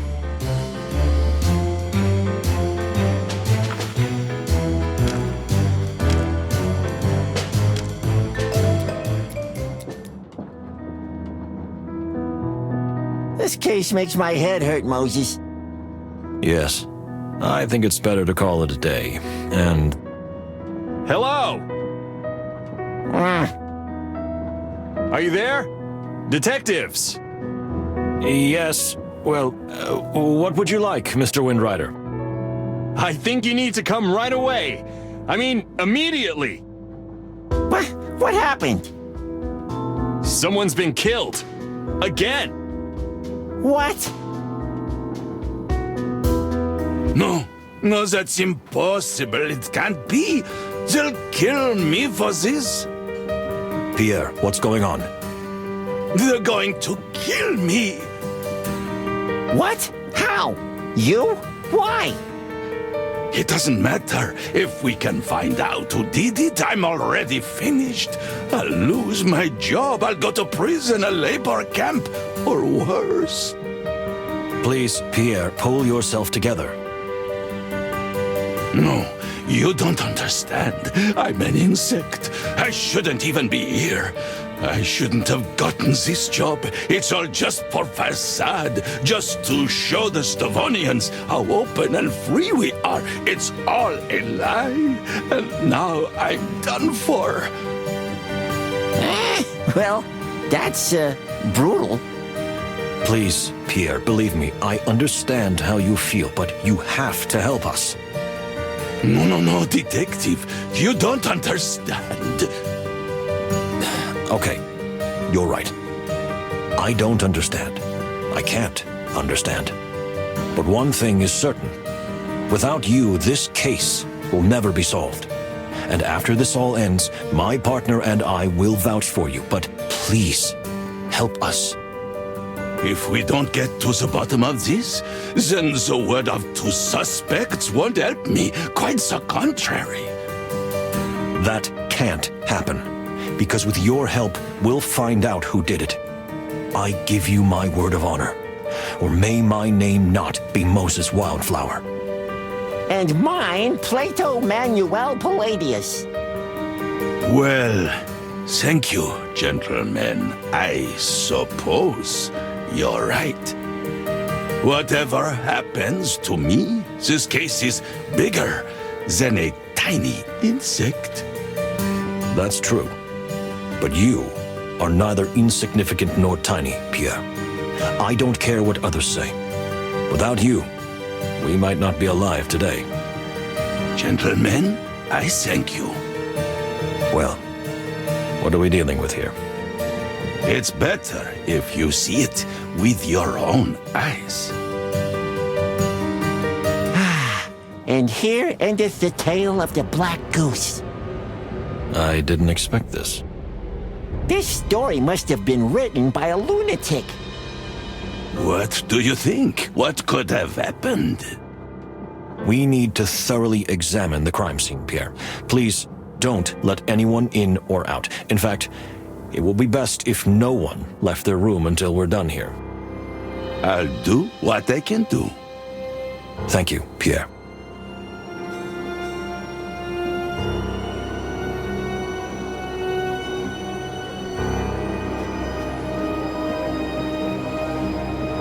They just simply hanged him.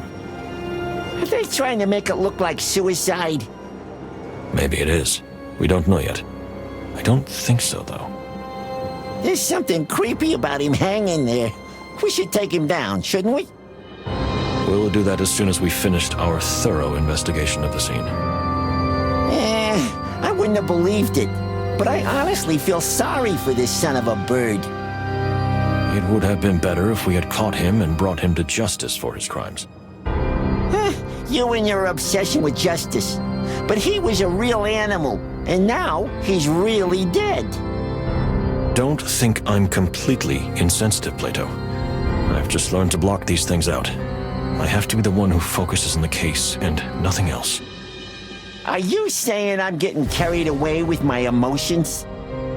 It's because of your emotions that I'm still sane, my dear friend. And still alive. You always know what to say to me, don't you? How long have we been partners, Plato? 8 or 10 years. Who's counting? 8 years and 132 days, to be exact. Of course, you're counting. Well, let's focus on the facts. What else do we see?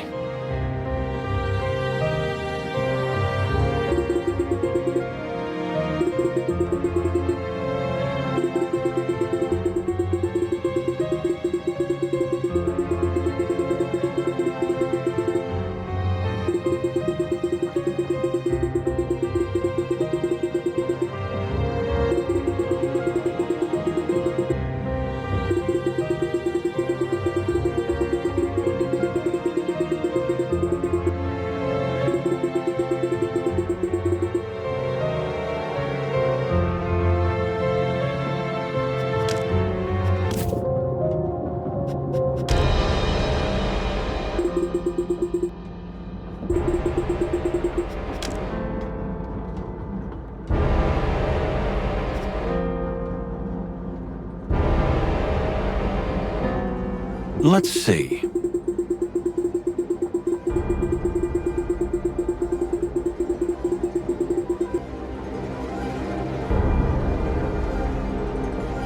Let's see.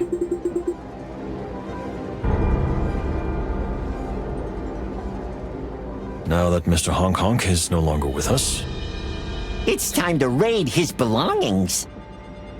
that's not exactly how I would have put it.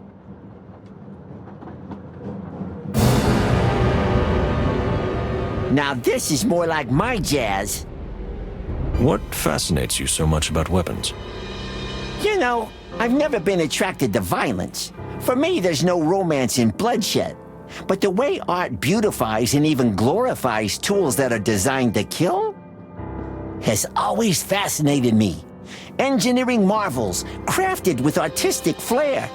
More of a symbol than a weapon. Well, that's certainly an interesting point of view.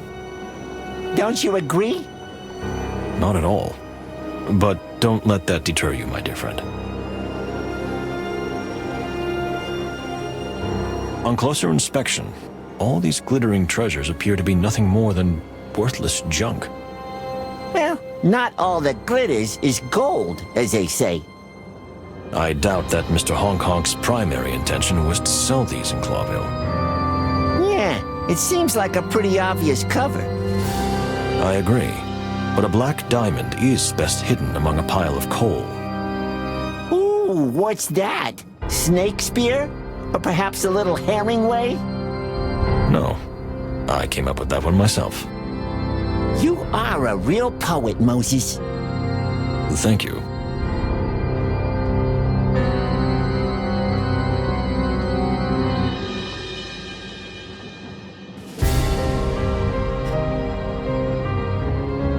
This is an interesting box. It looks fake to me. Or at least not very valuable. What makes you say that?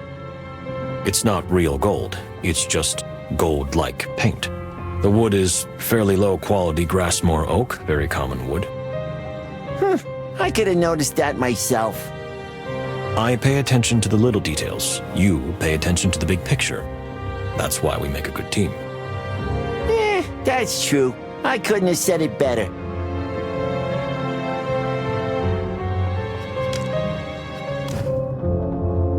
Listen.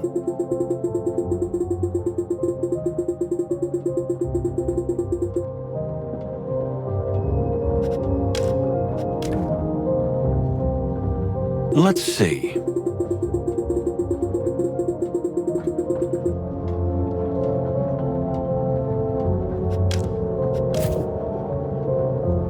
Interesting.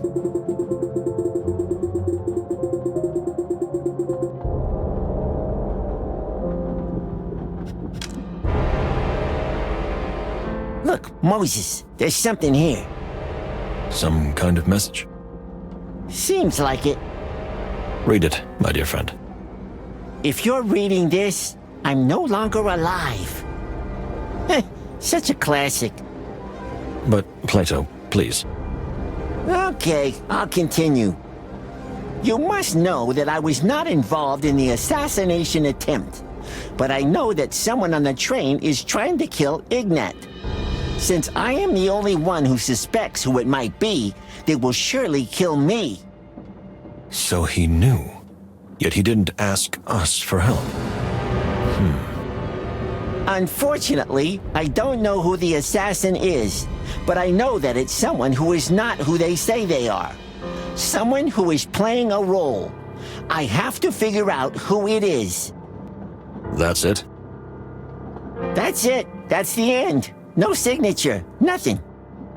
So he wanted to find out for himself, but he knew that the end could come at any moment. Old Honk Honk had more guts than I thought. Unfortunately, the killer realized that too.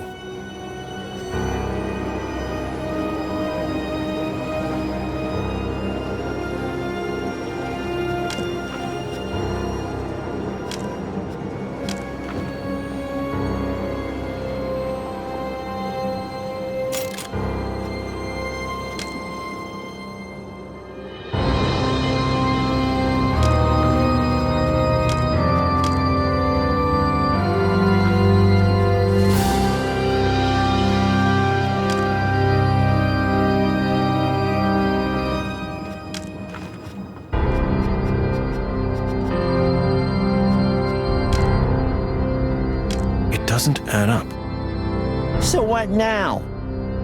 If this message is real, and the killer really felt that Honk Honk knew too much, he could have chosen a much more discreet way to eliminate him. This is anything but discreet. What's more, the killer made sure that someone who couldn't keep a secret would find it. Marco? The magpie has already crowed about it all over the train. Probably. So the killer wants to cause panic. They want confusion and chaos. So we all turn on each other? Maybe. Or so we won't notice when they escape. Then what do we do?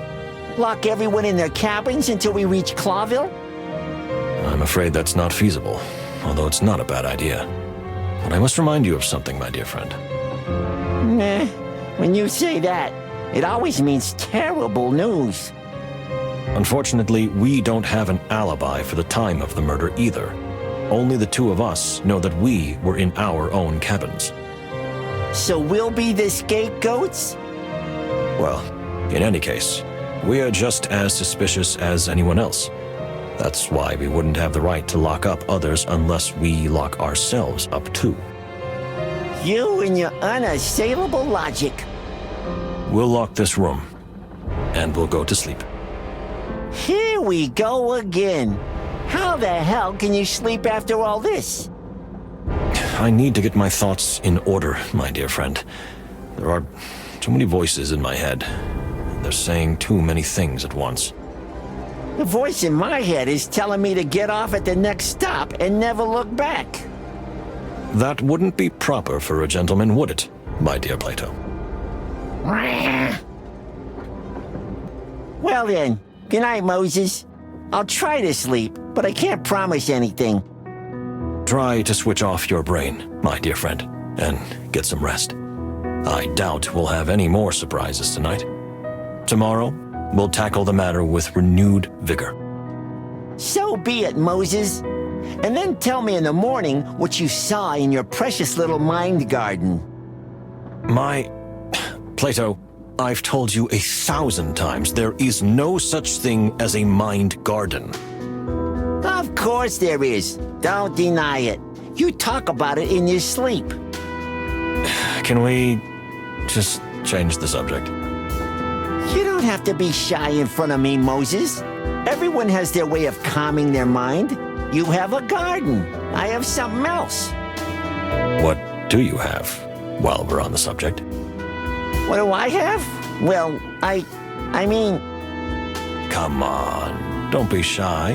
Especially after lecturing me so much about opening up. A house. A house? More like a cottage. A little cottage next to a beautiful rice field, shaded by tall trees. Is that where you want to retire? No, that place really existed, but it's gone now. Oh, I see. There was someone else there, right? You don't have to talk about it. I won't. As you wish, my dear friend. Good night, Moses. You too, Plato.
It's awful quiet. Quiet? What do you mean? Weren't you expecting some kind of twist? Another murder or pirate attack? Last night's twist was more than enough for me. But something's changed. I see. It looks like we'll be arriving in Nautica soon. How is this train able to travel underwater? We'll find out soon enough. I suggest we take a walk. Good idea. I need to prepare myself for this arrival. Are you afraid of water? I'm a cat. Water is my arch enemy. Well, let's just go with the flow, shall we? You know, Moses, your sense of humor is improving. It still sucks, but it's improving. Thank you, my dear friend.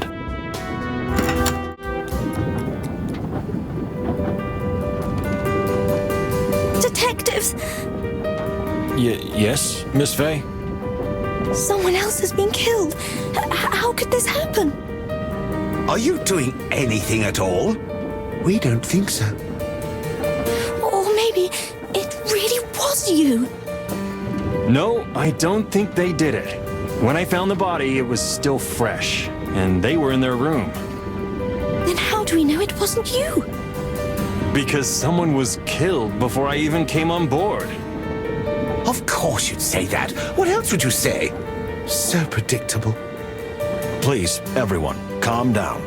Whoever the culprit is, by attacking each other, we're just playing into their hands. That does make sense. We understand that everyone is panicking, but we have to keep a cool head. Otherwise... Otherwise, there will be even more victims? That's not exactly what I meant. But we can't rule it out either, so I ask everyone to stay in their compartments and not let anyone in except us. We'll snoop around the train. We'll soon be arriving in Nautica, where the perpetrator may escape. So we need to find out as much as we can before we get to the station. You're absolutely right, my friend. Let me know if I can help in any way, gentlemen. Thank you, but you've done enough for now, Mr. Windrider. That is for sure.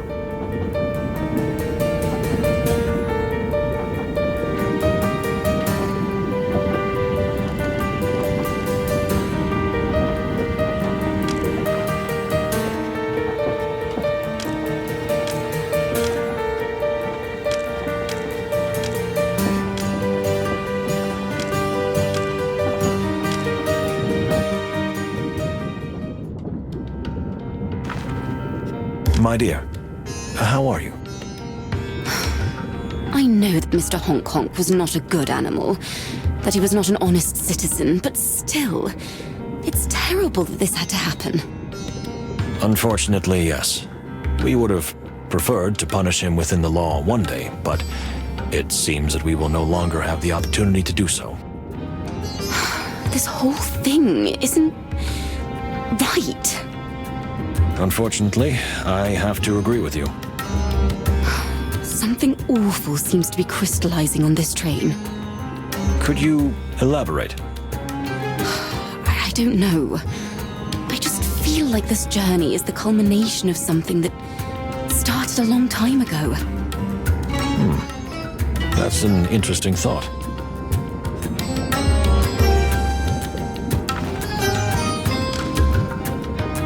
My dear, could you tell me a little more about what you're feeling? I don't know how to put it into words. It's not fear, not the kind of fear you feel when you're in danger. It's something more. It's not about you, am I right? It's neither about me nor anyone else, but rather, it's about everyone.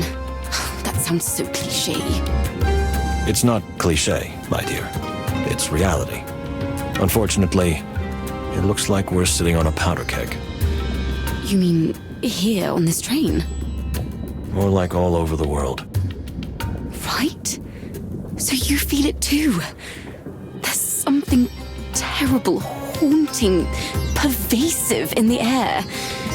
As if the truth has finally died. I wouldn't go that far, my dear. And I will do everything possible to ensure that the truth comes to light on our journey. No matter how painful it may be? A painful truth is still better than a pleasant lie. Am I right? Look at me. Now I'm talking in cliches. Indeed. But please, Moses, take care of yourselves.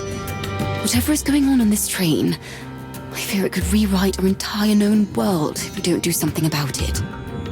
Don't worry. We'll be here, madam. Thank you, Moses.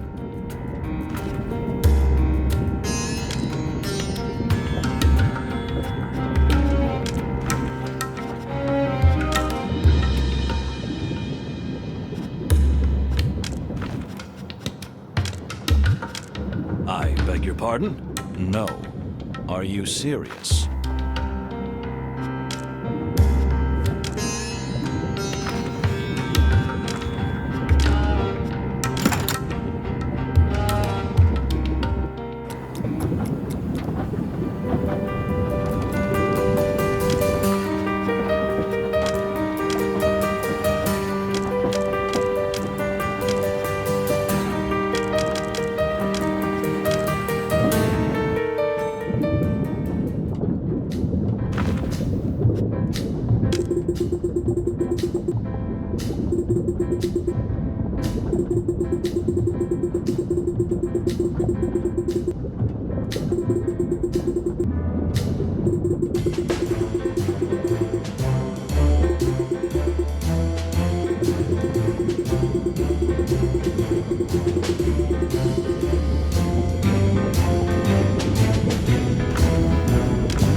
dear Baron.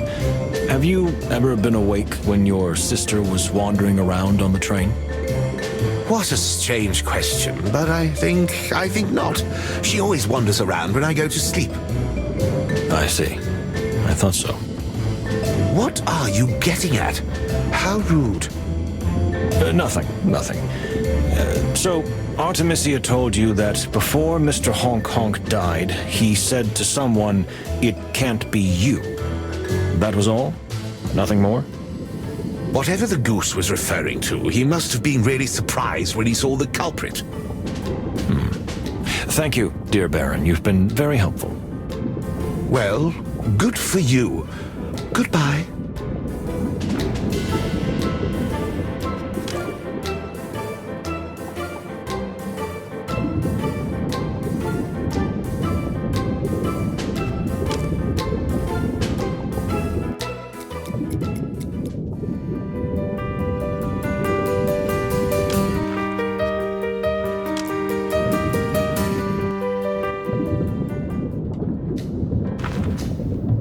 Alone, Mr. Lupus?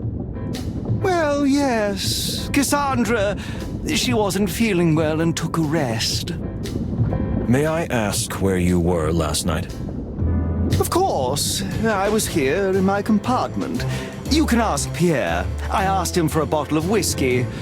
I felt as though drinking myself under the table was the best thing to do. And you did that? Oh, no, not at all. I can't drink like I used to. One sip and I'm out. I see. And Miss Fay? Cassandra, well, the truth is, I don't really know. I'm not sure where she was or what she was doing. Wasn't she with you in the cabin? She was at first, but then, well, who knows? Like I said, I took a nap. Maybe because of the combination of the sedative and the whiskey. Yeah, that could have done it. In any case, Cassandra hasn't been herself lately, so I can't predict what she'll do. A few days ago, I could have told you what she did without even seeing it. Today, I'm not so sure. That's the beauty of love. Really? If you say so.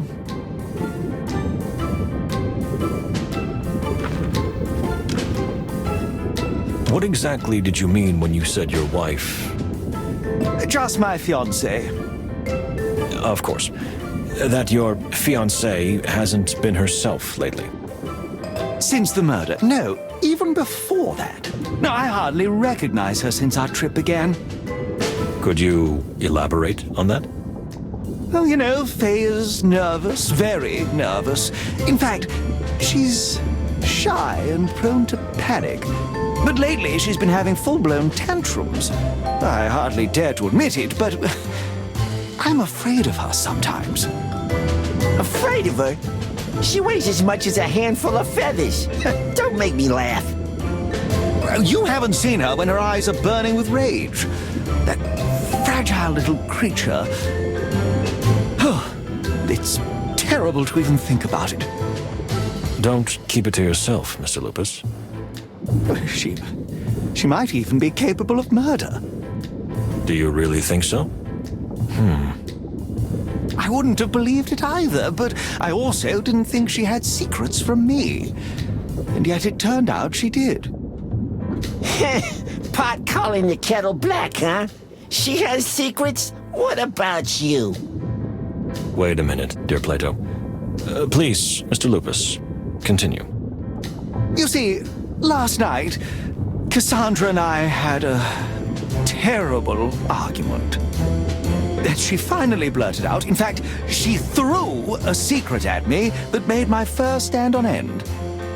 Don't tease us, Lupus. Spit it out. Oh, you see, before we set out on this journey, there was a party where Faye and I were guests of honor. And of course, representatives of Clawville. And Mr. Ignat and his daughter were also present at this party? Exactly. Only, while I was occupied with something else. Faye disappeared for hours. I didn't know why or where until last night. Now this is getting exciting. Please, quiet, my friend. That monster, that saber-toothed bastard, that butcher, he threw himself on my darling. What do you mean? Just as you would expect. He almost raped Faye. He lured her into a separate room under some false pretense, then pinned her down and... And he didn't, did he? No. Fortunately, no. But it was a close call. Someone walked in and Faye, thankfully, escaped. But since then, she's felt uncontrollable hatred toward the ambassador and, well, she's been acting most peculiar. Wait a minute. Are you saying that? I don't know. It's crazy, but still, it all makes sense now. Do you think Miss Faye could be the culprit? I was somewhere else that night, so it's possible. Anything is possible. We didn't hear from each other for hours, and the next day she was in even worse shape. Maybe because of the guilt. Let me stop you there, Mr. Lupus. This theory is extremely weak. What do you mean? What happened to Miss Faye is horrific. It's terrible and disgusting. And yes, it could even be a motive. But if everyone who had experienced trauma became a murderer, we would live in a much more terrible world and there would be far fewer of us. Do you really think so? I do, Mr. Lupus. Thank you for the information. We will keep an eye on Miss Faye and perhaps ask her about it when the opportunity arises. But only with delicacy. Of course. But at this moment, we have no reason to assume that she did it, especially since she had no motive for murdering Hong Kong. That's true. Anyway, thank you. You've reassured me a little, but I don't think I'll be able to sleep tonight. Are you afraid the bunny will catch the wolf? That would be a nice twist in the story. Oh, please, that's not funny. It is a little, but I apologize. Oh.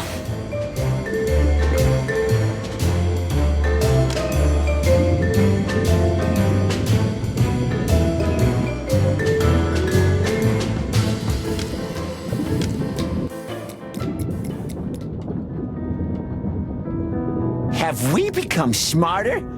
I feel like we're just sinking deeper and deeper into the rabbit hole. A rabbit hole, you say? More like to the bottom of the sea. I think we've arrived in Nautica. Can't I just stay here in the cabin? I shudder at the thought of everything being so wet here. No, my dear friend. I need you. Okay. But only because you asked so nicely.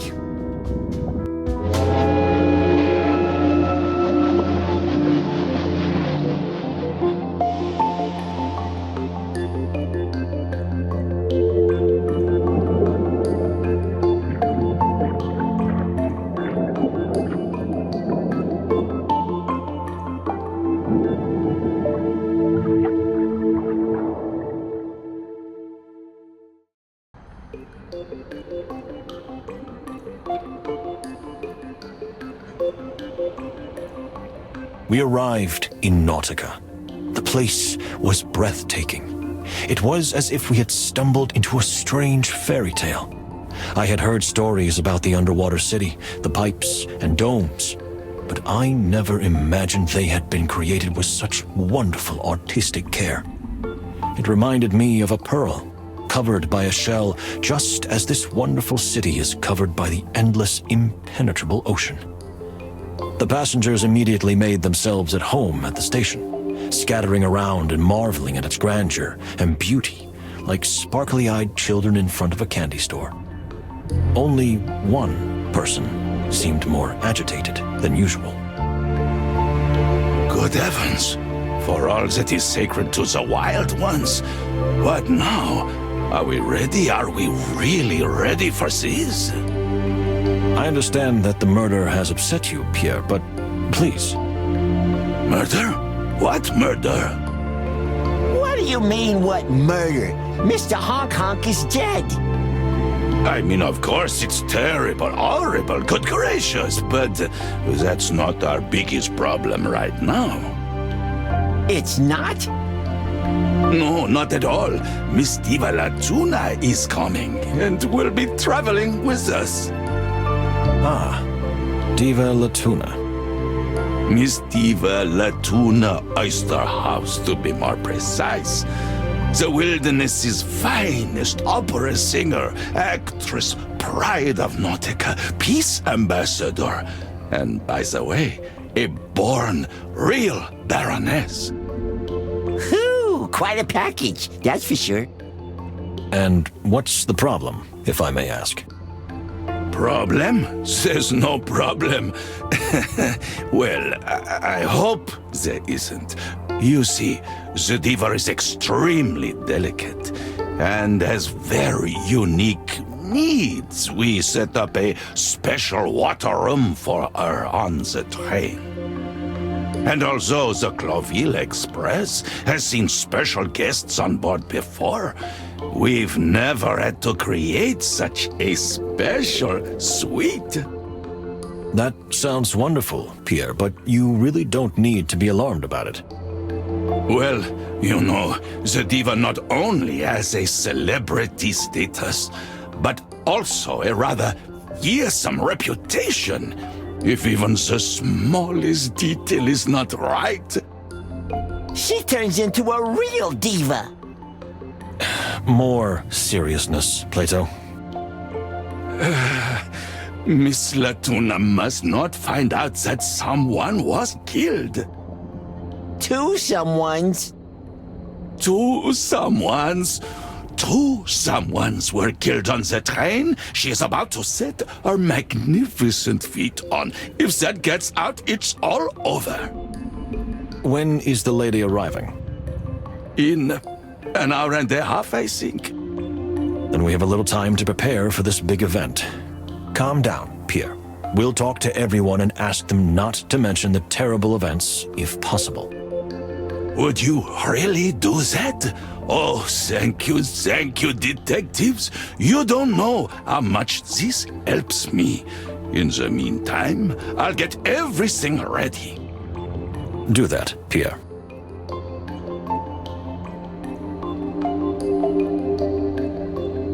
Indeed.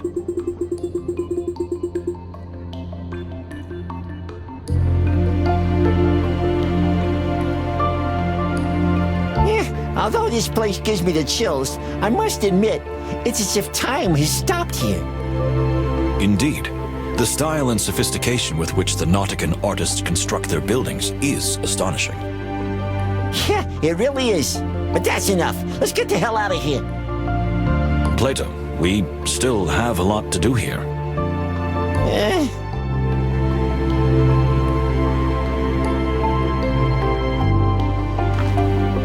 My dear, we have a small request to ask of you.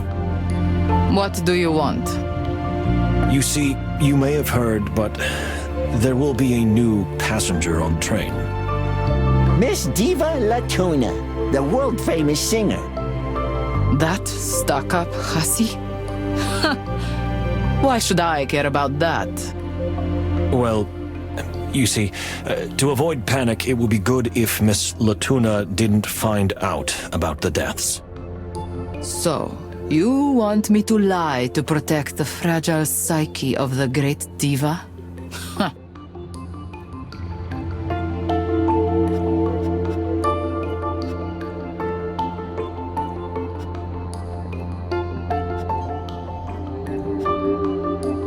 Well, if it's that important to you, why not? You gave in easily, if I may say so. Don't push it, detective. I might change my mind. But you know, sometimes a kind word can solve everything. I agree on that. Anything else? No, I don't think so. Then, goodbye, gentlemen.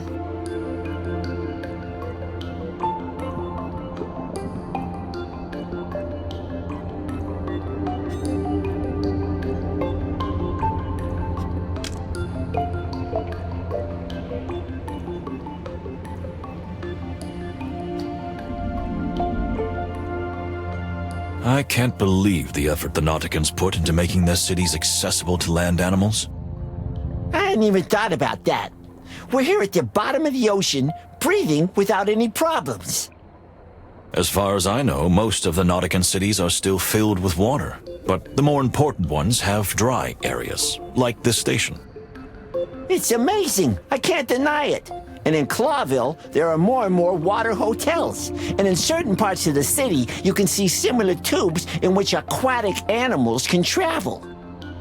If the Clawville dream doesn't go down the drain, pardon the pun, then the two worlds may merge even more in the near future. Nice thought. But do you really believe that the coexistence of species is sustainable in the long run? I don't know, Plato. I'd rather say that I'd like to believe in it.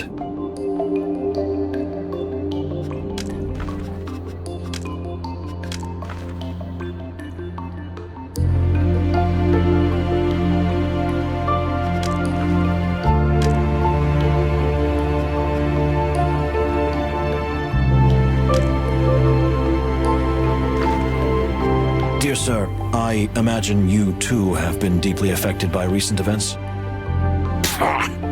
Just another corpse, am I right? I'm not even surprised anymore. We understand why you feel this way.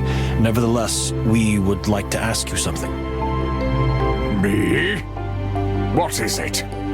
You want me to do your job for you? We just wanted to ask you not to mention the murders to the new passenger when she boards the train. Of course, it will probably come out eventually, but to avoid panic, it's better not to rush things. What do I care who panics and who doesn't? This train is already heading for its doom. Please, Separ. It would mean a lot to us and to Pierre. All right. Why not? It doesn't bother me anymore. I'll keep quiet, because it doesn't matter anyway. My mission is over. Your mission?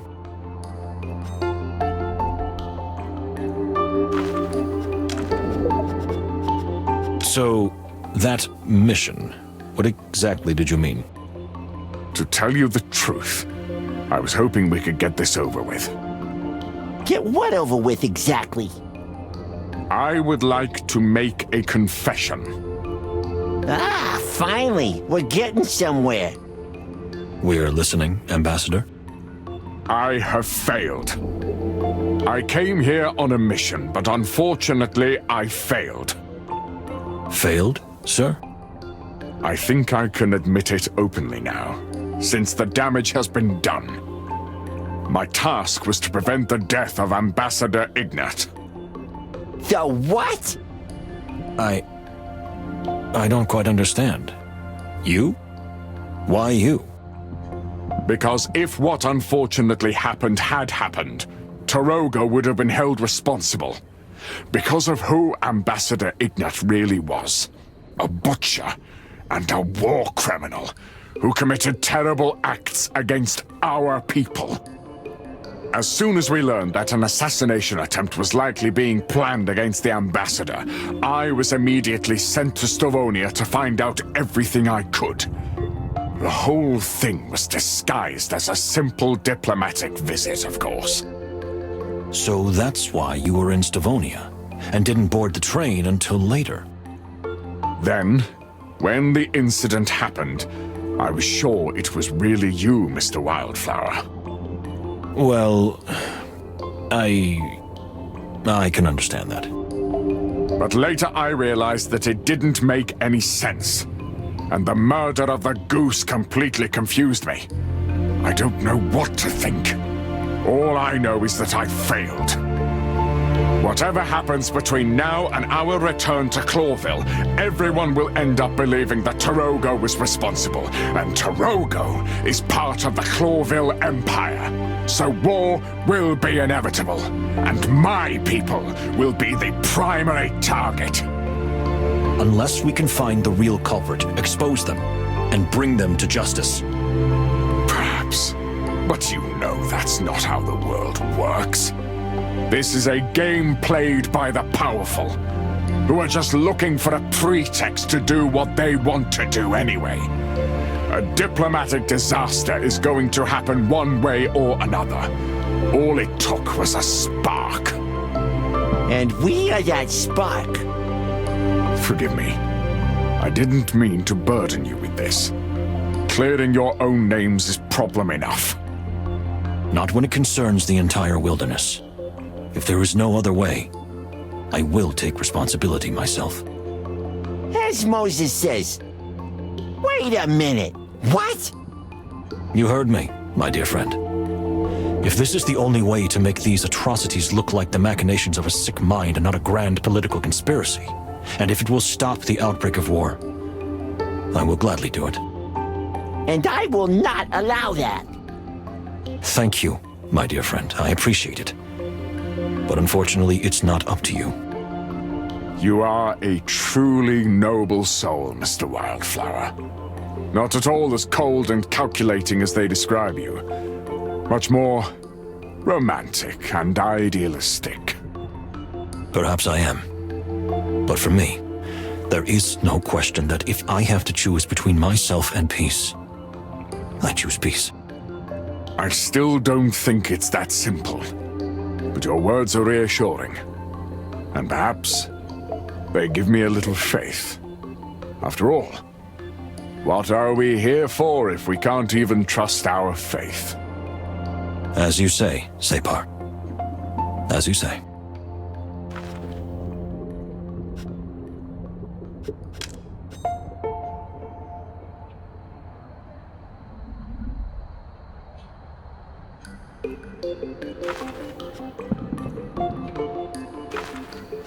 Fantastic, isn't it? A bird in an underwater city. It could be the title of a movie. Life is such an adventure, isn't it? A cat underwater is just as bizarre. Bizarre?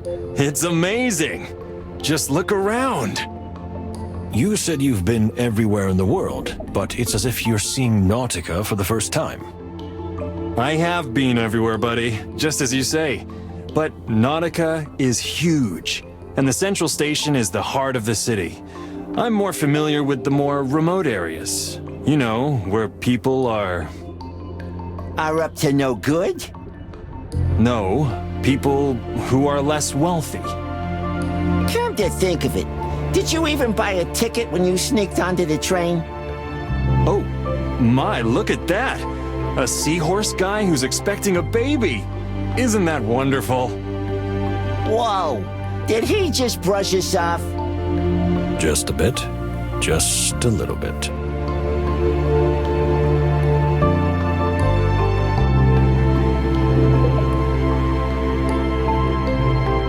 And what's this? This is the Diva's own oxygen tank. Or to be more precise, it contains oxygen-enriched, purified, and scented seawater, which Miss Latuna will breathe during our trip. Scented water? I didn't see that coming. Well, yes. Purified, refined, and scented water is quite fashionable amongst the Nautican elite these days.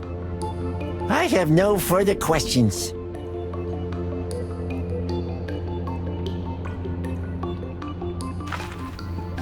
Tell me, Pierre, did you manage to, take care of Mr. Hong Kong? Of course, I can assure you that no one will accidentally bump into him. That's a creepy way of putting it. Oh, perhaps I phrased it a little poorly. My apologies. No problem, Pierre, and thank you for taking care of it. Let's hope it doesn't happen again. We've had enough surprises on this trip, that's for sure. I barely have enough hands to take care of everything. Yes, we agree on that.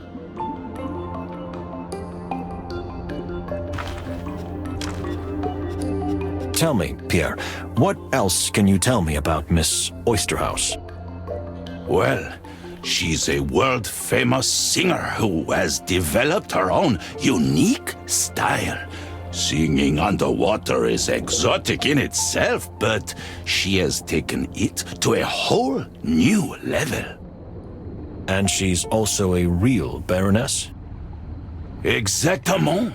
She's a descendant of a very distinguished Nautica lineage that traces its family tree all the way back to the Great Spawning. The Great Spawning? As is well known, that was the momentous historical event during which the inhabitants of Nautica occupied this underwater valley some 600 years ago. As is well known. Oh, I didn't mean to offend. No problem, Pierre. Plato has very thick fur. He'll take it. Well, of course. So, she's a true noblewoman and an artist to boot. Interesting. There's more. Rumor has it that she is also a medium. She is involved in the occult, you see. She talks to spirits. Ah, to the fluffy heavens. Here we go again.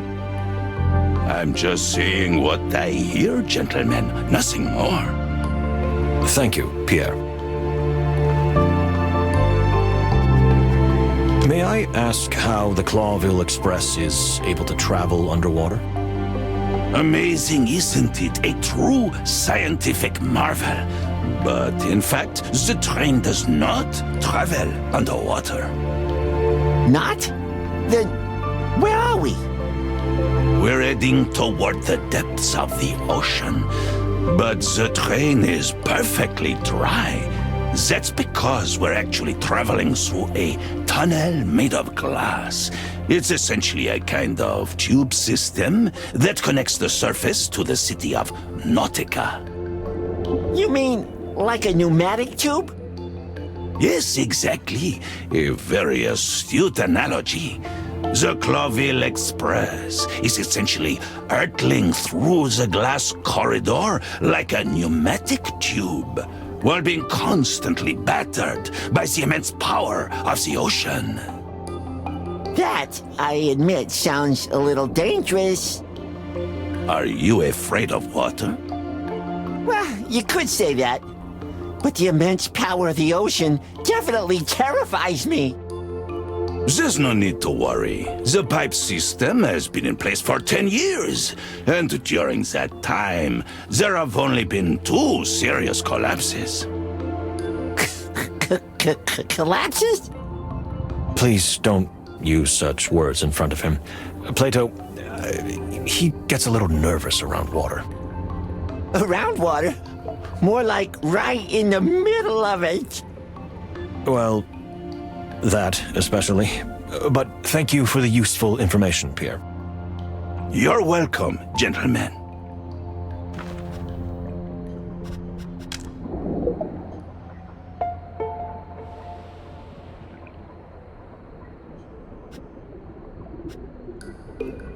So marine animals travel through these tubes? Something like that. They travel through some, while others are used to transport things. It's similar to a pneumatic tube system, only on a larger scale. And filled with water, which makes the system even faster thanks to the pressure. Indeed. A valid point. What must it feel like to travel in one of these? Yeah, I'm gonna pass on that. Thanks. Where does your irrational fear of water come from? Irrational? It's the most rational thing in the world, at least for a feline. The wonder of the mind. Science aside, reality is different for everyone. Am I right?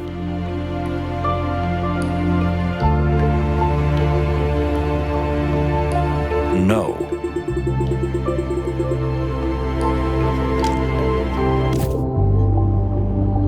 Well, well.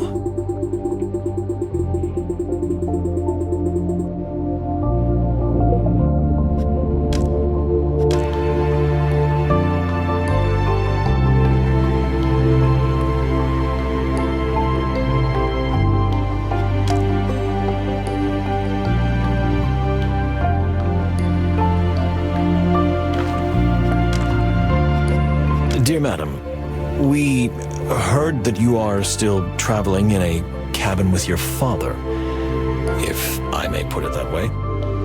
And with Mr. Honk Honk too, indeed. The latter, I confess I did not expect. Isn't that strange? I mean, doesn't it give you the creeps? Not in the least. Pierre has cruelly separated my living quarters, and as strange as it may sound, and as much as it may not be like me, it feels good to be close to my father on his last journey. It does sound strange. I think I get it, Plato. And if I'm not mistaken, death is treated very differently in Stavonia than in our tradition. We take photographs of our deceased loved ones and keep vigil with them in a room for days before burying them. We also talk to them to calm their spirits. This is how we honor their memory, and we don't want to get rid of them as quickly as possible, like in Clawville. I thought you admired Clawville. It's freedom, definitely. But there are aspects of it that even I find too cold. I can understand that. Thank you, ma'am. If that helps.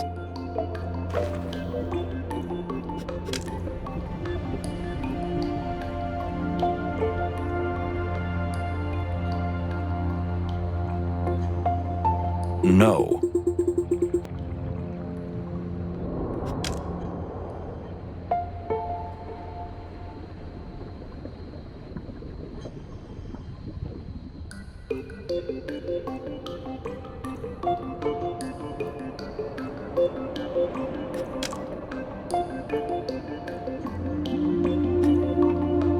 Indeed.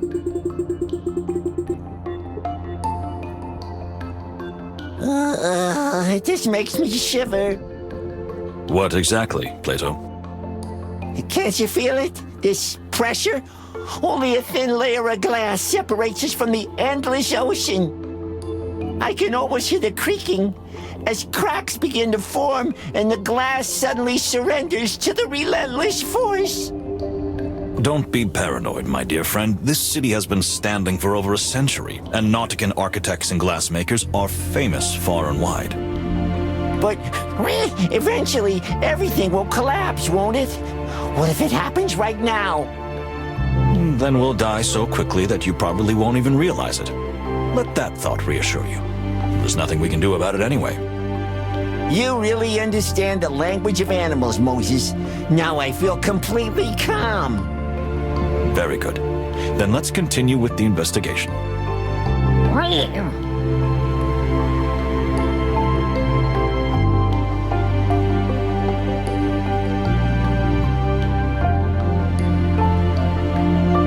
Where do you think this leads? I think it leads straight to the ocean. I guess the workers who monitor the station's condition use these to go in and out. To the ocean? But then why do they leave it open like this? What if someone falls in? Just watch your step, Plato, and you'll be fine.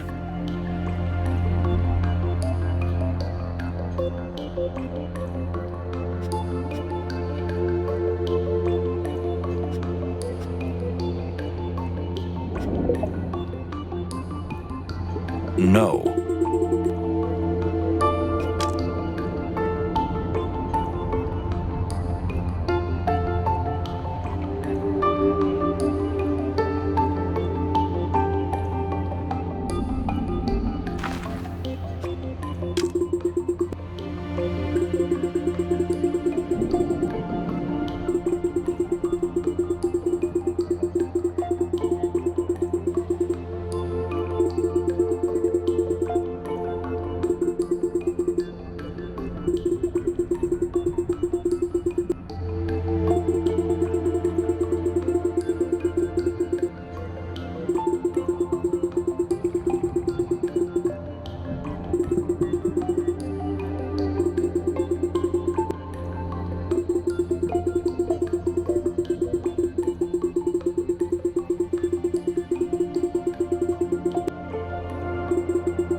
What's what all the fluff is about?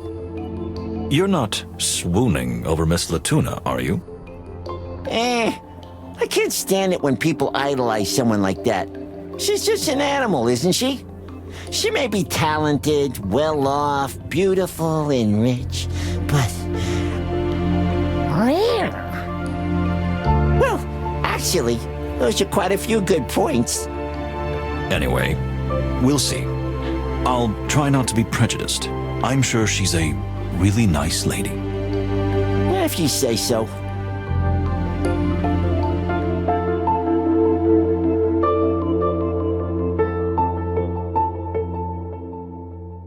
Ah, finally. You're the porters, right? Here we go again. We need to change our wardrobe, Moses. Hopefully not, my dear friend. Well, what are you standing around for? Hurry up! Oh, these landlubbers. I'm sorry, my dear lady, but we're not porters. I'm Moses Wildflower, and this is my partner, Plato Palladius. We're both detectives of the Clawville Police Department. Detectives? On a diplomatic train? What for? Did someone get killed?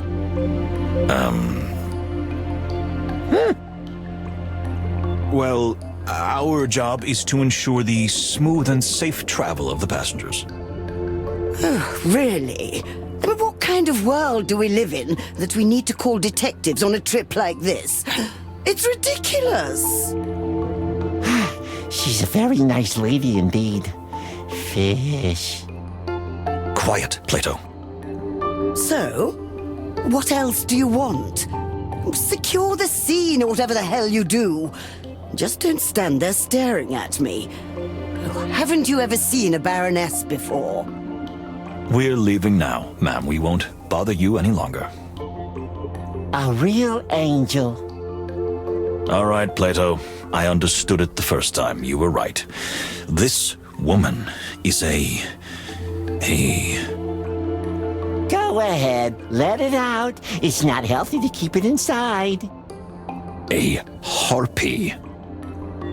That's it. I expected something a little harsher, but it's a good start.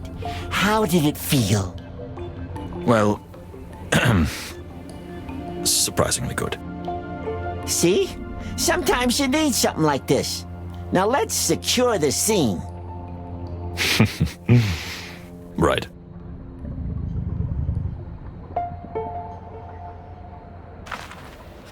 A spider?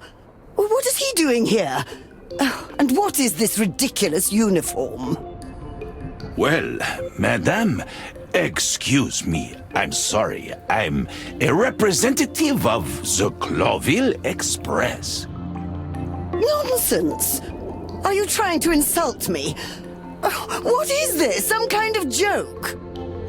Ma'am, I assure you that all is in order. Pierre is not only a representative of the Express, but also a terrific conductor who will cater to your every need during the journey. I can vouch for him myself. Oh, I've never heard anything like this in my life. Entrusting such a responsibility to an insect. But, excuse me, I really don't mean to offend you.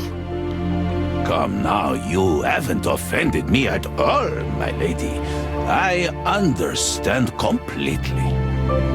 Like hell you do. You better apologize to Pierre, Missy. Missy?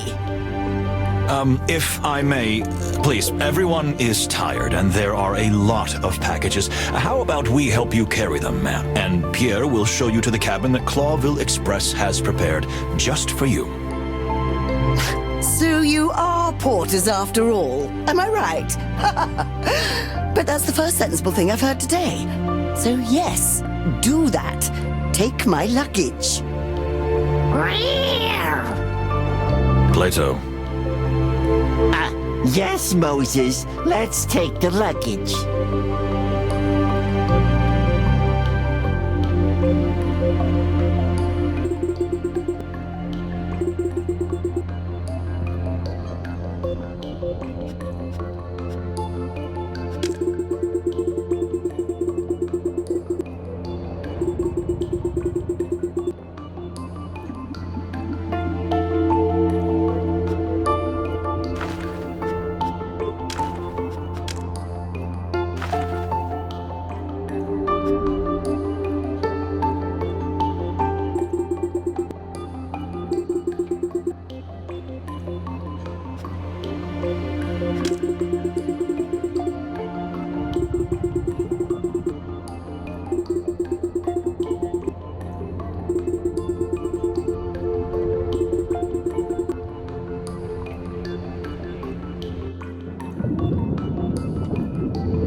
So, this is it. The water room.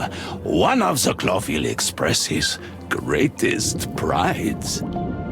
It is indeed. How should I put it? Adequate. Adequate enough. Thank you, madame. We have all your luggage brought up, ma'am. Is there anything else you'd like? Perhaps some coffee or tea? Some tea would be nice, yes.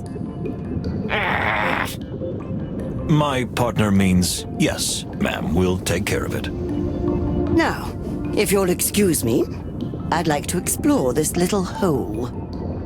Oui, madame. Gentlemen, out.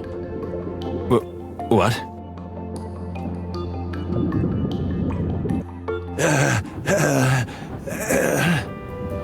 Are you all right, Pierre?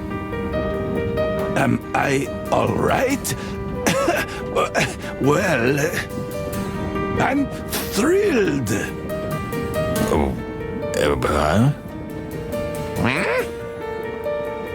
Miss Latuna loved her room, and she's happy with me too. Are we watching the same show? I couldn't have asked for more.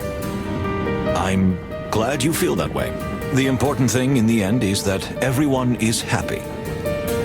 Did I have a stroke or something? Goodbye, gentlemen. See you later. Goodbye, Pierre. What was that? Pierre was so terrified of this woman that his mind embellished reality a little, and he clings to the smallest crumb that could be called good. Poor guy. The way that woman treats him, and us for that matter, is simply outrageous. Unfortunately, we'll have to put up with it a little longer. But remember, we'll be in Clawville soon, so grit your teeth and bear it somehow. Yes, boss. That's the spirit. However, while we wait for Miss Latuna to tidy herself up a bit, don't you think we should take a closer look at something? We going to finally crack that secret decoder thing? It's about time, isn't it? You bet, boss. Off to the Fox Cave. To the... what? So what do you think that thing hides? I don't know. I still think it might be some kind of decoder. Something is hidden inside it, obviously, but it could also just be a simple toy. But why would anyone want to give Ambassador Ignat a toy? Remember, my dear friend, we don't know if it was really meant for him. Just because he was looking for the box and its contents doesn't mean it was originally intended for him. This case is puzzling. I think it will become clearer once we decipher the code. So what are we waiting for?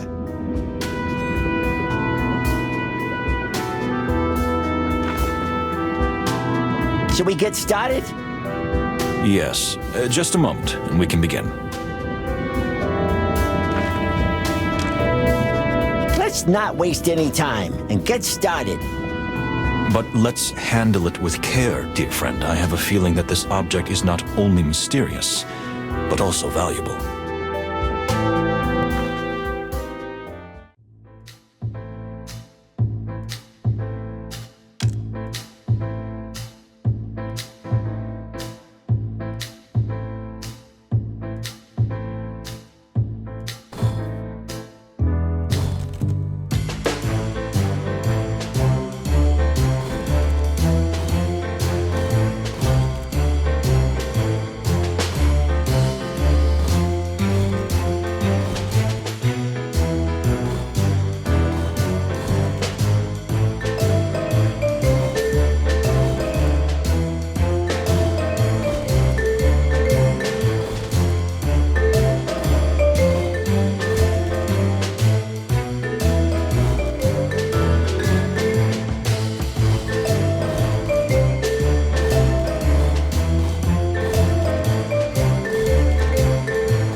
That looks really familiar. Of course it does. It's the name of that strange plant we saw in Ambassador Mujara's cabin. The yellow flower hidden under the glass? It's no coincidence that it's receiving such special attention. It must be extremely important. But still, what could this be? Advice? Guidance? A warning? I think the simplest thing to do is to ask the ambassador or his pretty little assistant. Yes, I agree. Gentlemen, Yes, Pierre. Miss Latuna would like to see you. She says it's extremely urgent. That's strange.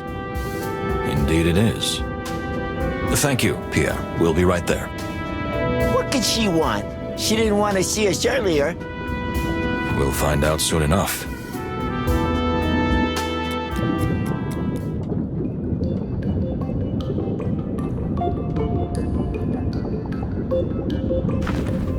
Ma'am, here we are.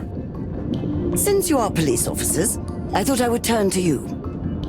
Yes, ma'am. Of course. How can we help you? I wanted to see Ambassador Ignat, as he's an old personal friend of mine. A personal friend? But that insect. Pierre. Yes, Pierre. Well, he won't let me see him. He keeps saying that the ambassador isn't feeling well and things like that. Well, we can confirm that. Nonsense. What's a little headache? Ignat and I haven't seen each other in years. I'm sure he's looking forward to seeing me too. Well, yes, certainly. But... I insist. Sort it out. I want to see him in half an hour. I'll powder my nose in the meantime. Am I clear? But... No buts. Please don't waste my time. Chop, chop. Tell the ambassador I'm coming. Yes, ma'am. We'll take care of it. We will? Really? Really. Good. So, what are you waiting for? We'll take care of it? Really? I have to admit I haven't quite figured out how yet. You don't say. Now we're in deep, deep shit. Don't worry, my dear friend. We'll think of something. But since we're here, we might as well look around a bit. Sure. We've got all the time in the world. Is that sarcasm? What do you think?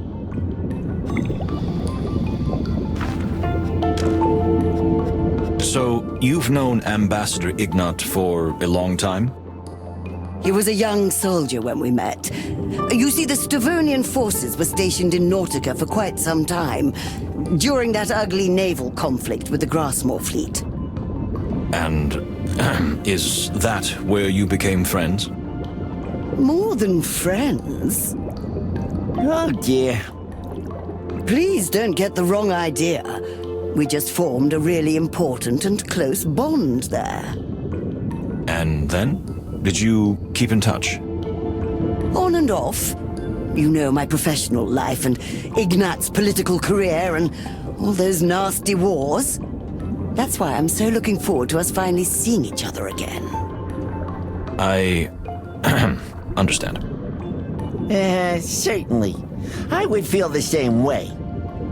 Why are you acting so strangely?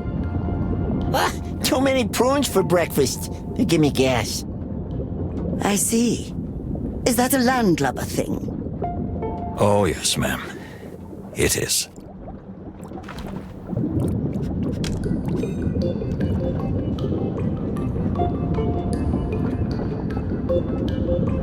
Do you think Miss Latuna will give a concert in the city? Surely. I don't think her visit is purely for diplomatic purposes. Do you like classical music, Moses? I guess you're that type. Where did you get that from? What if I listen to Rack and Roll, for example? I doubt it. Why is that? Because it's called rock and roll. Fine.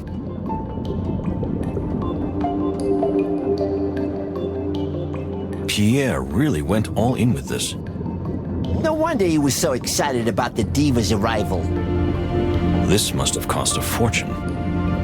Well, we got the smallest cabin on the whole train. Don't be greedy, dear Plato. I'm sure you'll be able to travel in a similar carriage one day. Of course, Moses. Especially if we can avoid prison.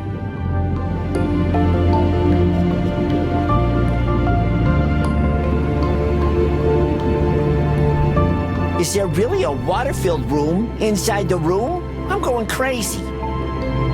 Living with aquatic animals has been impossible for centuries, but it seems to be becoming more and more common as technology advances. It's true that in Clawville, you see more and more water tubes running alongside the roads, and tanker trucks are also running more frequently. See? There's nothing special about it, but the technology is still in its infancy. Still, such a fuss over a single passenger. Yes, well, Miss Latuna is not just a star, but apparently also has serious political influence. I bet Herringway is your favorite. What?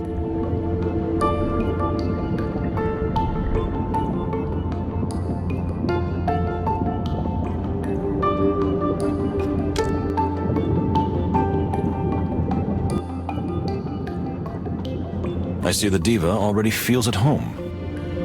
Even if it's only a few days' trip, these celebrities, they think the world is at their feet. I would never want that kind of fame. Well, if we solve this case, we might get some. And I could handle it. Don't get your hopes up, my dear friend. Whatever the outcome of this journey, the Crown of Clawville will certainly try with all its might to keep it a secret. You're a real party pooper, Moses. I know. A wig for fish? Don't be so narrow-minded. Why not? Just imagine how majestically it would float in the water. Actually, you have a point. Do you think it would be intrusive if I asked Miss Latuna to try it on and show us? Yes, I think it would.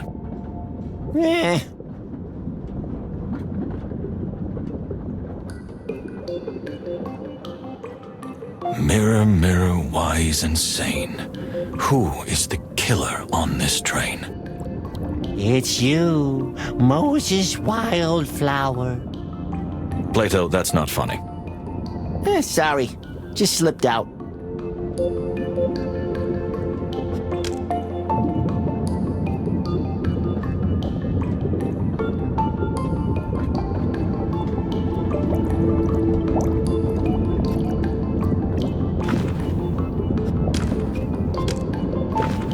This room is truly amazing. Well, I can't deny it. I have to admit, the Express have outdone themselves. Compliments aren't her strong suit, am I right? I beg your pardon? Nothing. So, tell me, where are you staying in Clawville?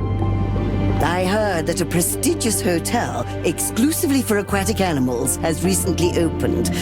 The Neptunian, with luxury aquatic rooms and corridors. Really? I hadn't heard that. Your country is slowly moving towards enlightenment, and perhaps the so-called Clawvillian dream. Haven't we already been living that way? Oh, come on. You keep preaching about peaceful coexistence, while your city is the most dangerous place in all the wilderness. I hear the police even have a special predatory division. I mean, how barbaric! Well, I can't deny that. See? I'm listening, Chief. So, how do we get out of this? You remember that I mentioned several times how good you are at imitating voices? Yeah, although I don't think it's true. But yes, I remember. And do you also remember that Miss Latuna said she hadn't seen Ambassador Ignat in a long time? Uh-huh. And do you also remember how much junk there is in poor Honk Honk's room? Fancy clothes, for example? Of course. and also that Pierre very cleverly hinted to Miss Latuna that Ambassador Ignat wasn't feeling very well. Yes? So, put the pieces together. What pieces? Imitating voices? Saw him a long time ago? All kinds of clothing? Not feeling well? Oh, what? Don't tell me! Yes, my dear friend, you will pretend to be Ambassador Ignat behind a screen, and Miss Latuna will believe you. But that's crazy! Yes, but it's the only crazy thing that might work. But... No buts, my friend. Just a short performance.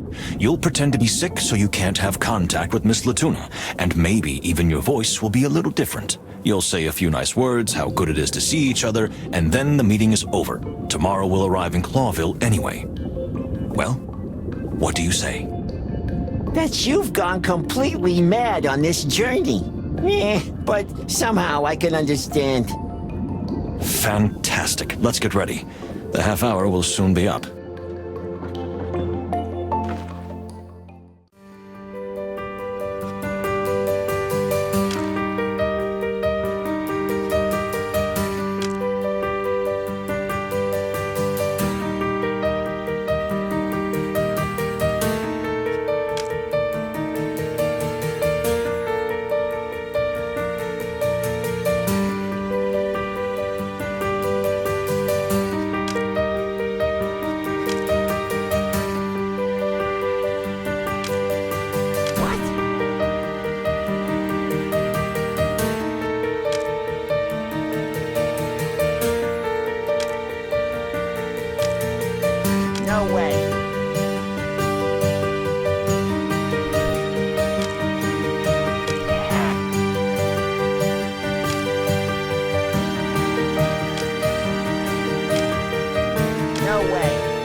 Ignat?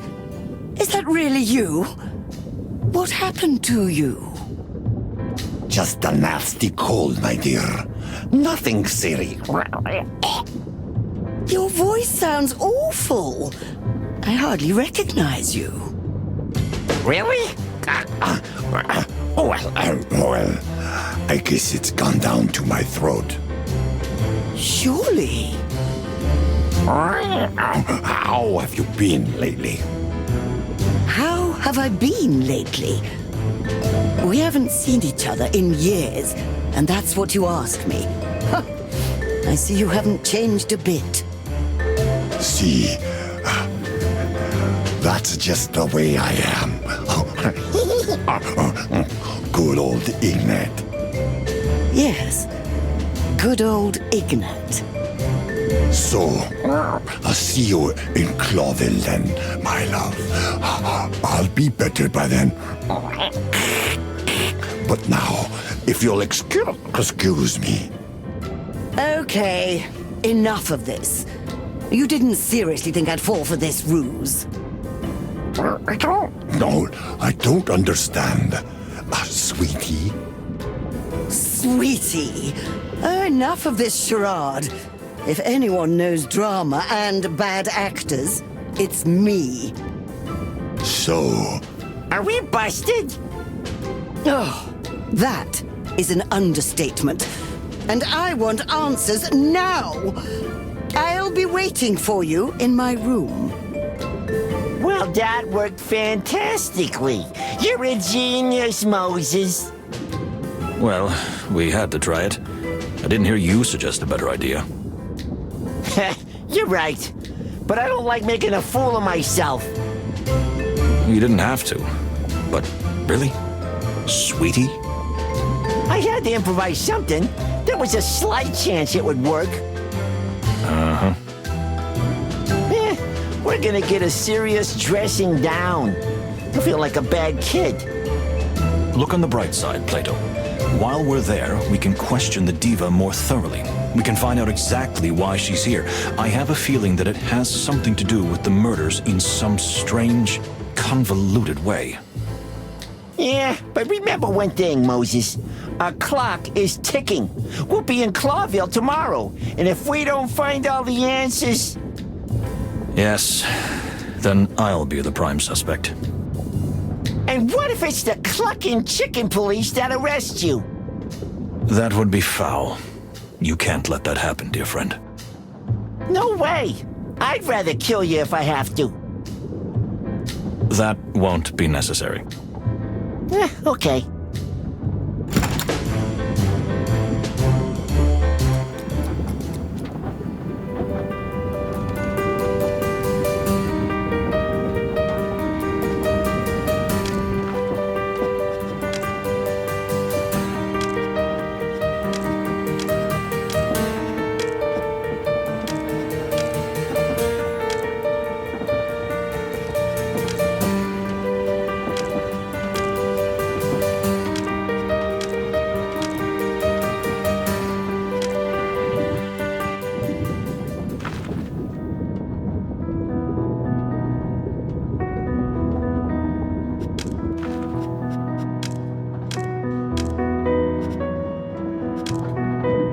We found ourselves back in Miss Latuna's private quarters. It was getting dark, but we were still under the ocean, in a room that contained its own little private sea.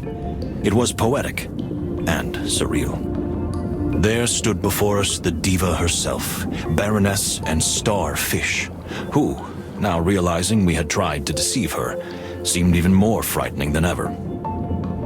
What were we going to do? How could we turn this situation to our advantage? Many questions swirled around in my head, but I was sure that more lies would only draw us deeper into the depths. So, the moment of truth had come. And since we were already here, I had a few pointed questions up my sleeve. Well, here they are. The pride of the Clawvillian crown, no less. Look, Miss Latuna, we can explain. I was hoping you would. So, how did Ignat die? And when exactly? How do you know he's dead? I spoke to him last night. His ghost visited me. You see, I can talk to the dead. Oh, please. Not you two. If you knew all along that the ambassador was dead, why did you let us play this charade? I was curious to see what you would do, and what that would reveal about you. And what does that tell you about us? That you fear the consequences as much as I do, and that you didn't do it. What? Why? We acted exactly as someone trying to cover their tracks would. No body, no crime. I can see your aura, Moses Wildflower. I know for a fact that you would never be capable of murder. Not willingly, anyway. Thank you, ma'am. I appreciate it. Although I'm not so sure myself. I think it's time we had a talk. I imagine you're interested in why Ignat ended up on this journey. Beyond the obvious. The obvious? Beyond the fact that I was his lover. Ah! Yeah, that was obvious. So, any questions? Now comes the interrogation, am I right? I've always been interested in how this really works. Well, Yes. Just relax. You are not a suspect. We just want to understand your role in this whole story. Come at me, gentlemen.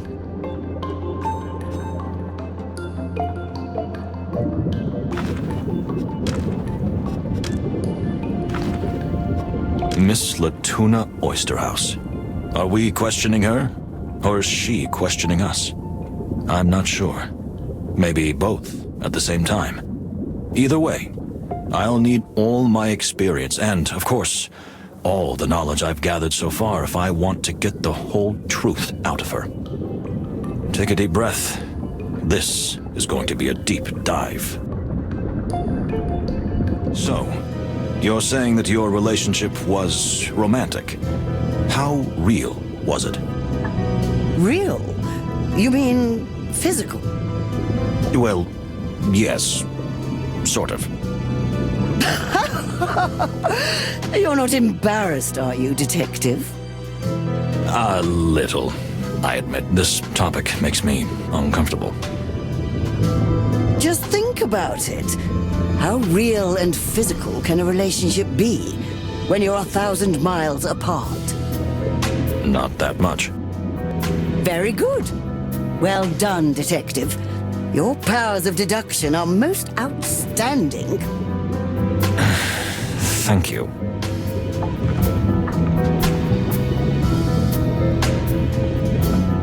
Would you mind telling us how it all started between you two? As I said, it was a long time ago. We were both young. Ignat was a highly ambitious soldier. At that time, he was just a corporal in the Stavonian Navy. I was singing in a club. You know, land animals were rare in Nautica back then. We were both exotic to each other. I think I understand. And how long did this last between you? The Stavonian forces were only stationed there for 2 years. Then one day, he was ordered home. And you haven't seen each other since? Only twice, when life brought us together. But we mostly kept in touch by letter. Ignat never missed a month. His letters arrived on time for almost 20 years.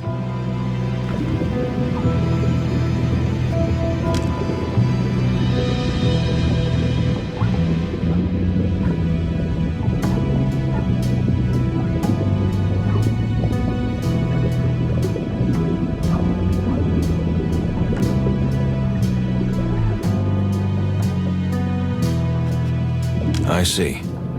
I think you're telling the truth. Or rather, you really believe what you're saying. You're a living lie detector, aren't you? Well, I use all my senses when I question someone. The actual questions and answers are really only part of the whole thing. Just do what you think is best, detective. I have nothing to hide.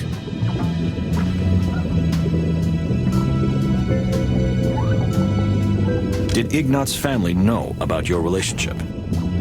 You're fishing for sordid details, aren't you? I thought you were a detective, not a tabloid hack. Please, this is indeed an important issue given the current circumstances. Ignat's family didn't know I existed, but I knew a lot about them from his letters. I knew his wife, Capia, almost as a friend. He wrote so much about her. And Kunya, his daughter? I only knew she existed, but he never talked about her in detail.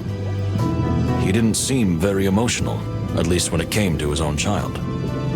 Or maybe their relationship was so pure that he didn't want to involve her in something as sinful and secretive as ours was. But either way, family came first for Ignat. I'm sure of that.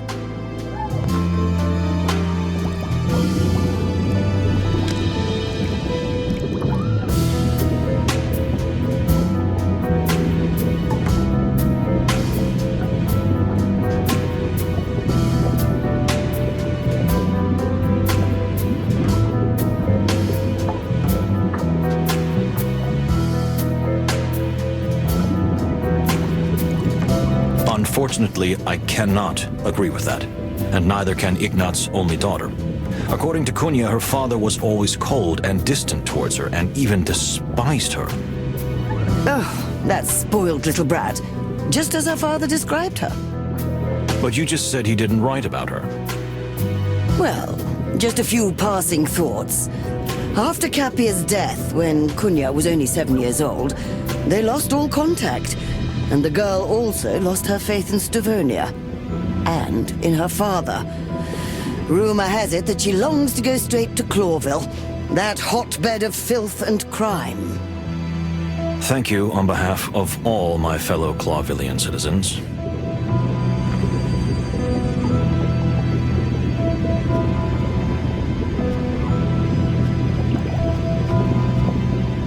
What was the purpose of your meeting in Clawville? Oh, please. It's not proper to ask a lady such questions. The delights of my bedroom are my own personal business.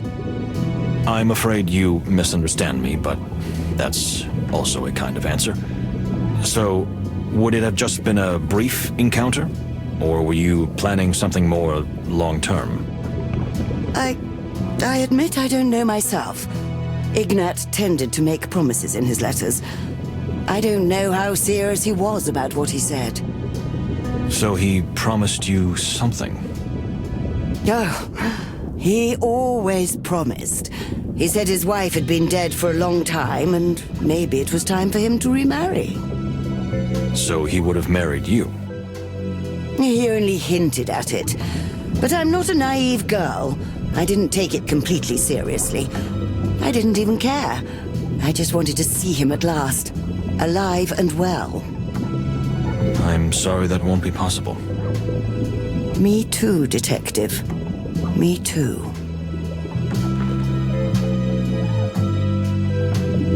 How do you think the animals saw Ambassador Ignat? What do you mean? I don't quite understand the question. Since someone killed him, he must have had some detractors, enemies even. And let's face it, many people weren't all that surprised by the crime. I don't understand what you're getting at. He was a gentleman through and through. Many may have envied him, but everyone who knew Ignat loved him.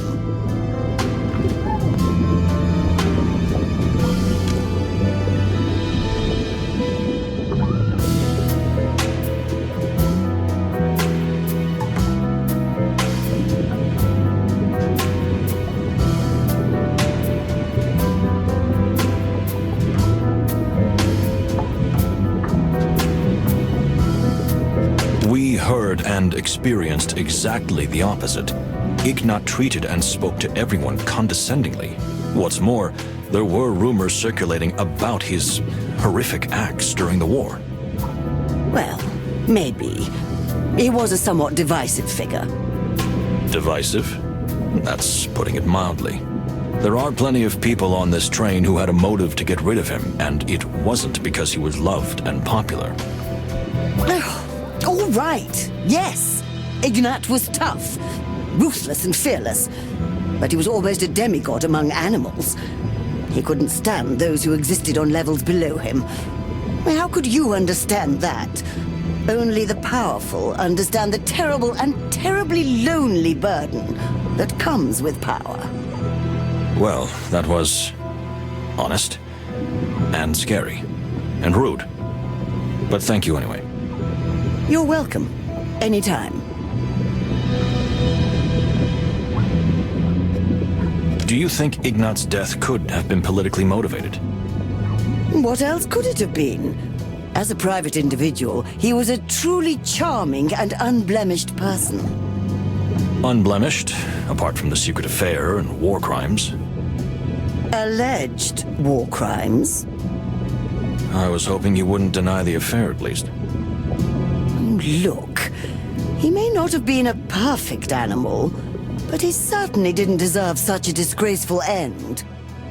I never said that, Miss Latuna.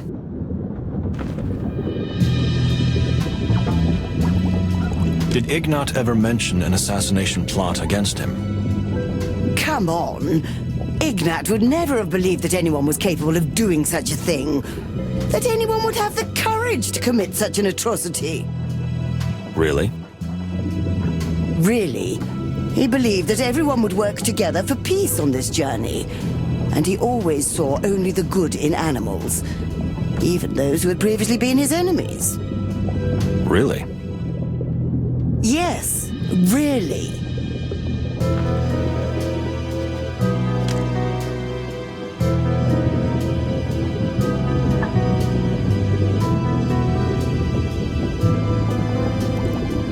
Wrong. I don't know if you're lying on purpose or if you're really that naive. I beg your pardon? Let me explain. Not only was Ignat not a true believer in peace, as he repeatedly stated, but he firmly believed that someone would try to take his life during the trip. By someone, he mainly meant the Toge delegation. That's impossible. He wasn't like that at all. Look, ma'am, I'm sorry to say this, but the person who emerges from his letters probably wasn't even remotely similar to the real flesh and blood version. Take that back. These are just facts, Miss Latuna. Facts cannot be taken back. At most, they can be ignored. You are a vile, slick, sick fox, Moses Wildflower. I am a servant of the truth, ma'am. Nothing more. Nothing less. What was the ambassador's position on the war? He was against it, of course. Why do you think he took part in this peace mission? Some say the opposite, that Stavonia sent him there just to show off its power. After all, we are talking about a general who led conquering campaigns. Well, that's exactly the point. When such a dangerous man of high caliber is capable of laying down his arms, it becomes the greatest gesture toward peace. Really? Well, that's an interesting perspective, I must admit.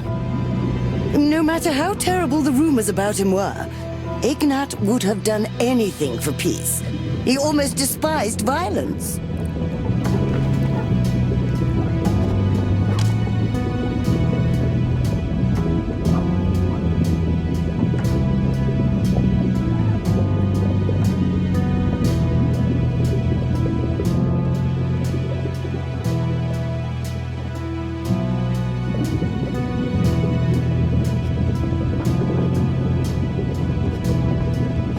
We heard and experienced exactly the opposite. Ignat treated and spoke to everyone condescendingly. What's more, there were rumors circulating about his horrific acts during the war. Well, maybe. He was a somewhat divisive figure. Divisive? That's putting it mildly. There are plenty of people on this train who had a motive to get rid of him, and it wasn't because he was loved and popular. All right, yes. Ignat was tough, ruthless and fearless, but he was almost a demigod among animals. He couldn't stand those who existed on levels below him. How could you understand that? Only the powerful understand the terrible and terribly lonely burden that comes with power. Well, that was honest and scary and rude. But thank you anyway. You're welcome. Anytime. Did Ignat himself ask you to join the journey? To be honest, Ignat wasn't really keen on meeting the Fox King. You mean King Hector III? That's what I said.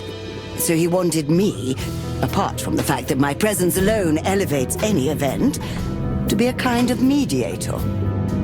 So you already knew the king? I met him a few times, yes. So I was the link between him and Ignat. Strange.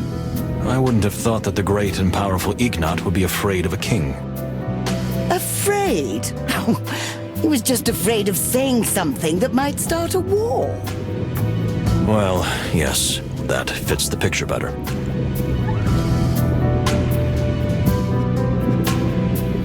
What did the ambassador say to you after his death? So you want to know what Ignat's ghost said? Well, you don't believe in ghosts, do you, detective? I wouldn't say that, but what such a presence said to you could still be important information. You're an eternal skeptic, aren't you? You only believe what you see. Or what I perceive with any of my primary senses, yes. What about your sixth sense? I get along just fine with 5, thank you. Well, unfortunately, the message was vague and dreamlike. Of course. You know, a serious conversation with a ghost requires serious preparation. As is well known. Unfortunately, apart from letting me know that he had died, he couldn't tell me much else. It was more of a feeling that he left behind. A feeling? What kind of feeling? A feeling of great power. Someone who seems to tower over this entire journey. A force that moves and influences others.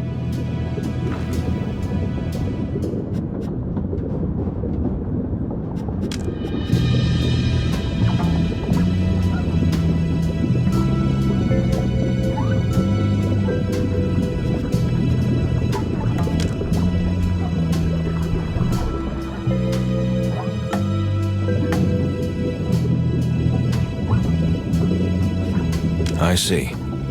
I think you're telling the truth. Or rather, you really believe what you're saying. You're a living lie detector, aren't you? Well, I use all my senses when I question someone. The actual questions and answers are really only part of the whole thing. Just do what you think is best, Detective. I have nothing to hide. What do you think? Could you summon Ambassador Ignat for us again? You mean, hold a seance? Would you be able to do that? Well, yes, of course. But I'll need a few things. And what are they? In order for the seance to be perfect and lasting, we need someone who has seen a ghost. Other than myself, of course. Someone with a strong heart and faith. And someone who is pure and innocent, like white snow.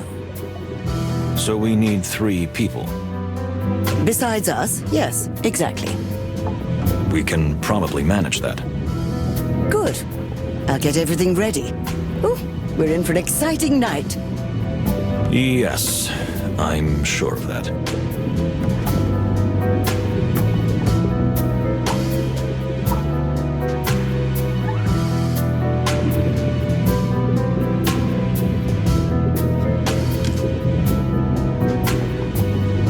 A seance? What's gotten into you, Moses?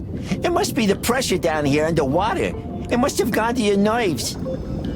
Not at all, my dear friend. It's perfectly logical. It doesn't matter whether the ghost is real or not. Don't you understand? No, not really. The point is what Miss Latuna will say, not who it actually comes from. If you say so. And who will be the 3 lucky ones we bring to this little seance? Someone who has seen a ghost. The Baron, that's obvious. Someone with a strong heart and faith. Perhaps Mujara Separ, or rather his pretty assistant. We wanted to talk to her anyway. And the 3rd person, who is as pure as the driven snow. That can only be Miss Faye. That woman is as innocent as a bunny rabbit. Then we have everyone. Moses. Yes, my dear friend. It's gonna be a long night. And haunting. But let's hope we make a breakthrough in the case at least. Yeah, because if we don't, we might turn into ghosts ourselves before we reach Clawville.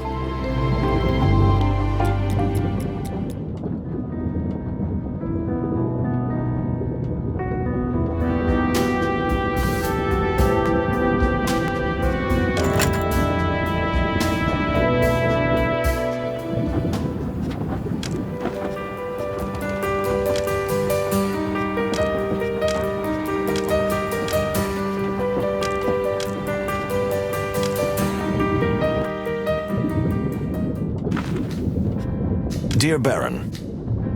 Oh, it's you again? Like leeches? Yes, sorry to bother you. We thought you might be interested in a seance. Oh, what?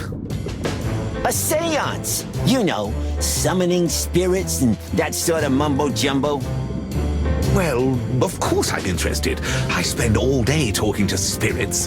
Why wouldn't I be interested?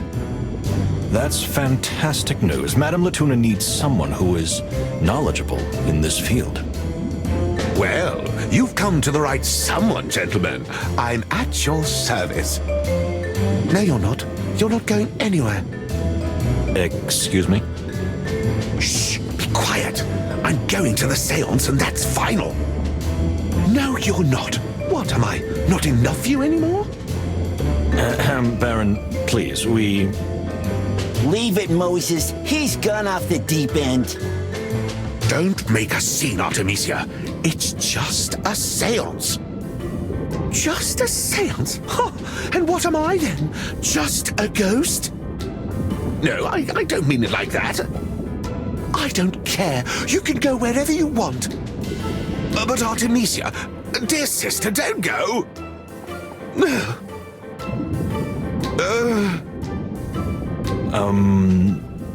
Well, did she leave? Yes, she's royally offended because of you and your stupid seance. We hope you'll be able to appease her. Why are you egging him on? So, we can't count on you. What? Of course you can. Artemisia will calm down and I'll help you, because without me, it will surely fail anyway. Yeah, surely. So, when do we start?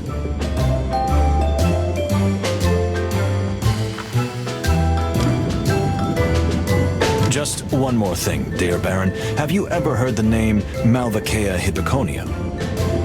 What? Is that some kind of magic spell? No, not at all. It has nothing to do with seances or ghosts. We found it in a strange decoder. Oh, please don't bore me with such nonsense. All this detective routine is making me sleepy. This is an extremely important detail in our investigation. Are you sure you haven't heard of this? Or do you have any idea or even a hunch what it might be? You people are really hard to get rid of, aren't you? You're right, dear brother. I see. So you don't know. Well, thank you anyway. Okay, sure.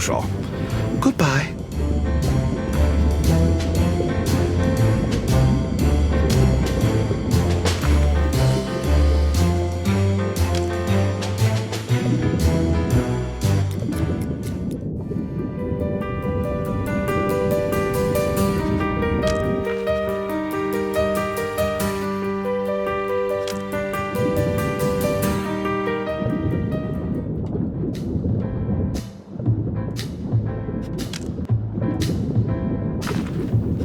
Dear Miss Fay, may we ask you a question?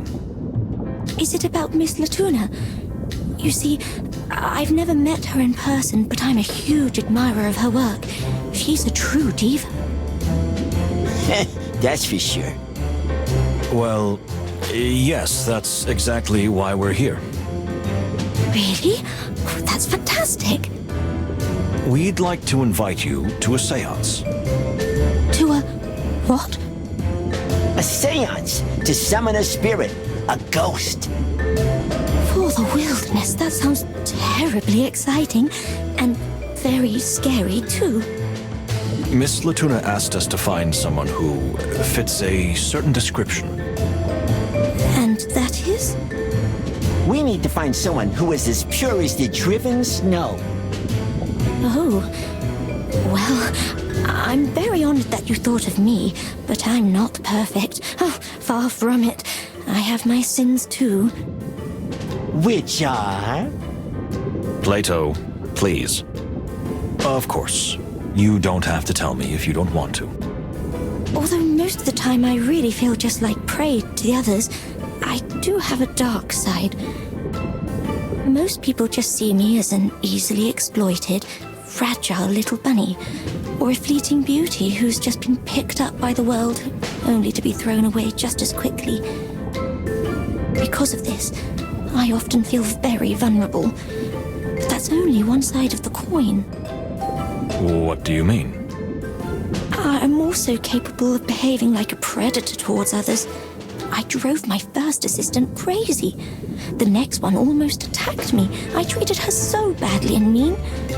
I'm currently working on my third assistant, and she doesn't deserve to be treated so badly either. And now, something changed? Somehow, on this very journey, I realized it is easy to play the victim, yet I now see that I have victims too. So no, detectives, I'm not as pure as the driven snow. You just proved that you are, dear Miss Fay. Or at least you are striving to be. Exactly. You recognize your mistake and are trying to correct it. Believe me, ma'am, that is a very rare and valuable trait. Indeed. And it's never too late to change. You're right, Moses. Well, thank you, gentlemen. I don't think it'll be that easy, but you've convinced me. I will go with you to the seance if that's what you need. Thank you, Miss Fay.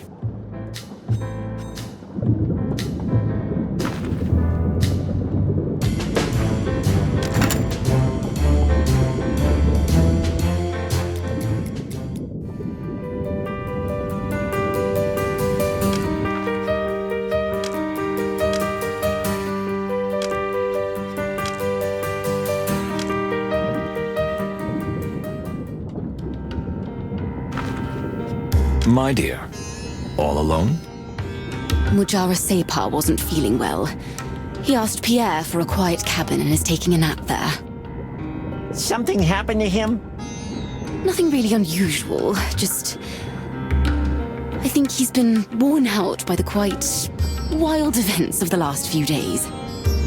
Well, I can understand that. I could use a cabin of my own, an aspirin, and a good swig of whiskey. Well, let's hope Separ will be all right soon. Let's hope so. He's been acting so strangely lately. Strangely? Just more agitated than usual. I guess it's all the stress of the peace negotiations and now these awful murders. And it doesn't help that the Tarogians had plenty of motive. Plato? No, he's right. You're right, Mr. Palladius. If anyone could gain from all this, it would be us. I know you would never do such a thing, and I wouldn't suspect Separ either. Thank you, Detective. Just Moses. Moses. We have work to do. Moses. Oh, yes. Let's see.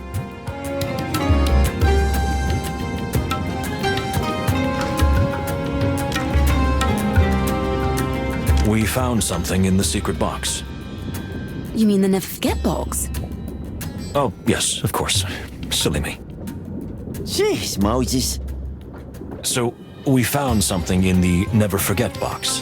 It was a kind of decoder, and when we solved it, we found a word. A word? Really? How exciting! The word was Malvaceae hibiconia. Oh, how strange. Really? That's the name of the flower we keep here under the cloche. Exactly, my dear. Can you tell me why you are so protective of this plant? And why is it with you on this journey? Of course. This plant is extremely rare and, moreover, wonderfully beautiful. That is why we are taking it to King Hector as a special gift from Tarogo. And could you tell me who ordered you to do so? It was Mujara Separ himself. He asked us to find the most special flower that Tarogo could produce. And you...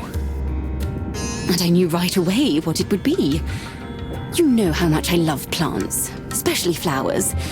Just like you, Mr. Wildflower. Just call me Moses. Wildflower. I see.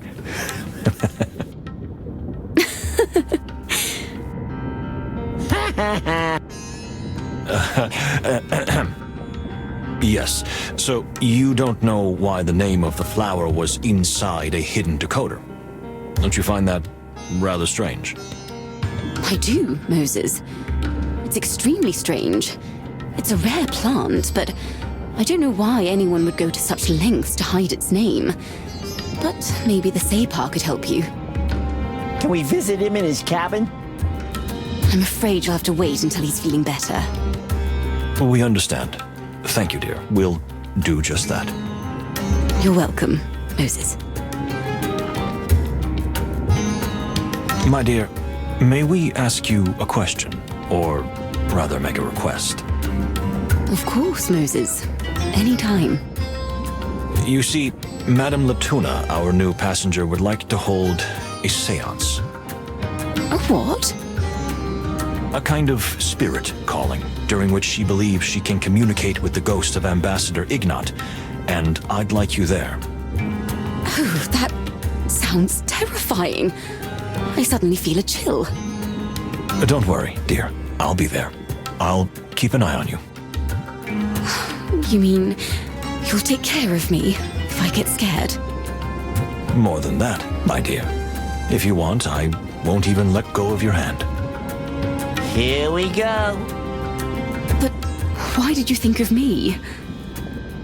Madame Latuna said we need someone with strong faith and a strong heart. And you thought of me? Immediately, my dear. Well, I don't know what to say. How could I refuse such an invitation? I'll be there, Moses. My heart is racing, my dear. Thank you. This will be a great help in finally finding the real culprit. So you don't think it was you? Well, I don't know. I'm still unsure. But you have to believe in yourself, Moses. I can see into your soul, and I know you wouldn't be capable of such a thing. Do you really mean that? Should I leave? I mean it, Moses. Miss Fanny, I'll leave. Just let me know. Yes, Moses? What did you want to say? I don't know. It just... Hello? Can anyone hear me? Just... No one has ever spoken to me like you do. Really? That's awful. It has been. Until now. All right, Chief. I'll wait outside. My dear. Yes? Thank you. You're welcome, Moses. I'll see you in Madame Latuna's compartment. I'll be there. I can't wait. Hairy, scaly, feathery, fluffy heavens, save me!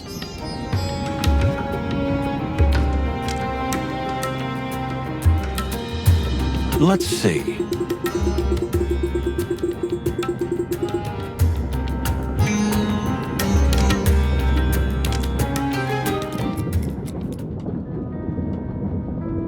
Well, is everything ready? Everything! Except me. Have you just become superstitious? I don't know, Moses, but this journey is starting to get on my nerves. I can understand that. But don't fall apart, Plato. In recent years, you have always been my pillar of strength. You mean your support?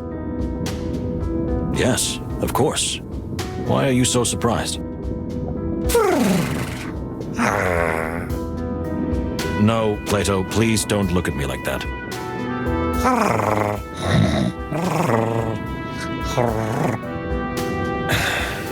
I already regret saying that. Let's get going. The seance is about to begin.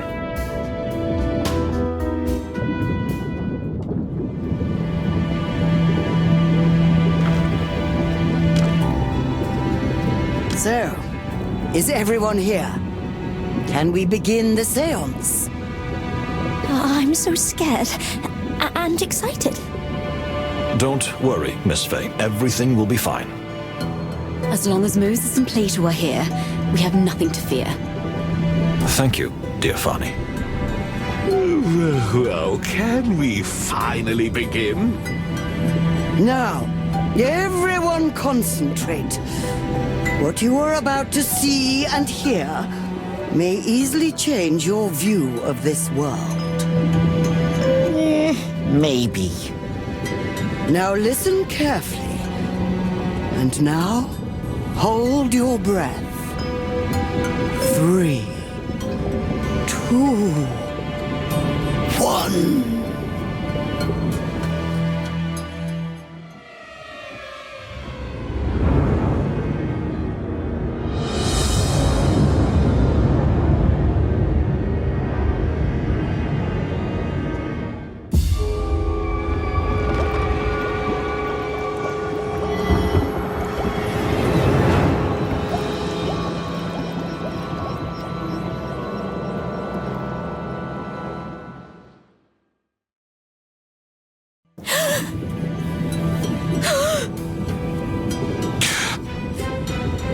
What is this?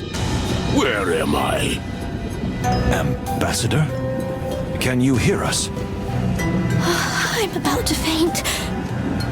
Hang in there, Miss Faye. I'm here beside you. Can you hear me, Mr. Ambassador? What is this madness? How did I get here? I was in my room when... When what? What happened, sir? I don't know exactly. Suddenly I wasn't alone. I thought it was Kunya, but then... To the Wild Ones, this must be some kind of illusion. Stay strong, Miss Faye. Everyone needs to concentrate, whether it's an illusion or reality. I understand. Excuse me, Mr. Wildflower. Look, he's starting to fade. My strength is fading. What happened? Was I shot? Poisoned? Sir, listen, this is very important. Who was in the room with you? Who did you see? What did you sense? The blind one. The blind one who acts at the behest of another. What could that mean? We don't understand, Ambassador. Please try to explain more clearly. I'm weakening. Life is slipping away from me. Please, sir. Oh no, we're losing him. I see a shadow. Someone who is more honest than anyone else, yet hides the darkest secret of all. I don't understand. Ambassador Ignat, are you still with us? He's gone. He just vanished. Oh, my head. Are you all right, Miss Oysterhouse? Yes, it's just... I always get very tired at times like this. Just rest. I think we've learned something. Really? I'm not so sure about that. What a waste of time. It's just some kind of hawker's bazaar trick. My dear sister and I will take our leave now. But Baron... Leave it, my dear. Let them go. He must be upset by the scene. Please, leave me alone now. I'm exhausted. Madam, I would be happy to make you a soothing herbal tea, if you wish it. Oh, that would be very welcome, but please, leave now.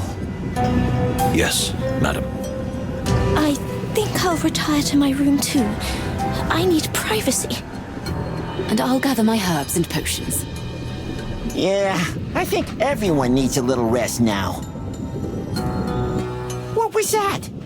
Ignat's voice came out of her. Really? Or were we just fooled? What do you mean? Didn't you hear it? Didn't you see it? Her mouth didn't even move. Miss Latuna makes her living with her voice. She has perfect control over her vocal cords and can reach pitches and depths that we mere mortals certainly cannot. Have you ever heard of ventriloquism? Of course. But do you think she would be that good at it? I don't know. You're not saying you believe in ghosts after all, dear Plato. No, not at all. I mean, I thought so. Until now. Now I don't know what to believe. For the time being, I say let's stick to the facts. Whether it was Ignat or Latuna, in the end we didn't get the real truth. Just more questions. Who could be more honest than anyone else, yet hide the darkest secret of all? And who is the blind one who acts at the behest of another? You think we're dealing with some kind of puppet master? Someone who doesn't carry out their own actions, but influences others instead. That's exactly what I was thinking. Okay, but we don't have much time, Moses, and the clock is ticking. Let's gather everything that happened to us today. Maybe we'll figure something out. I don't have a better idea. But tonight, I might need a sleeping pill.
What was that?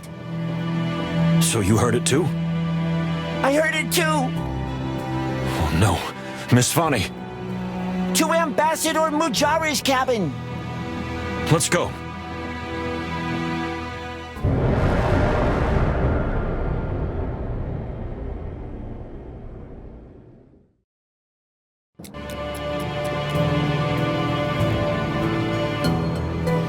Madame Fani, what happened?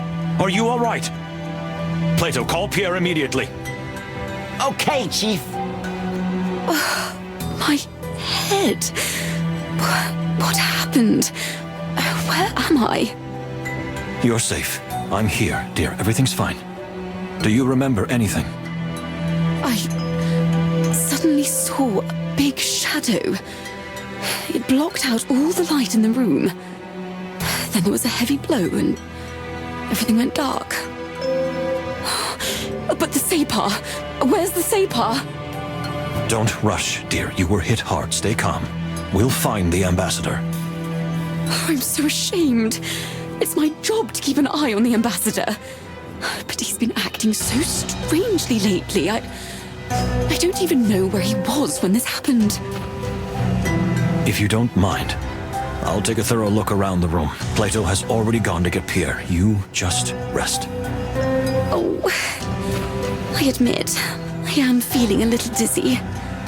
All right, I'll do that. I'll stay here with you. I won't leave for a moment. Thank you, Detective. I mean, Moses. Thank you for being here with me.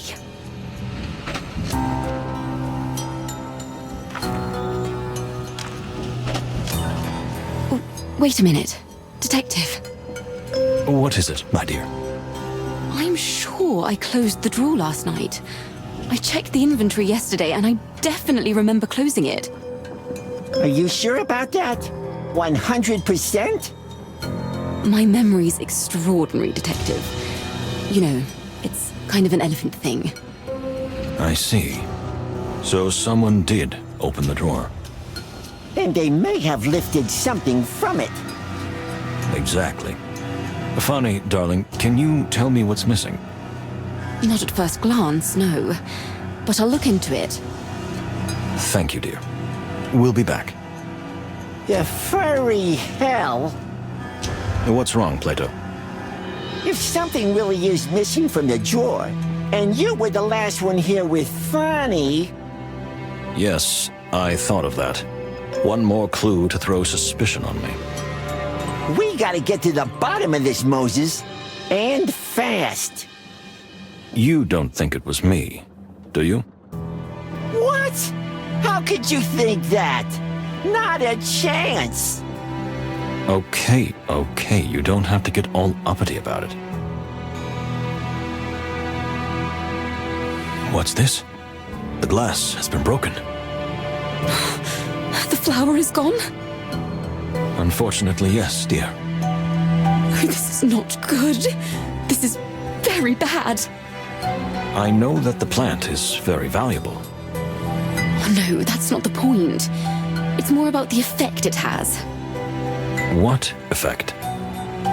You see, in my country, this plant is used in spiritual ceremonies, and in recent years, the medical profession has also begun to explore its properties. Does it have beneficial effects? In small doses, yes. It's calming. And in large doses? Well, when prepared in a certain way, it induces a kind of hypnotic state.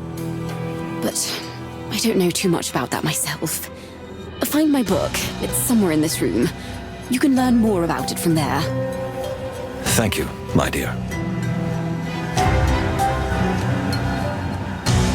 Listen.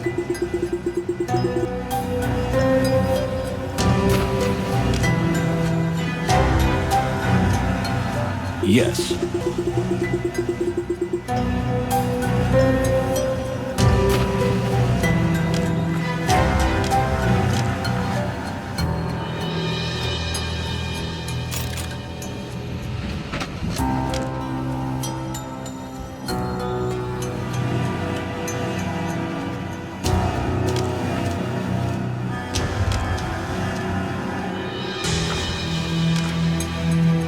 Dear madam, I hope you're not in too much pain. It's all right, Moses. You know, we elephants aren't exactly fragile and graceful creatures. Please, don't say that. That's not true. That's very kind. But I mean, we have thick skin. We can endure a lot. Ah, I see. That makes sense. I'm glad you're not seriously injured. Moses. Yes? It's just the two of us now. You don't have to be so embarrassed and shy. No, I'm not embarrassed at all. You're very funny, Moses. It's as if you're doing it on purpose. Madam, I can assure you that I am not. Just call me Fani, please. Oh, yes, of course. Fani. I hope that when all this is over and we've all got through this madness, we'll meet again, under more peaceful circumstances. I hope so too, Fanny. With all my heart.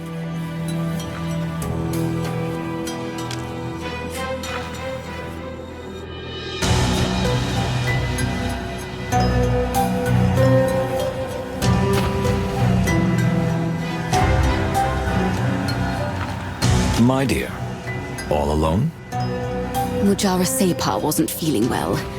He asked Pierre for a quiet cabin and is taking a nap there. Something happened to him? Nothing really unusual, just... I think he's been worn out by the quite wild events of the last few days. Well, I can understand that. I could use a cabin of my own, an aspirin, and a good swig of whiskey. Well, let's hope Separ will be all right soon. Let's hope so. He's been acting so strangely lately. Strangely? Just more agitated than usual. I guess it's all the stress of the peace negotiations and now these awful murders. And it doesn't help that the Tarogians had plenty of motive. Plato? No, he's right. You're right, Mr. Palladius. If anyone could gain from all this, it would be us. I know you would never do such a thing, and I wouldn't suspect Separ either. Thank you, Detective. Just Moses. Moses. We have work to do. Moses. Oh, yes. Let's see.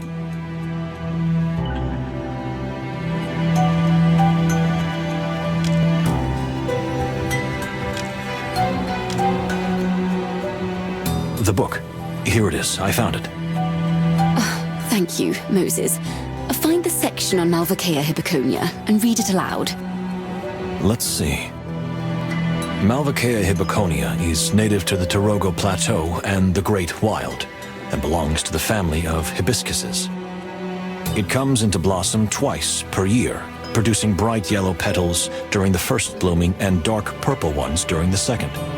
While the first flowering can last for up to 2 weeks, the second ends after only 3 days, rendering the healing sap extracted from the bud very rare and pricey.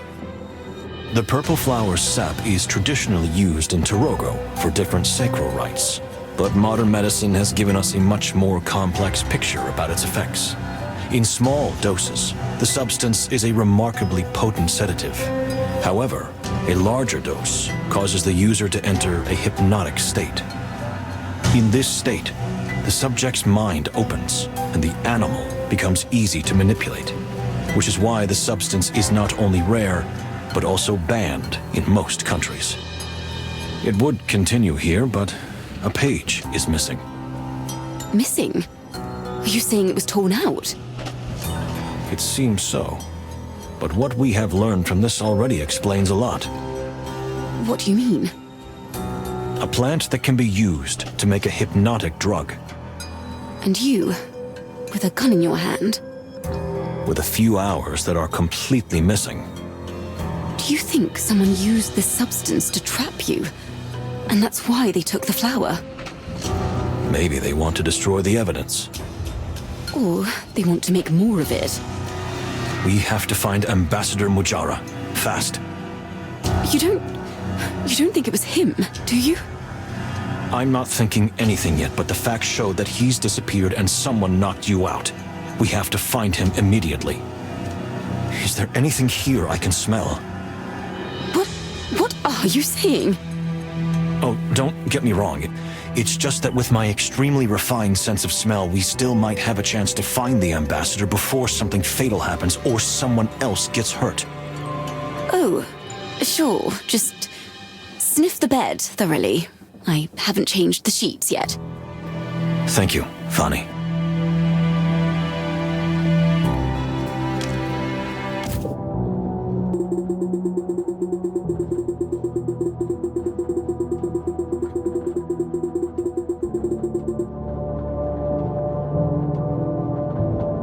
Moses, we're here! Present, Mr. Wildflower. Great. The timing is perfect. The trail hasn't gone cold yet. What did we miss? I'll tell you on the way, Plato, but now we have to find Ambassador Mujara before it's too late. I've had a good sniff of the bedding, so I'm ready. Say that again, Mr. Wildflower. No, please, don't get me wrong. I'll use my nose to find out where the ambassador has gone. Ah, I see. Your refined animal instincts, am I right? And many years of detective practice, of course. But we still need something. Funny. Yes, Moses? You are an expert on these plants, and, if I understand correctly, on mixing medicinal remedies too. Well, I do mix the ambassador's medicines myself, yes. Could you prepare some kind of antidote for us? Or at least something to revive someone who was under the influence of the plant? I don't know any such recipe off the top of my head, but I'm sure you'll find one in the book. However, my hands are still shaking. Would you mind preparing it for me? One more thing we can be the best at. Just don't blow up the train. Yes. Maybe we can do it. Just bring me a few essential things from the potion drawer, and I'll prepare my medicine kit.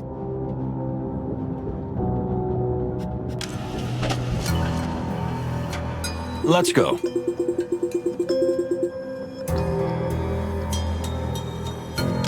My medicine cabinet is ready, but I'm still feeling a little dizzy.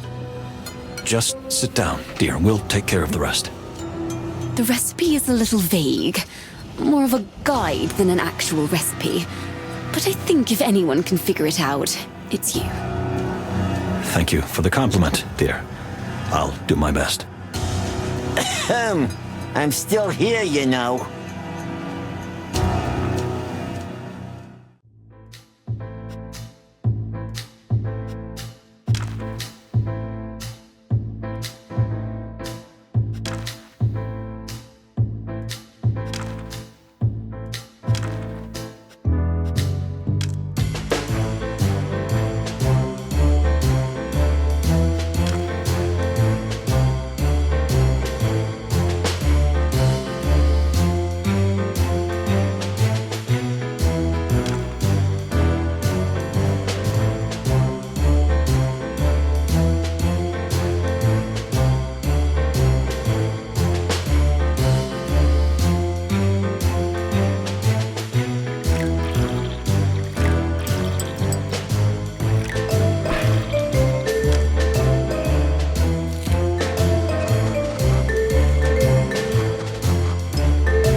The potion is ready.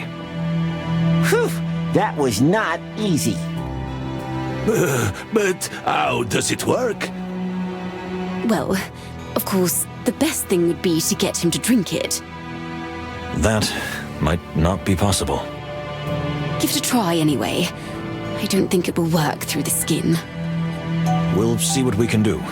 But we have to go now. Time is running out. I'll stay here with Miss Fanny. I've studied basic first aid.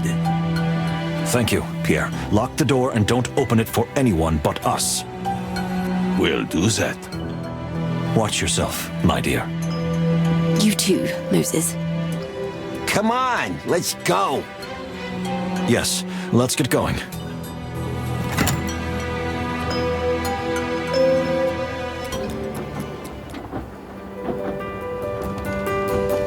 So now what? I can already smell something. Are we gonna sniff through every train car one by one? If we have to, yes, my friend. We can't lose the trail. Ugh, this wasn't on my bingo card.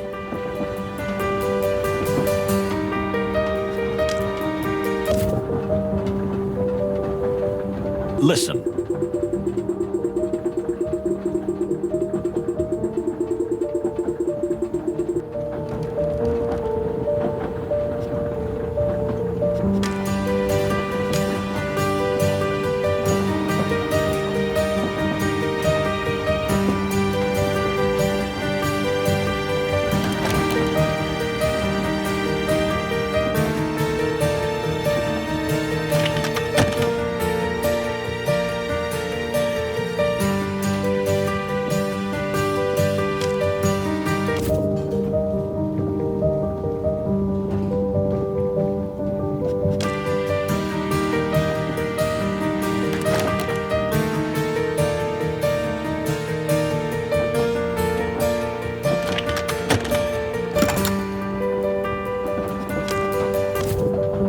Let's see.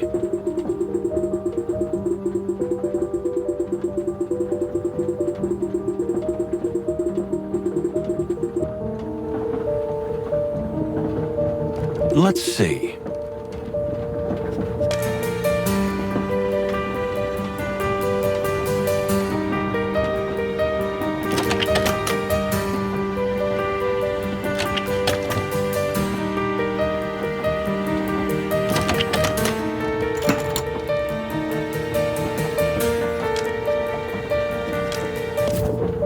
Yes.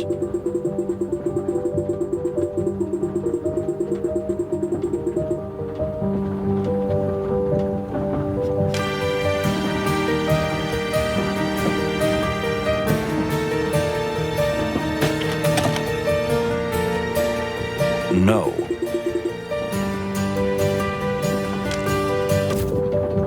This is it. What is this? The storage room? Would the ambassador be hiding here? At least that's where the scent led us. It's so strong, I can almost taste it. Blech!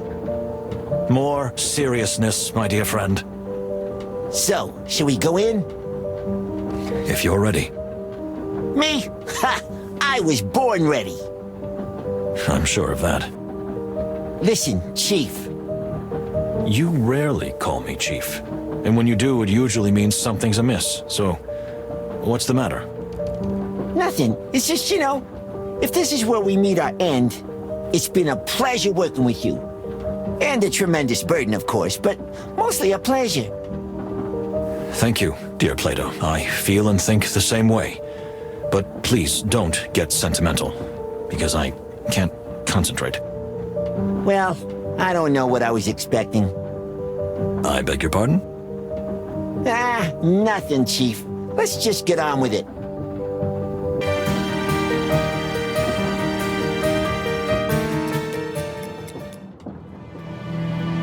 As soon as we entered, the smell hit us. The stench of fear and sweat, mixed with a strong exotic cologne and that strange, sweetish vapor I had smelled before. If only I could remember when. In any case, the storage room was quiet. Too quiet. I could almost hear the dust particles sparkling like diamonds in the filtered light. I didn't even notice before, but dawn was breaking, which meant we were dangerously close to our final destination.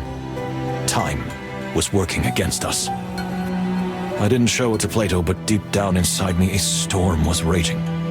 How could we have allowed this to happen? How could we have been so blind? Had they been playing with us all along? I felt stupid and vulnerable. But I had to get to the bottom of this. Even if it cost us our lives, the truth is worth the price. And so is the wilderness. There's no one here. Apparently. But we need to look very carefully. And sniff. And sniff indeed. Even if he's not here now, he was here just a few moments ago. So there must be some trace of him.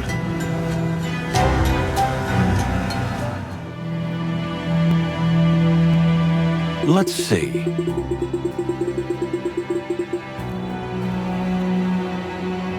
Well, well.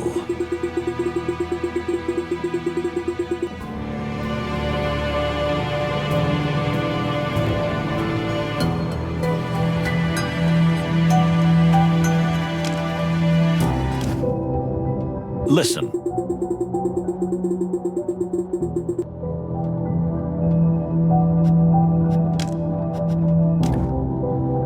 No.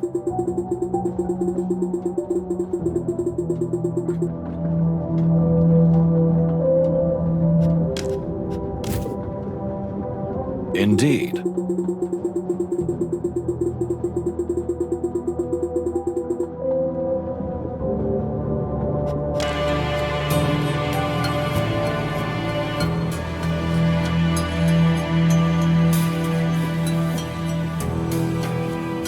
Interesting.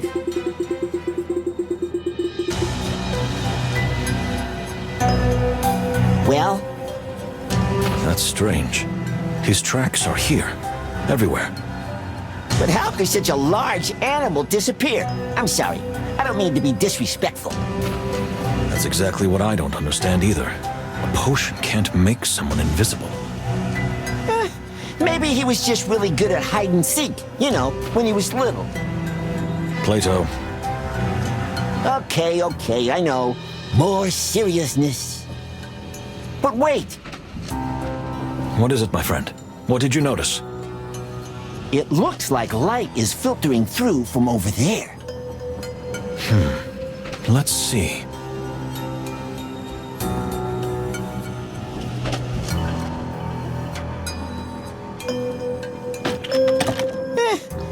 This is just honk stuff. Nothing special. Yes, but the smell is even stronger here. Well, it can't hurt to look around here. Although I doubt that a 2-meter-tall water buffalo would be hiding behind the painting. Just stay alert, Plato. I have a bad feeling about this. Let's see.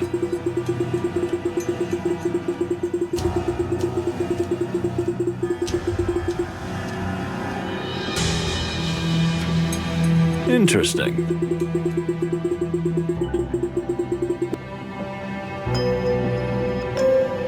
Indeed.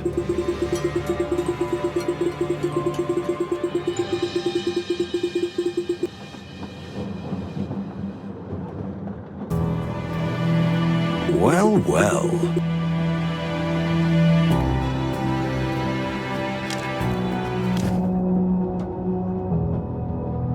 Well, well.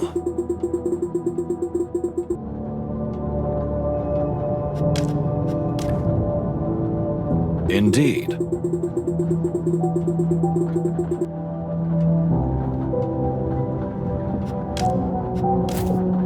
Yes.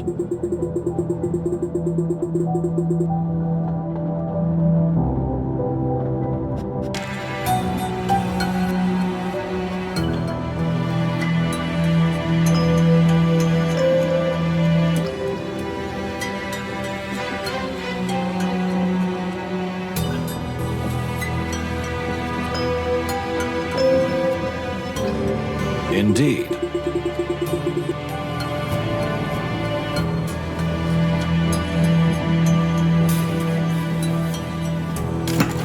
Nothing. Chief, sorry to say this, but I think they've outsmarted us. Wait a minute. Can't you smell that? What? Sorry, I'm a little nervous. I might have been sweating a little. No, it's something else. A strong, natural scent. Like a mixture of musk, lavender, wet soil, and sandalwood. Well, that's definitely not me.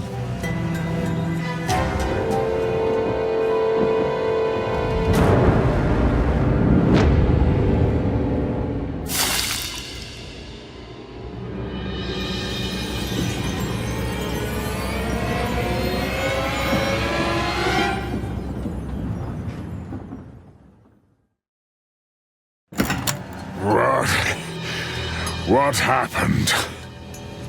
Mr. Ambassador, are you okay? So it worked? Did the potion work? I think, at least I hope. Mr. Ambassador. Yes, I'm here, but where am I? We're still on the train, in the storage car. We followed your trail from your carriage all the way here. Yes, I remember being in the carriage. Farney was preparing my usual sleeping potion. But then someone else appeared. No. It was just the two of us. I drank the potion and everything went blurry. Mr. Ambassador, are you sure that there was no one else there? It was just the two of us. We even locked the door for the night. Good heavens! That means... Listen, sir. This is very important. Did you see, hear, or sense anything else before everything went dark? I heard something. A clinking sound. Like glass breaking. The flower! Yes. Well, I don't know. Chief! Moses! You have to face it. I think. Maybe. You're right. What is all this about? What are you talking about? Mr. Ambassador, I think... I mean... Let me help you. Farney, your assistant. She poisoned you. And probably Moses, too. Farney? But... that's impossible. She's so... pure. Innocent. Beautiful. Please, Moses. We have to keep a clear head. And common sense. Yes. I know. So? What do we do now? No. What? Pierre. He is alone with her in a closed room. Then we gotta hurry. Excuse me, but what about me?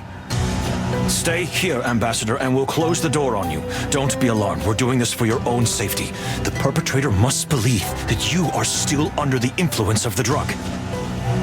Well, so be it, but... please be careful, detectives.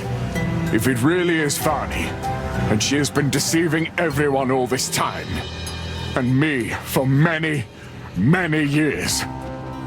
then we are dealing with an extremely dangerous person. Let's go.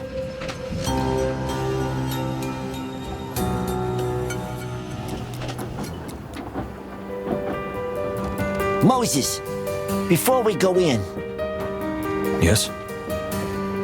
Are you sure you're ready for this? I know that you and Farney, well, you've grown very fond of each other. My dear friend, your words truly touch me, sincerely.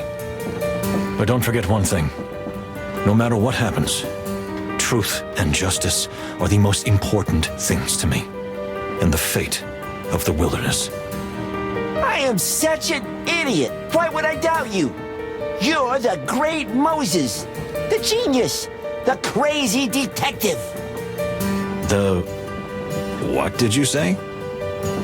Never mind. It's not important. Is that what they call me behind my back? That's not very nice. It's a compliment, believe me. Your dedication makes you crazy. Not crazy in a general sense. Yeah, that doesn't sound too good either. If you're quite ready, my dear friend, it's time to put an end to this case. Come what may. In the name of justice.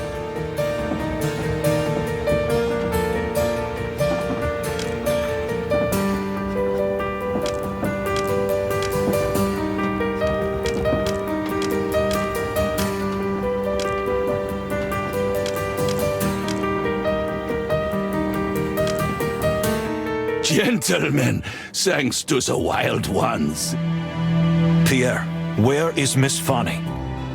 She just stormed out. She said something came to mind and she had to leave. I tried to convince her to stay as you ordered, but she was adamant. When I stood in front of the door, she scattered some kind of powder into the air, like a tiny explosion. It blinded me, and when I came to, she was gone. That woman is a ninja. Did she take anything with her?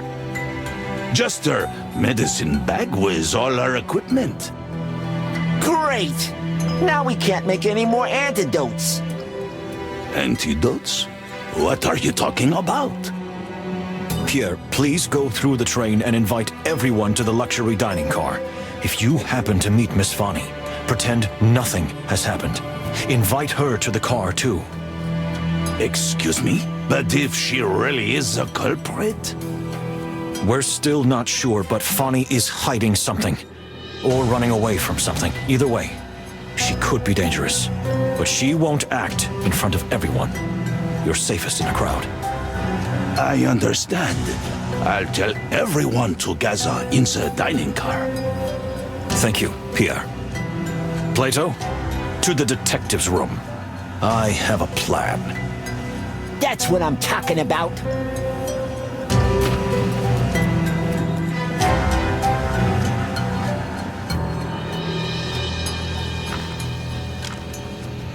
So, speaking of a plan... Moses, how are you?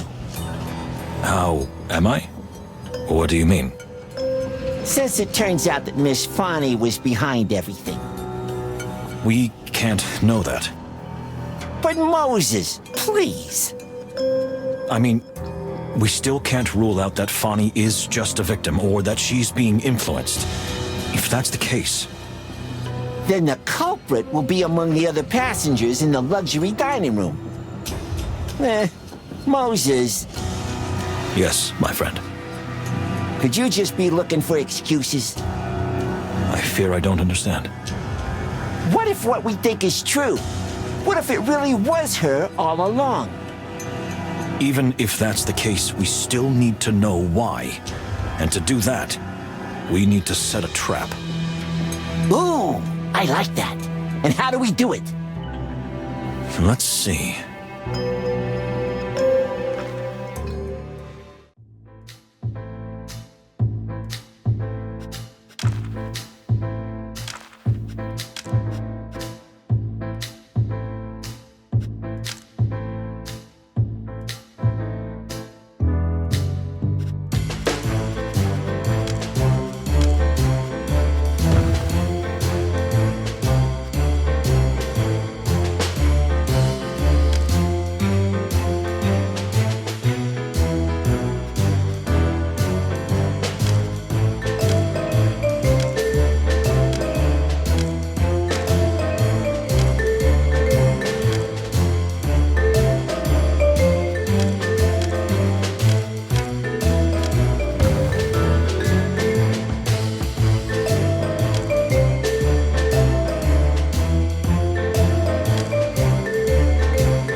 Tell you, I find it hard to follow.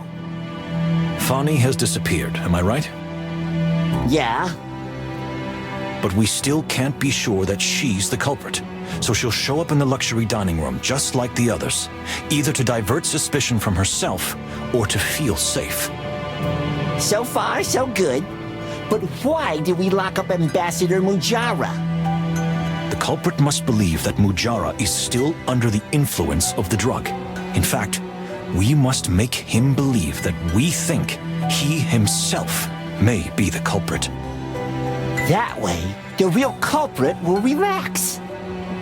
We'll assemble a small team of people who are willing to come with us to capture Ambassador Mujara. And you think the culprit will volunteer? Absolutely. It will be their last chance to do something about what we've already done. To give the antidote to the ambassador and find out the truth. Exactly. Moses, this plan, I feel like there's a lot of what-ifs in it. That's true, my friend. But we can't do any better right now. If we simply arrest Fani before the culprit voluntarily reveals themselves, we may give them a chance to escape. We'll be in Clawville in just a few hours. You're right. Then there's nothing left to do but head to the luxury dining room. Yes. I hope we'll soon be able to toast to the solving of this case.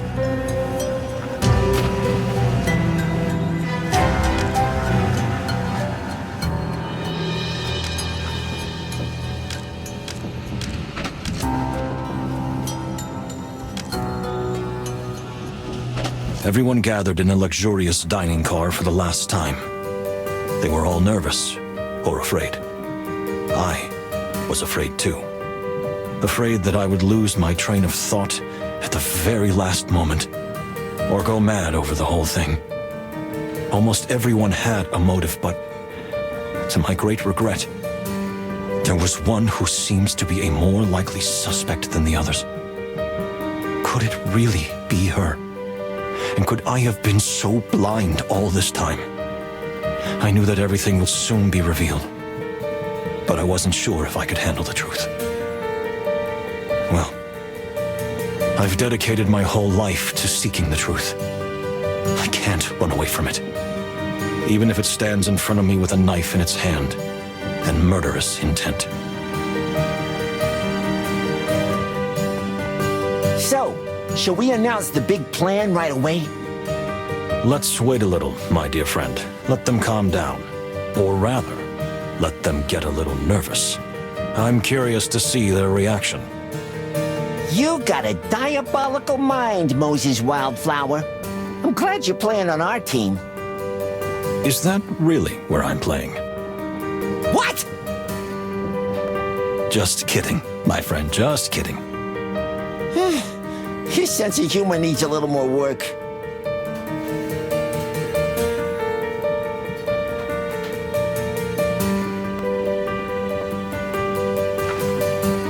Ma'am, we're sorry you got mixed up in this. You should be sorry, because I'm not going to let this go when we finally get to Clawville. Please, don't make a scene. Don't worry. I know it wasn't your fault. Fate is fate. Neither you nor I can do anything about it. Thank you. But it's still outrageous that they organize such an important diplomatic mission without proper protection. Well, we can't argue with that. Of course not.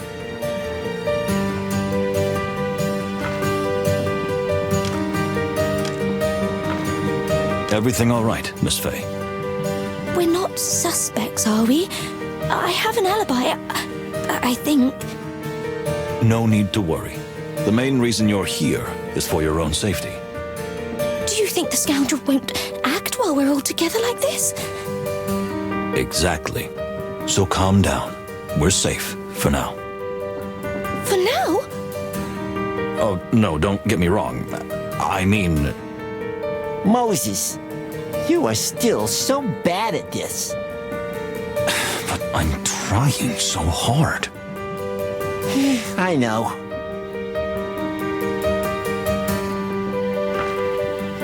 What is this madness again?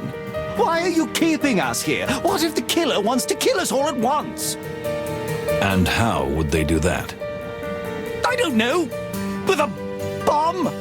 If they blow up this car now, there won't be any witnesses left.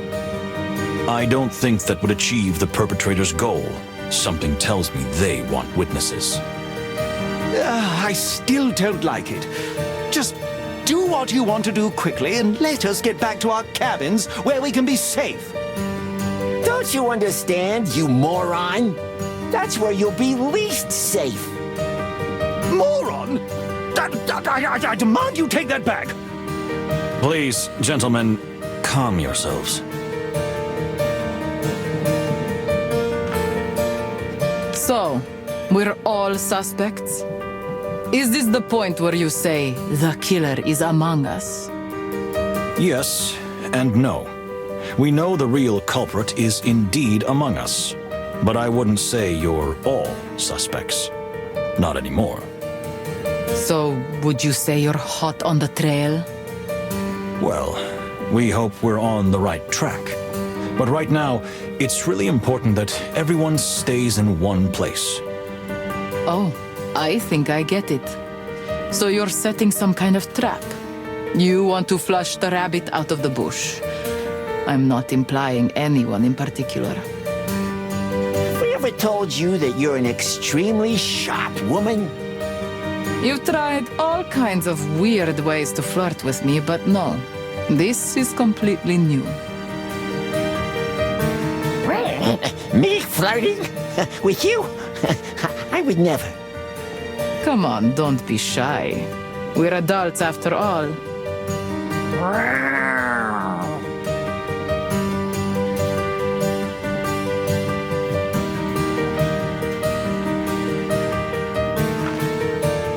Mr. Pesker. Just Basil. Basil. I don't know why, but I trust you. Perhaps the only other one besides my partner. It's kind of a sixth sense thing. Really? Well, that's very flattering, Mr. Wildflower. I'd like to ask you something. If we asked you to come with us to capture Ambassador Mujara, would you be willing to volunteer? Of course. Even if you hadn't asked, I'd have done it anyway. Ah, really? I must admit, I'm surprised. I may not seem like much of an adventurer, but I'm sure I can be of use to you. And besides, I'm crazy about this mystery. That's good to know. For some reason, from the very first moment, I have thought that you know much more than you let on. Ah, what a compliment. Well, anyway, I'm at your disposal. As soon as you ask the question, I'll volunteer. Thank you.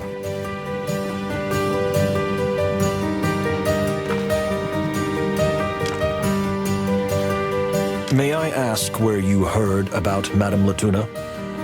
I grew up in a rather miserable place, in the belly of Avirya, in the heart of the mountain, which is not mentioned in any travel guides. We didn't really have anything to eat, but my foster mother had an old radio, and Miss Latuna was on it all the time. She was young then, very young. They called her a child prodigy, but she had the voice of an angel. When I looked up at the sky between the rocks and heard her singing, I felt like I was flying. And I felt like I knew her, and she knew me. Then, as much as I could, alongside my my shipping business, I followed her career. I've been a big fan ever since, because she's partly responsible for who I am today. She made me want to be free. Well, that was extremely honest and revealing. Thank you. I understand how you feel, Mr. Windrider. I really do. Can I tell you a secret, since we're being so revealing? A secret? Of course. My real name isn't Windrider. I had a hunch. Then, what's your real name? My real name is Marco Paniatopoulos, but I felt it was a bit of a mouthful for an adventurer. Yeah, I can understand that. But your name isn't Wildflower either, is it? Yes, that's my real registered name. If Moses were to take on a pseudonym, it'd be something like Moses, I'm the best. Ha, ha, ha.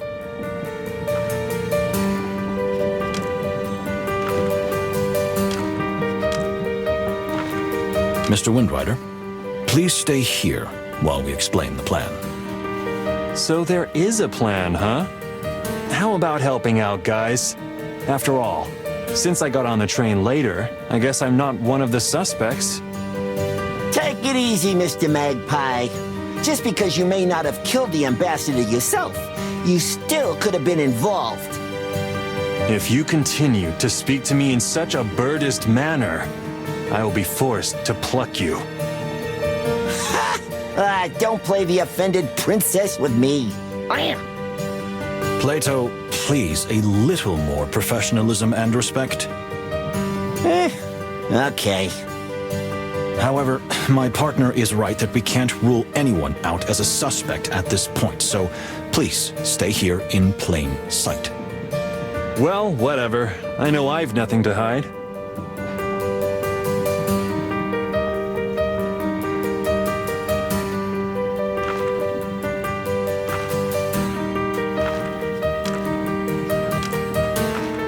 Are we under arrest now? On what grounds?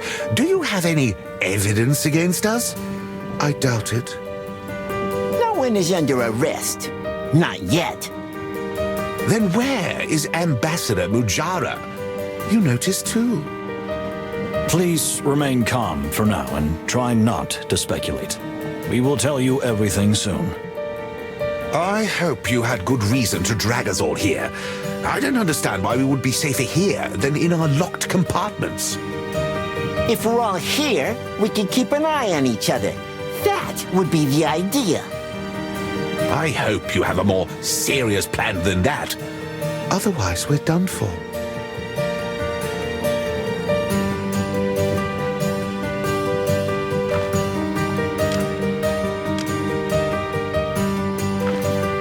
Dear Fanny, could you tell us where you went when we left you in the room with Pierre? I'm so sorry. I was terribly frightened. I was worried about the ambassador and about you, too. Cry me a river. Plato, please. You're right. I'm so stupid. I've put myself in the spotlight. But I just want to help my master. I think I understand, dear. Thank you. We'll be keeping an eye on you, Missy. Have no doubt about that. I'd expect nothing less, detectives. Your attention, please. Finally, something is happening. We were almost asleep. We asked you to come here because Miss Fanny was attacked. Oh my goodness! What a despicable act. Really? Who would be capable of such a thing? Wait a minute. There's someone missing. Indeed, Ambassador Majara. Fortunately, the clues led us to him. He was in the storage car, but in a state of delirium. Probably poisoned. Poisoned? With what kind of poison? It's a mind-altering drug. Miss Fanny, if you will. Yes. Unfortunately, this drug is capable of influencing others. It can make them do things they wouldn't normally do. Are you saying he's not the culprit? Then the real culprit is... Still here among us? Ha! Who is it? Let me get my hands on him. Please don't panic. Let's take it step by step. First, we need to free Ambassador Mujara. If anyone can reveal the real culprit, it's him. So, who volunteers to come with us? Me. I definitely want to be there. Ambassador Mujara, my Separ. I need to know he's all right. Yes, of course. Well, anyone else? Oh yes, that's my sign. I'm coming. I'm volunteering. Thank you, Mr. Pesker. Anyone else? No one else? Yes, well, you know, I would go, but if the culprit is here among us, I feel I am needed here more. If anyone makes even a wrong move, I will take them down immediately. We greatly appreciate your heroism, Mr. Windrider. Then, we're all set. Please, Moses, let's hurry, while we still have time. You're right, my dear. Plato, Mr. Pesker, come with us. Pierre? Yes, Mr. Wildflower? Don't let anyone out until we get back. So we're prisoners? It's for your own good, Miss Fay. The culprit may still be among you, but you're safe together. Don't worry as long as you see me, young lady. I'll keep an eye on everyone. Good. Thank you, Pierre. Fani, Basil, Plato, to the warehouse.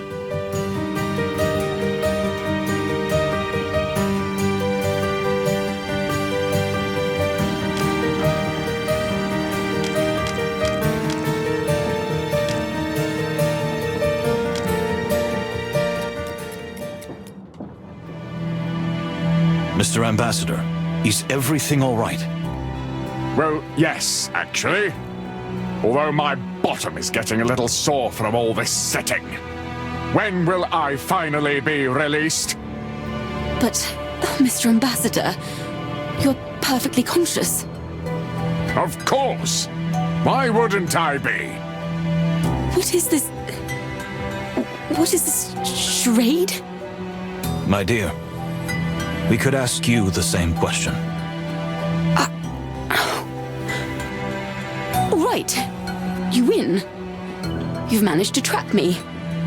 But don't think I'll give up so easily. This isn't over yet. It can't be. Not this way. So, what's going to happen now? Are you going to arrest me? First, you have to provide evidence. You're not going to hurt anyone, are you? You know me too well, Moses. But you don't know everything. There's so much you don't understand yet. Then enlighten me. Before we end this, would you be willing to answer a few questions? If it makes you feel better. I'd be very grateful.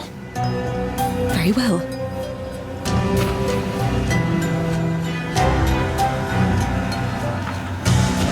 So it was true. Fani was behind everything. My heart was broken, but at that moment I couldn't think of anything else but the truth. The picture wasn't complete yet. Vital pieces were still missing, and although I knew she wouldn't reveal everything on her own, I had to try to get as much out of her as possible. My mind was stronger than my heart. At least, for now. You don't expect me to spill everything, do you? Honestly, I'm just dying of curiosity. Some things just don't add up. Maybe I can help. But I warn you, Moses, the clock is ticking, and we'll be in Clawville soon. I promise I'll be quick.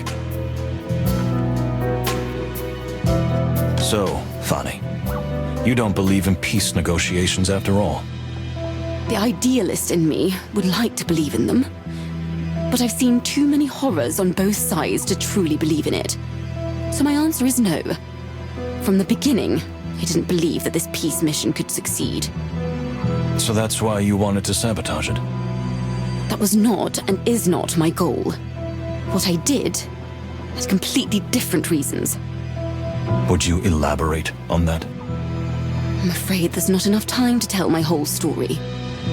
Ask your questions while you still can, Moses. The clock is ticking. Where did you take the flower? The flower is the only real, tangible evidence linking the events together. If I hadn't hidden it, and you had figured out the connections ahead of time, I wouldn't have been able to complete my mission. Your mission? So you're not done yet? There's one more thing I have to do. You're not going to just tell me, are you? If I did, you might even be able to stop me. And that would undo everything I've accomplished so far. All right. I believe that what you say is what you truly think.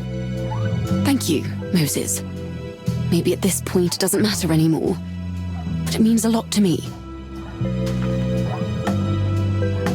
What about the box? Was that your doing as well? The box surprised me too. But I had an idea what was inside. Someone found out about my plan and wanted to warn the ambassador. You mean Ambassador Ignat? The box was actually intended for Ambassador Mujara. Honk Honk misunderstood, of course, and Ambassador Ignat also, after he learned that some kind of valuable package was looking for its owner.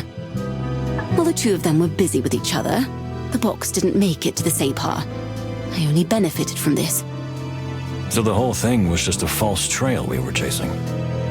Not entirely, Moses. Once you opened the box and deciphered the word in the decoder, it ultimately led you to me.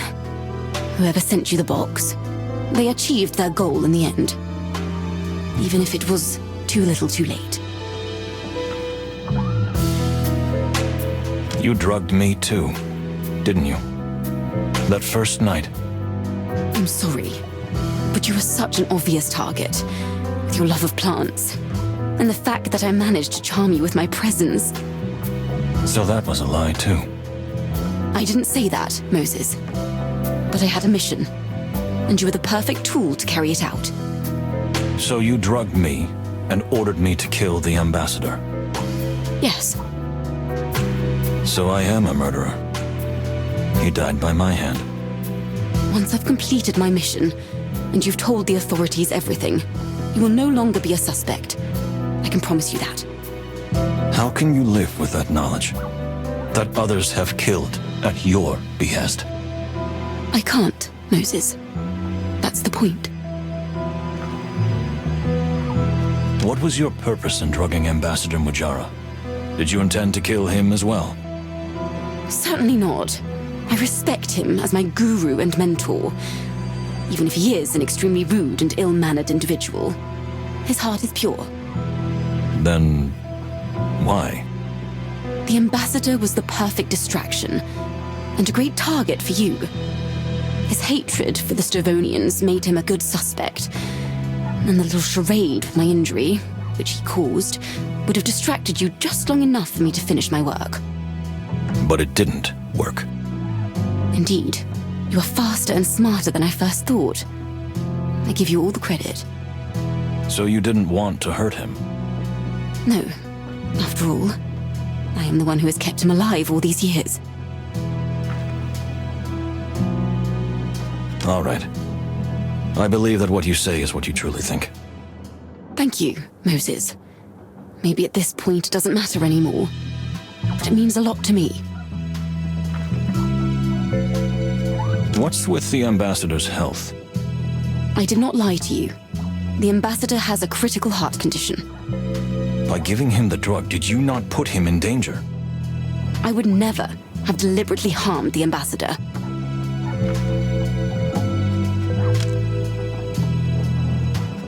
According to the book, which you know very well, the hypnotic drug is particularly dangerous for people with cardiovascular disease. Well, yes. I don't deny it. I endangered the ambassador's life in that sense, but I saw no other way, and I tried to be extremely careful with the dosage. Funny. You put an innocent life at risk. The life of your own mentor. You don't understand the burden I carry, Moses. The terrible vow that weighs on my soul. Then tell me. Make me understand. I'm afraid we don't have time. And what about what you said about your past? All that suffering and deprivation. Every word of it was true, Moses. In fact, I didn't even tell you a fraction of the truth.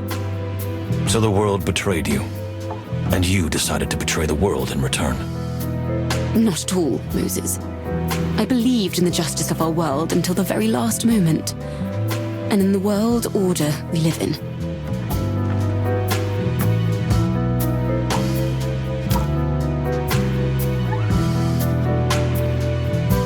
You said that you had a terrible premonition, and that the world is heading in the wrong direction. Well, yes, indeed. I really feel that what we are doing now is just a false cover-up of reality.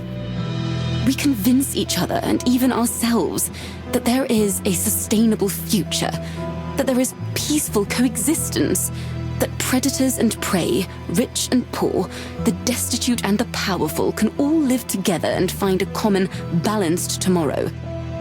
But this is all a lie. Demagoguery and self-deception. What I have seen with my own eyes. So no, in fact, I don't believe that this world can still be saved if it continues on this path. So that's why you were in Stavonia. It was your doing from the start. It was quite complicated to arrange, but yes, I convinced the Separ to recommend me to the king as an observer and, of course, a diplomatic envoy. I planted the idea in the king's ear that someone was planning an assassination attempt, and that he should send us to investigate, because no one would suspect someone of Majara Separ's caliber. And that's why the Separ was so angry that he didn't get a police escort. That was perhaps even more difficult to arrange, but I finally managed to convince the king's administrator that 4 police officers on a diplomatic mission would be too conspicuous and ominous. Ambassador Majara believed that he was risking his life for his greatest enemy while receiving no protection in return. You thought of everything, didn't you? No, not everything. I didn't think I would meet you. Why do you say that? What difference does it make? It doesn't change what happened. Only how I feel. Please, just... let's get back to the point. Is there anything you regret about all this? Regret? I haven't even thought about such a thing. I have a mission, Moses. I made a promise, and I will fulfill it. Regret would only come after. If anyone could talk about dedication, that's you. There's a fine line between dedication and obsession, Fanny. Don't you think you've crossed it? Maybe. But it doesn't matter.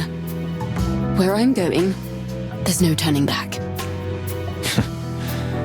Those are rehearsed words. I was asking the real Fanny. The one hiding inside this murderous mask. The one who is now completely overwhelmed by this delusion. I'm not going to continue this conversation, Moses. Don't try to appeal to my conscience. It's way too late for that. All right. I believe that what you say is what you truly think. Thank you, Moses. Maybe at this point it doesn't matter anymore. But it means a lot to me. Well, is that it? I don't have any more questions for now. Maybe just one. One last question.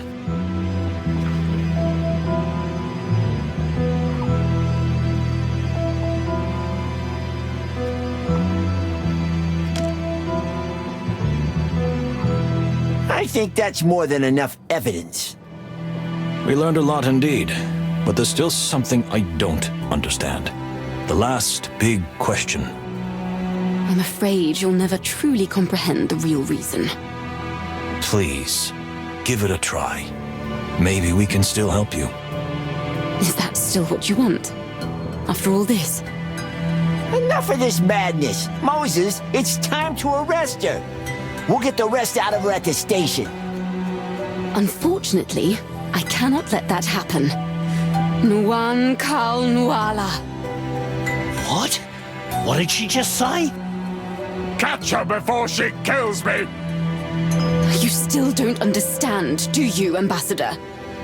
Don't let her get any closer! She won't hurt you, Ambassador. She has other plans. Moses, please, don't follow me. Where I'm going is my journey alone. Fani, we don't want to use force. I'm not afraid of that.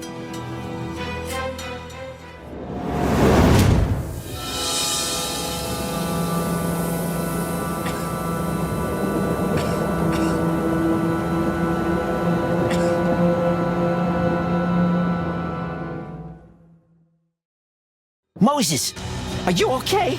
What was that? That's exactly what she did when she stormed out of the ambassador's room. Now that she's been exposed, she has nothing to lose. She won't keep any secrets anymore. That's true. So we have to catch her before she hurts anyone. Are we sure we're ready for this? I'm afraid we have no choice, my friend.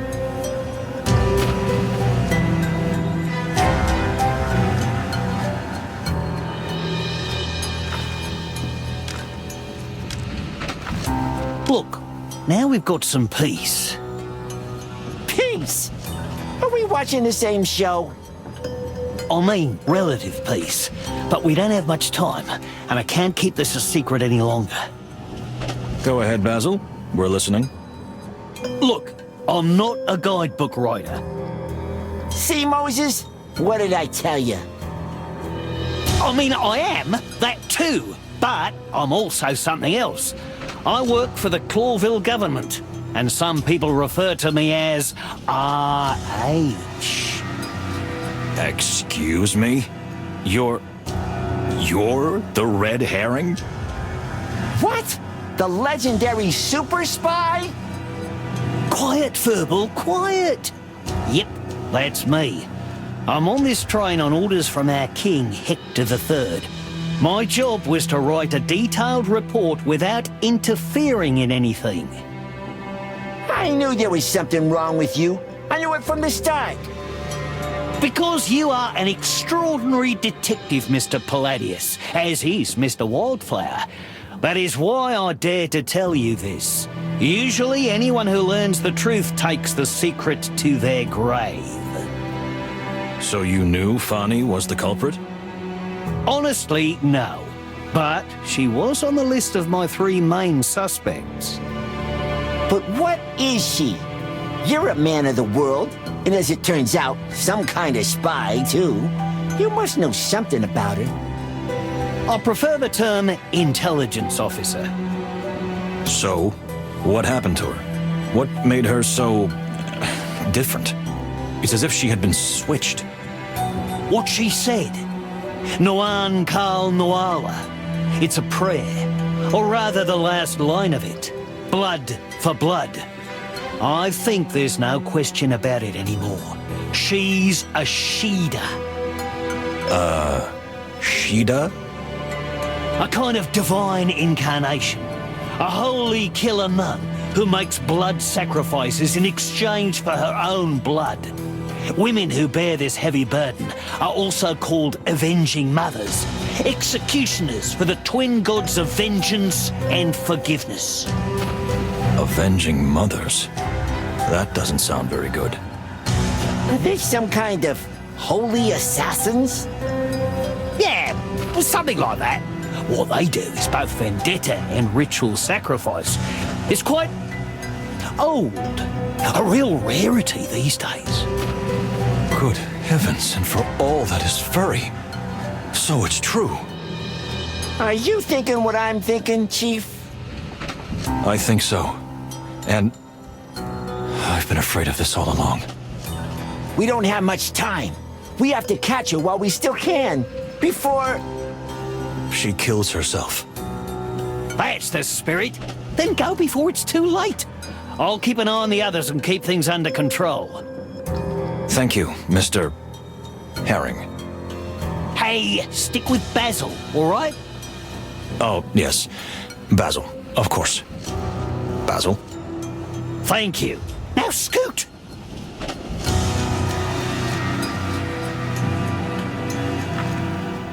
Mr. Ambassador, I'm sorry this had to happen. I'm even more sorry. Fani wasn't just my assistant. I loved her like a daughter. I still can't get over it. Why did she do it?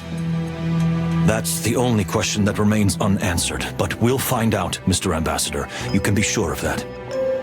Yeah, once this fox gets a whiff of something, he won't rest until he gets to the bottom of it. Take care of yourselves and try to take care of her too. Whatever she did, I don't want her to get hurt. Let the law judge her, and no one else. We feel the same way, Separ. Don't worry. We'll do everything we can. Moses, are you really ready? Ready, my friend. It's time to really put an end to this. Yeah, that's the spirit.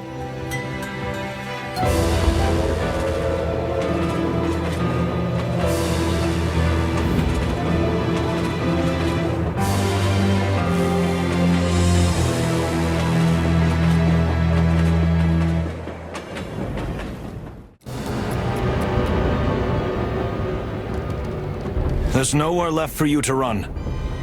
Run? Do you think that's what I'm doing? I'm just fulfilling my destiny. But why? Fani, I still don't understand. Why? Isn't it obvious? There's no political conspiracy. This has nothing to do with the peace treaty or a possible war. This is my personal cause. Something I've been planning since I was a little girl. Ambassador Ignat. You knew him before. Knew him? What a way to put it. That monster marched into our village with his soldiers. They destroyed everything. They killed and tortured everyone.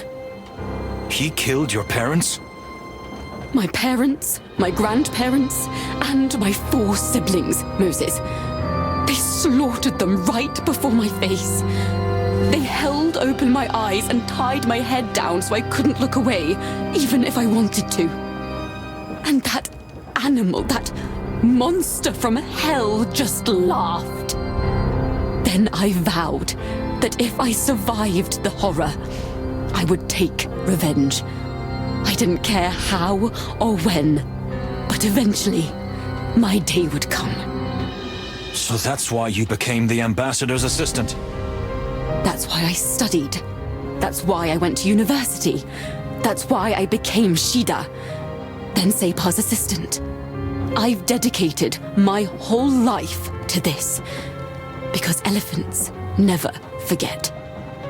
I'm not saying I understand. I'm not saying I know how you feel, because that wouldn't be true. But I do know that it's not over yet. Oh, Moses, you and your boundless idealism. You know, when I first saw you, I didn't think you were such a romantic. But unfortunately, you're wrong. Because it is over. It was over the day the Stavonian forces appeared in my village. And Honk Honk? Why did he have to die? You were on my trail by then. You had the box, and I'd assumed you'd already opened it. That's true. I needed a diversion, and if someone was it, that terrible criminal seemed the most obvious choice. He had no family, and had committed so many terrible crimes in his life.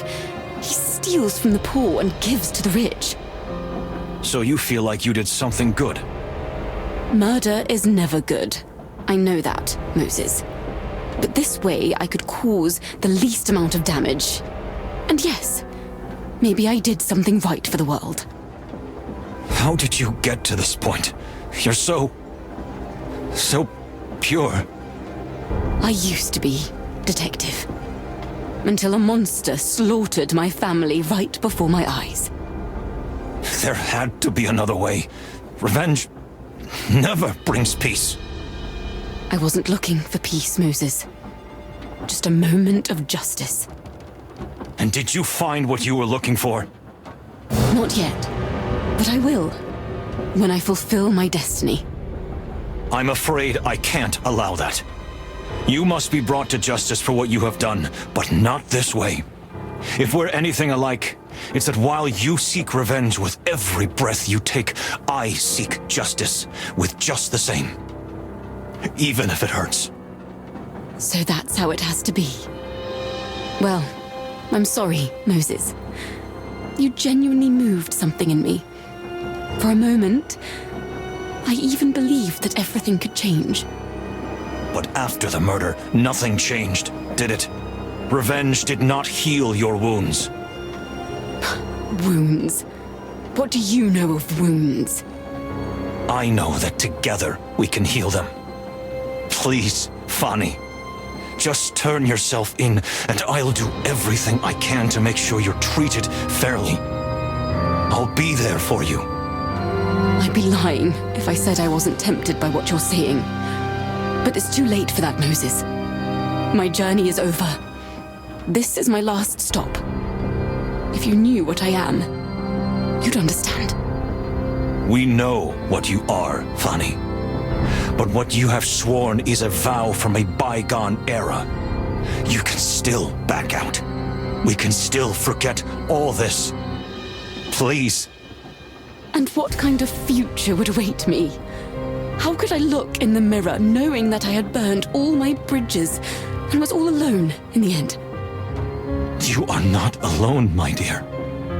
I would be there for you. I would wait for you.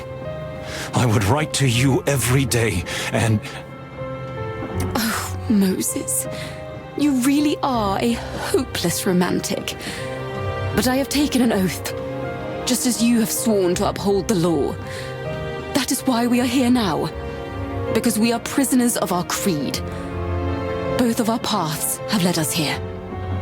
Fanny, if I've learned anything on my journey, it's that there's always something new waiting for us. Something unexpected always happens that turns our world upside down. There's always a chance to change. Change? Why? What for?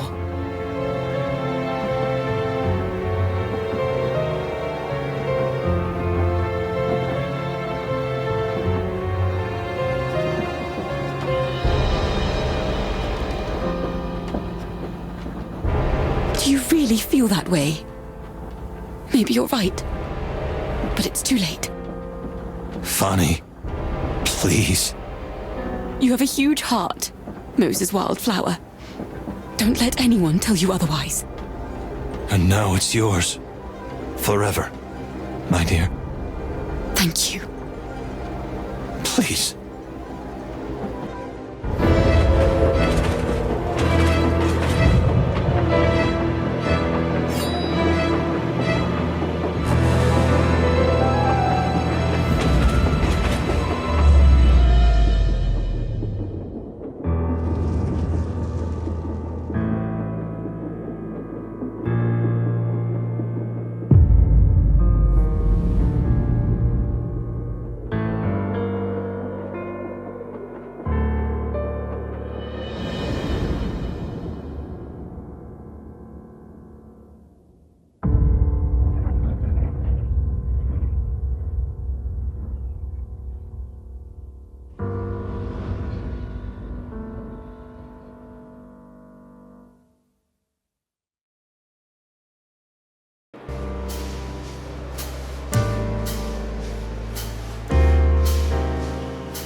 Moses, You don't have to say anything, my dear friend.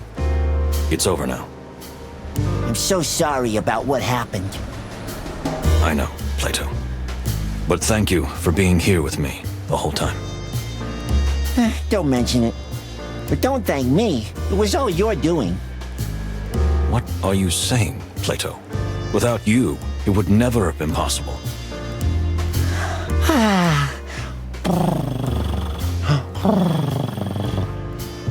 Please, don't look at me like that. What? Did I say something that shocking?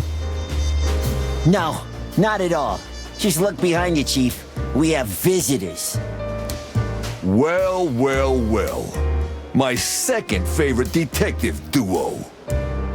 Inspector Bosco. How nice to see you here. I'm glad the police have already arrived. You took the words right out of my mouth, my friend. Hello, Inspector. And dear Monica. Hello, guys. I hear you've been entangled in quite a mess. What a surprise. I guess the whole town is talking about it. Actually, we'd rather keep this whole thing a secret. No one needs unnecessary panic. That's a wise decision. But there are a few questions here that need to be clarified. I'm counting on you boys. Are we under arrest? Not yet. Don't pull their tails, man. Everything's fine.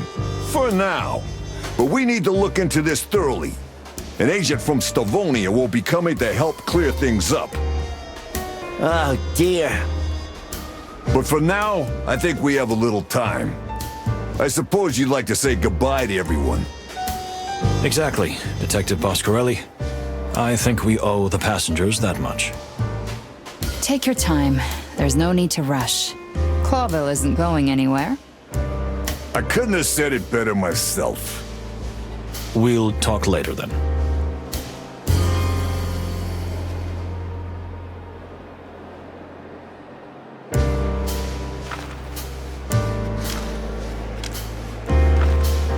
Madam.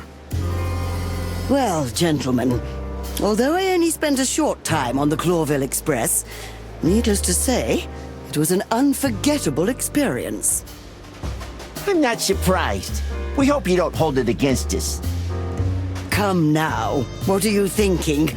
A little adventure never hurt anyone.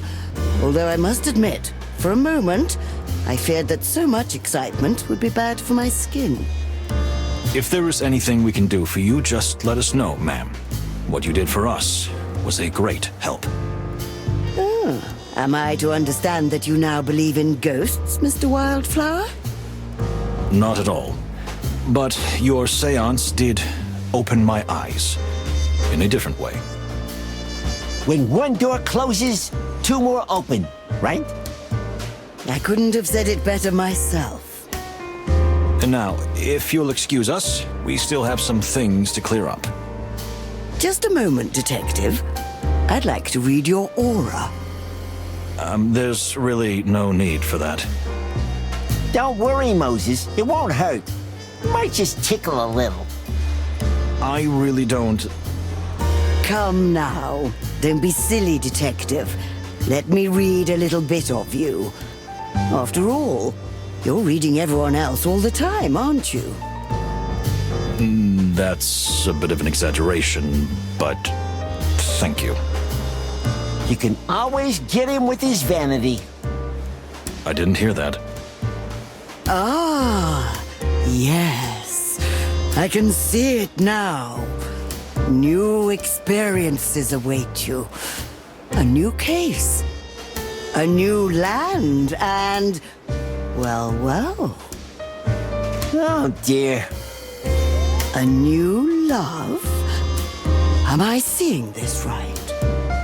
Certainly not. From now on, my spouse is the law, and no one else. Oh, we'll see about that, Detective. We'll see.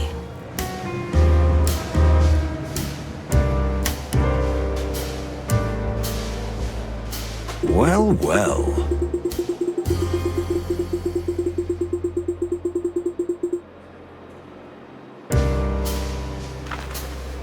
Ah, dear Baron. And Artemisia.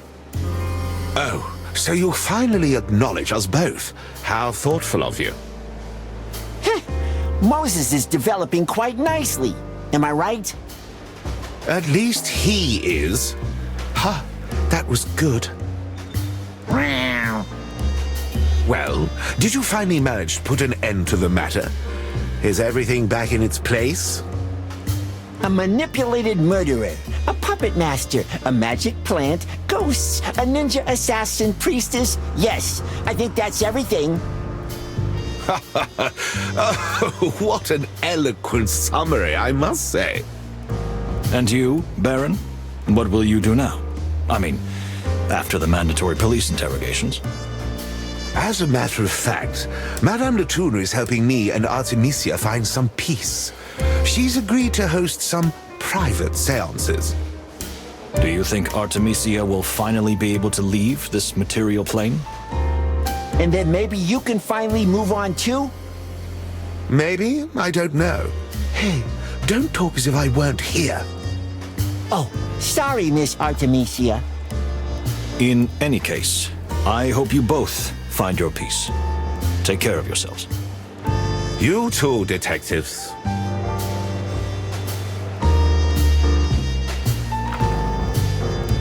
Beware! Pirate! Where? Ah, very funny. My little fluffy fuzzball. Very funny. Hey, if your conscience was clear, why would you be so scared? Please, dear Plato, remember, if it weren't for Mr. Windrider and his trusty whip, we would never have known about the box or what it contained, which ultimately led us to the culprit. See? Mr. Wildflower is always right. Okay, that's true. But I still think you're a sly character. Sly? Come on, this is Clawville. Who isn't sly around here? But we're from Clawville. That's the point.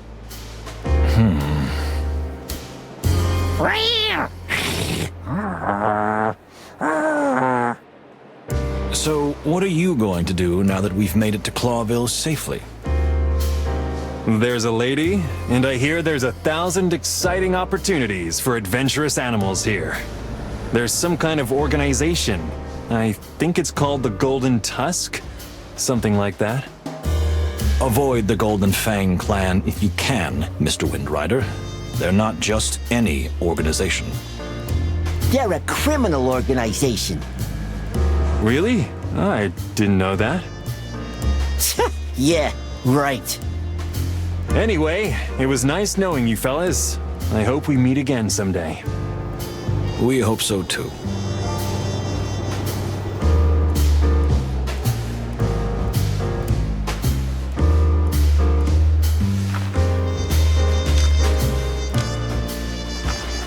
Dearest Moses, I'm ever so sorry about what happened to your love.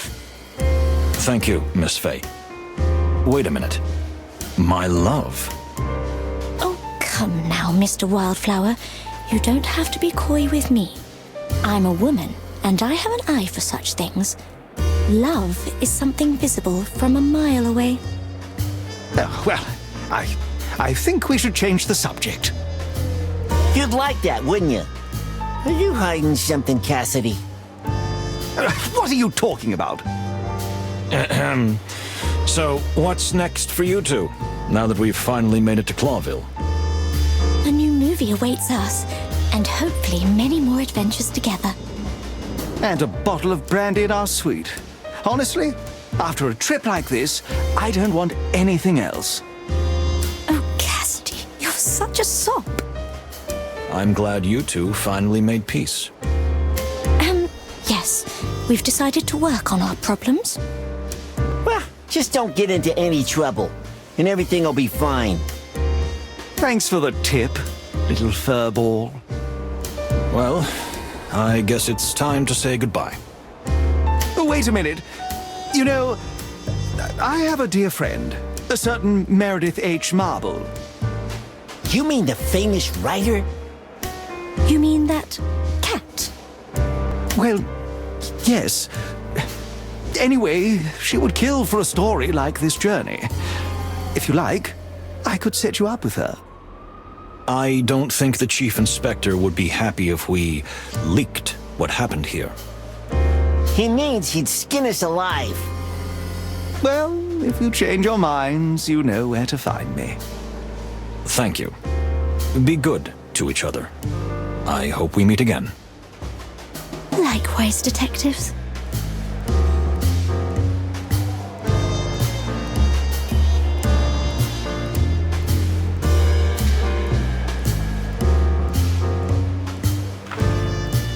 Well, Pierre, Thank you for everything. No, thank you, detectives. If it weren't for you, this trip could have been disastrous.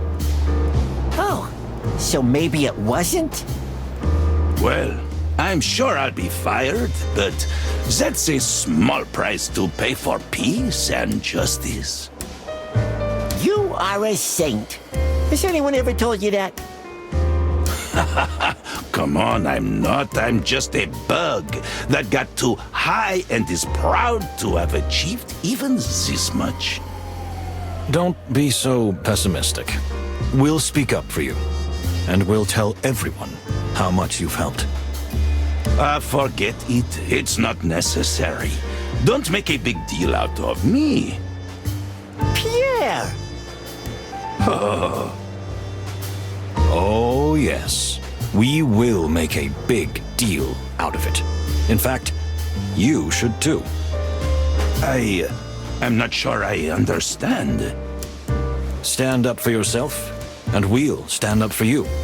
It's time to not let them trample you. If only it were that simple. But you know what? You're right. I won't let them. That's the spirit. Don't get me wrong, Pierre. We know how difficult the situation is, and that one bug may not help much. But if you betray yourself and remain silent, you will certainly make the situation worse. As my learned colleague says, your role was vital in this case. Without you, we would have failed. If you hadn't been there, war would have been inevitable. Well, I never thought of it that way. Believe in yourself, Pierre. We believe in you. Thank you, detectives. I won't ever forget this. Good. Take care, Pierre.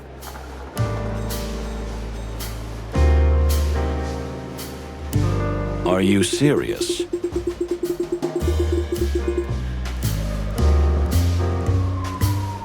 Indeed.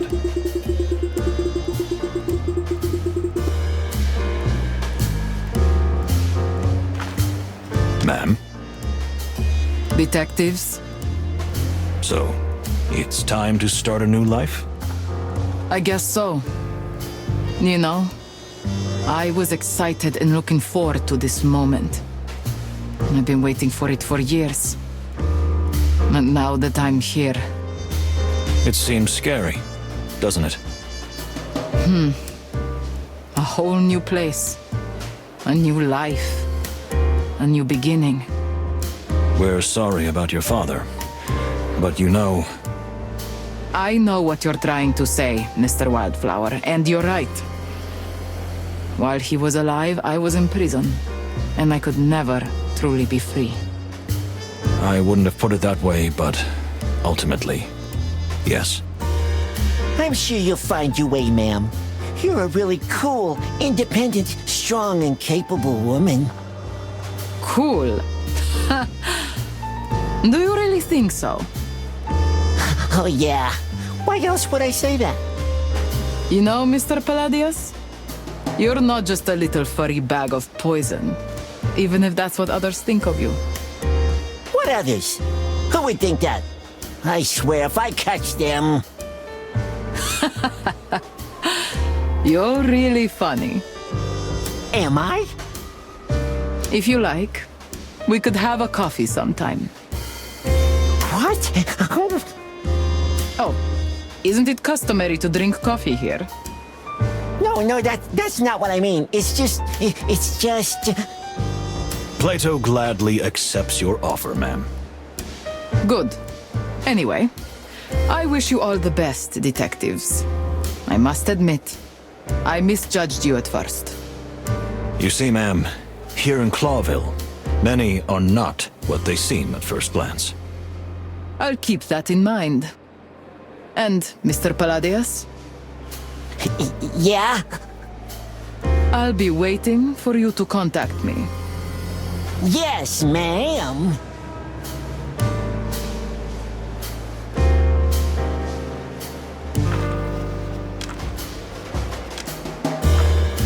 Sir. Detectives. We just wanted to say how sorry we are about what happened. No need to apologize. I am too. Sorry. Varney, she wasn't just a simple assistant. She was like my own daughter. We're really sorry it ended like this. I think it's better this way. Varney has found peace. You see, revenge is a sin in our culture, even the thought of it. But there is one exception, the so-called sacred revenge. Varney walked this long and torturous path. It involves extraordinary sacrifices, but ultimately brings redemption. If, in the end, the one who walked this path pays for it with their life. Exactly. I don't expect you to understand. I don't expect you to accept it. But in the eyes of our people, Varney has achieved absolution. That's good to hear. I don't know where to put that in my mind yet, but I already feel a little lighter. You did everything you could. Perhaps even more. In a way, you saved her. Without you, she would not have been able to complete her mission. Well, I think we can leave that part out of our report. And you, sir? What will you do now? I have much to report to your king, and then to my own government. But I trust that the promise of peace did not die with Ambassador Ignat. If I can, perhaps, I will take over his burden. We would be delighted if you were the guarantor of peace, Ambassador. I know of no one better suited to such a fragile diplomatic mission. Thank you, Mr. Wildflower. And to you, Mr. Palladius. I am sure you have made your superiors proud. Well, not so sure about that, but we'll try to embrace your optimism. You should. And let this journey be a lasting reminder to you. Revenge is a road with death at both ends. Thank you. We won't forget that. Phew, those are some powerful parting words, that's for sure. Goodbye, detectives. Goodbye, Ambassador.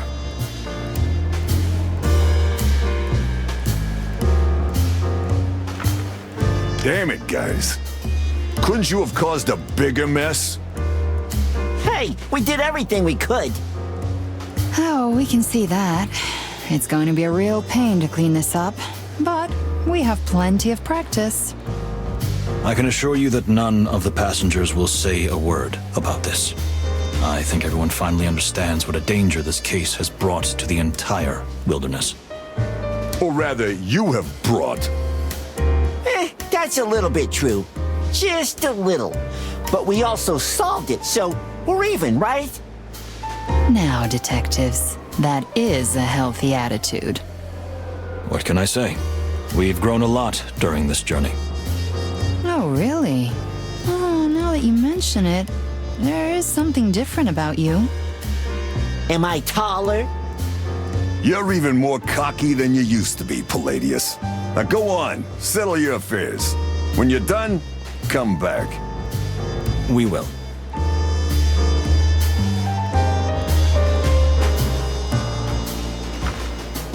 So, you wild gentlemen, are you ready? Can we go? Let's see.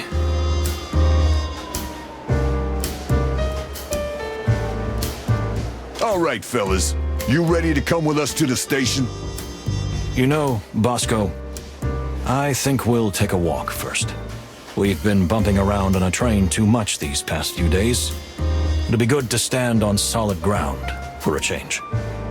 Just don't run away on us, boys. Yeah. You've got a long interrogation waiting for you when you get back. Ooh, surprise, surprise. All the better to clear our heads. I've missed the air of Clawville, to be honest. Ah, yes. Wet concrete, rust, blood, and smoke.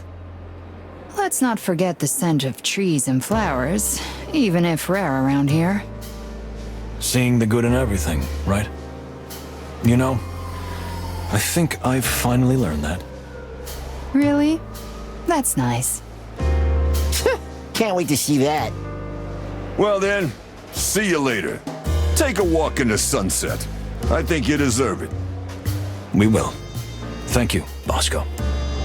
Monica? Farewell, gentlemen. What have we learned from all this, my dear friend? That's a good question. Perhaps that revenge is never worth it? The truth catches up with everyone in the end. And secrets always come to light eventually. Sorry. That sounds so cliche. True. So, what did you learn from this, Plato? You, personally. Be honest. Well, maybe that you're not so heartless after all? That's reassuring to hear. You asked me to be honest. And you, what did you learn from all this? I don't know. You surely took something away from this journey, right? More than I would have thought. I think it was a mistake to listen to my heart. It clouded my judgment. You say that, but do you really regret it? I know you must have been disappointed in the end, but don't you think it was still worth it? That you are more than you were before? Furry heavens. You are much wiser than you let on, my dear friend. And you still haven't learned how to compliment properly.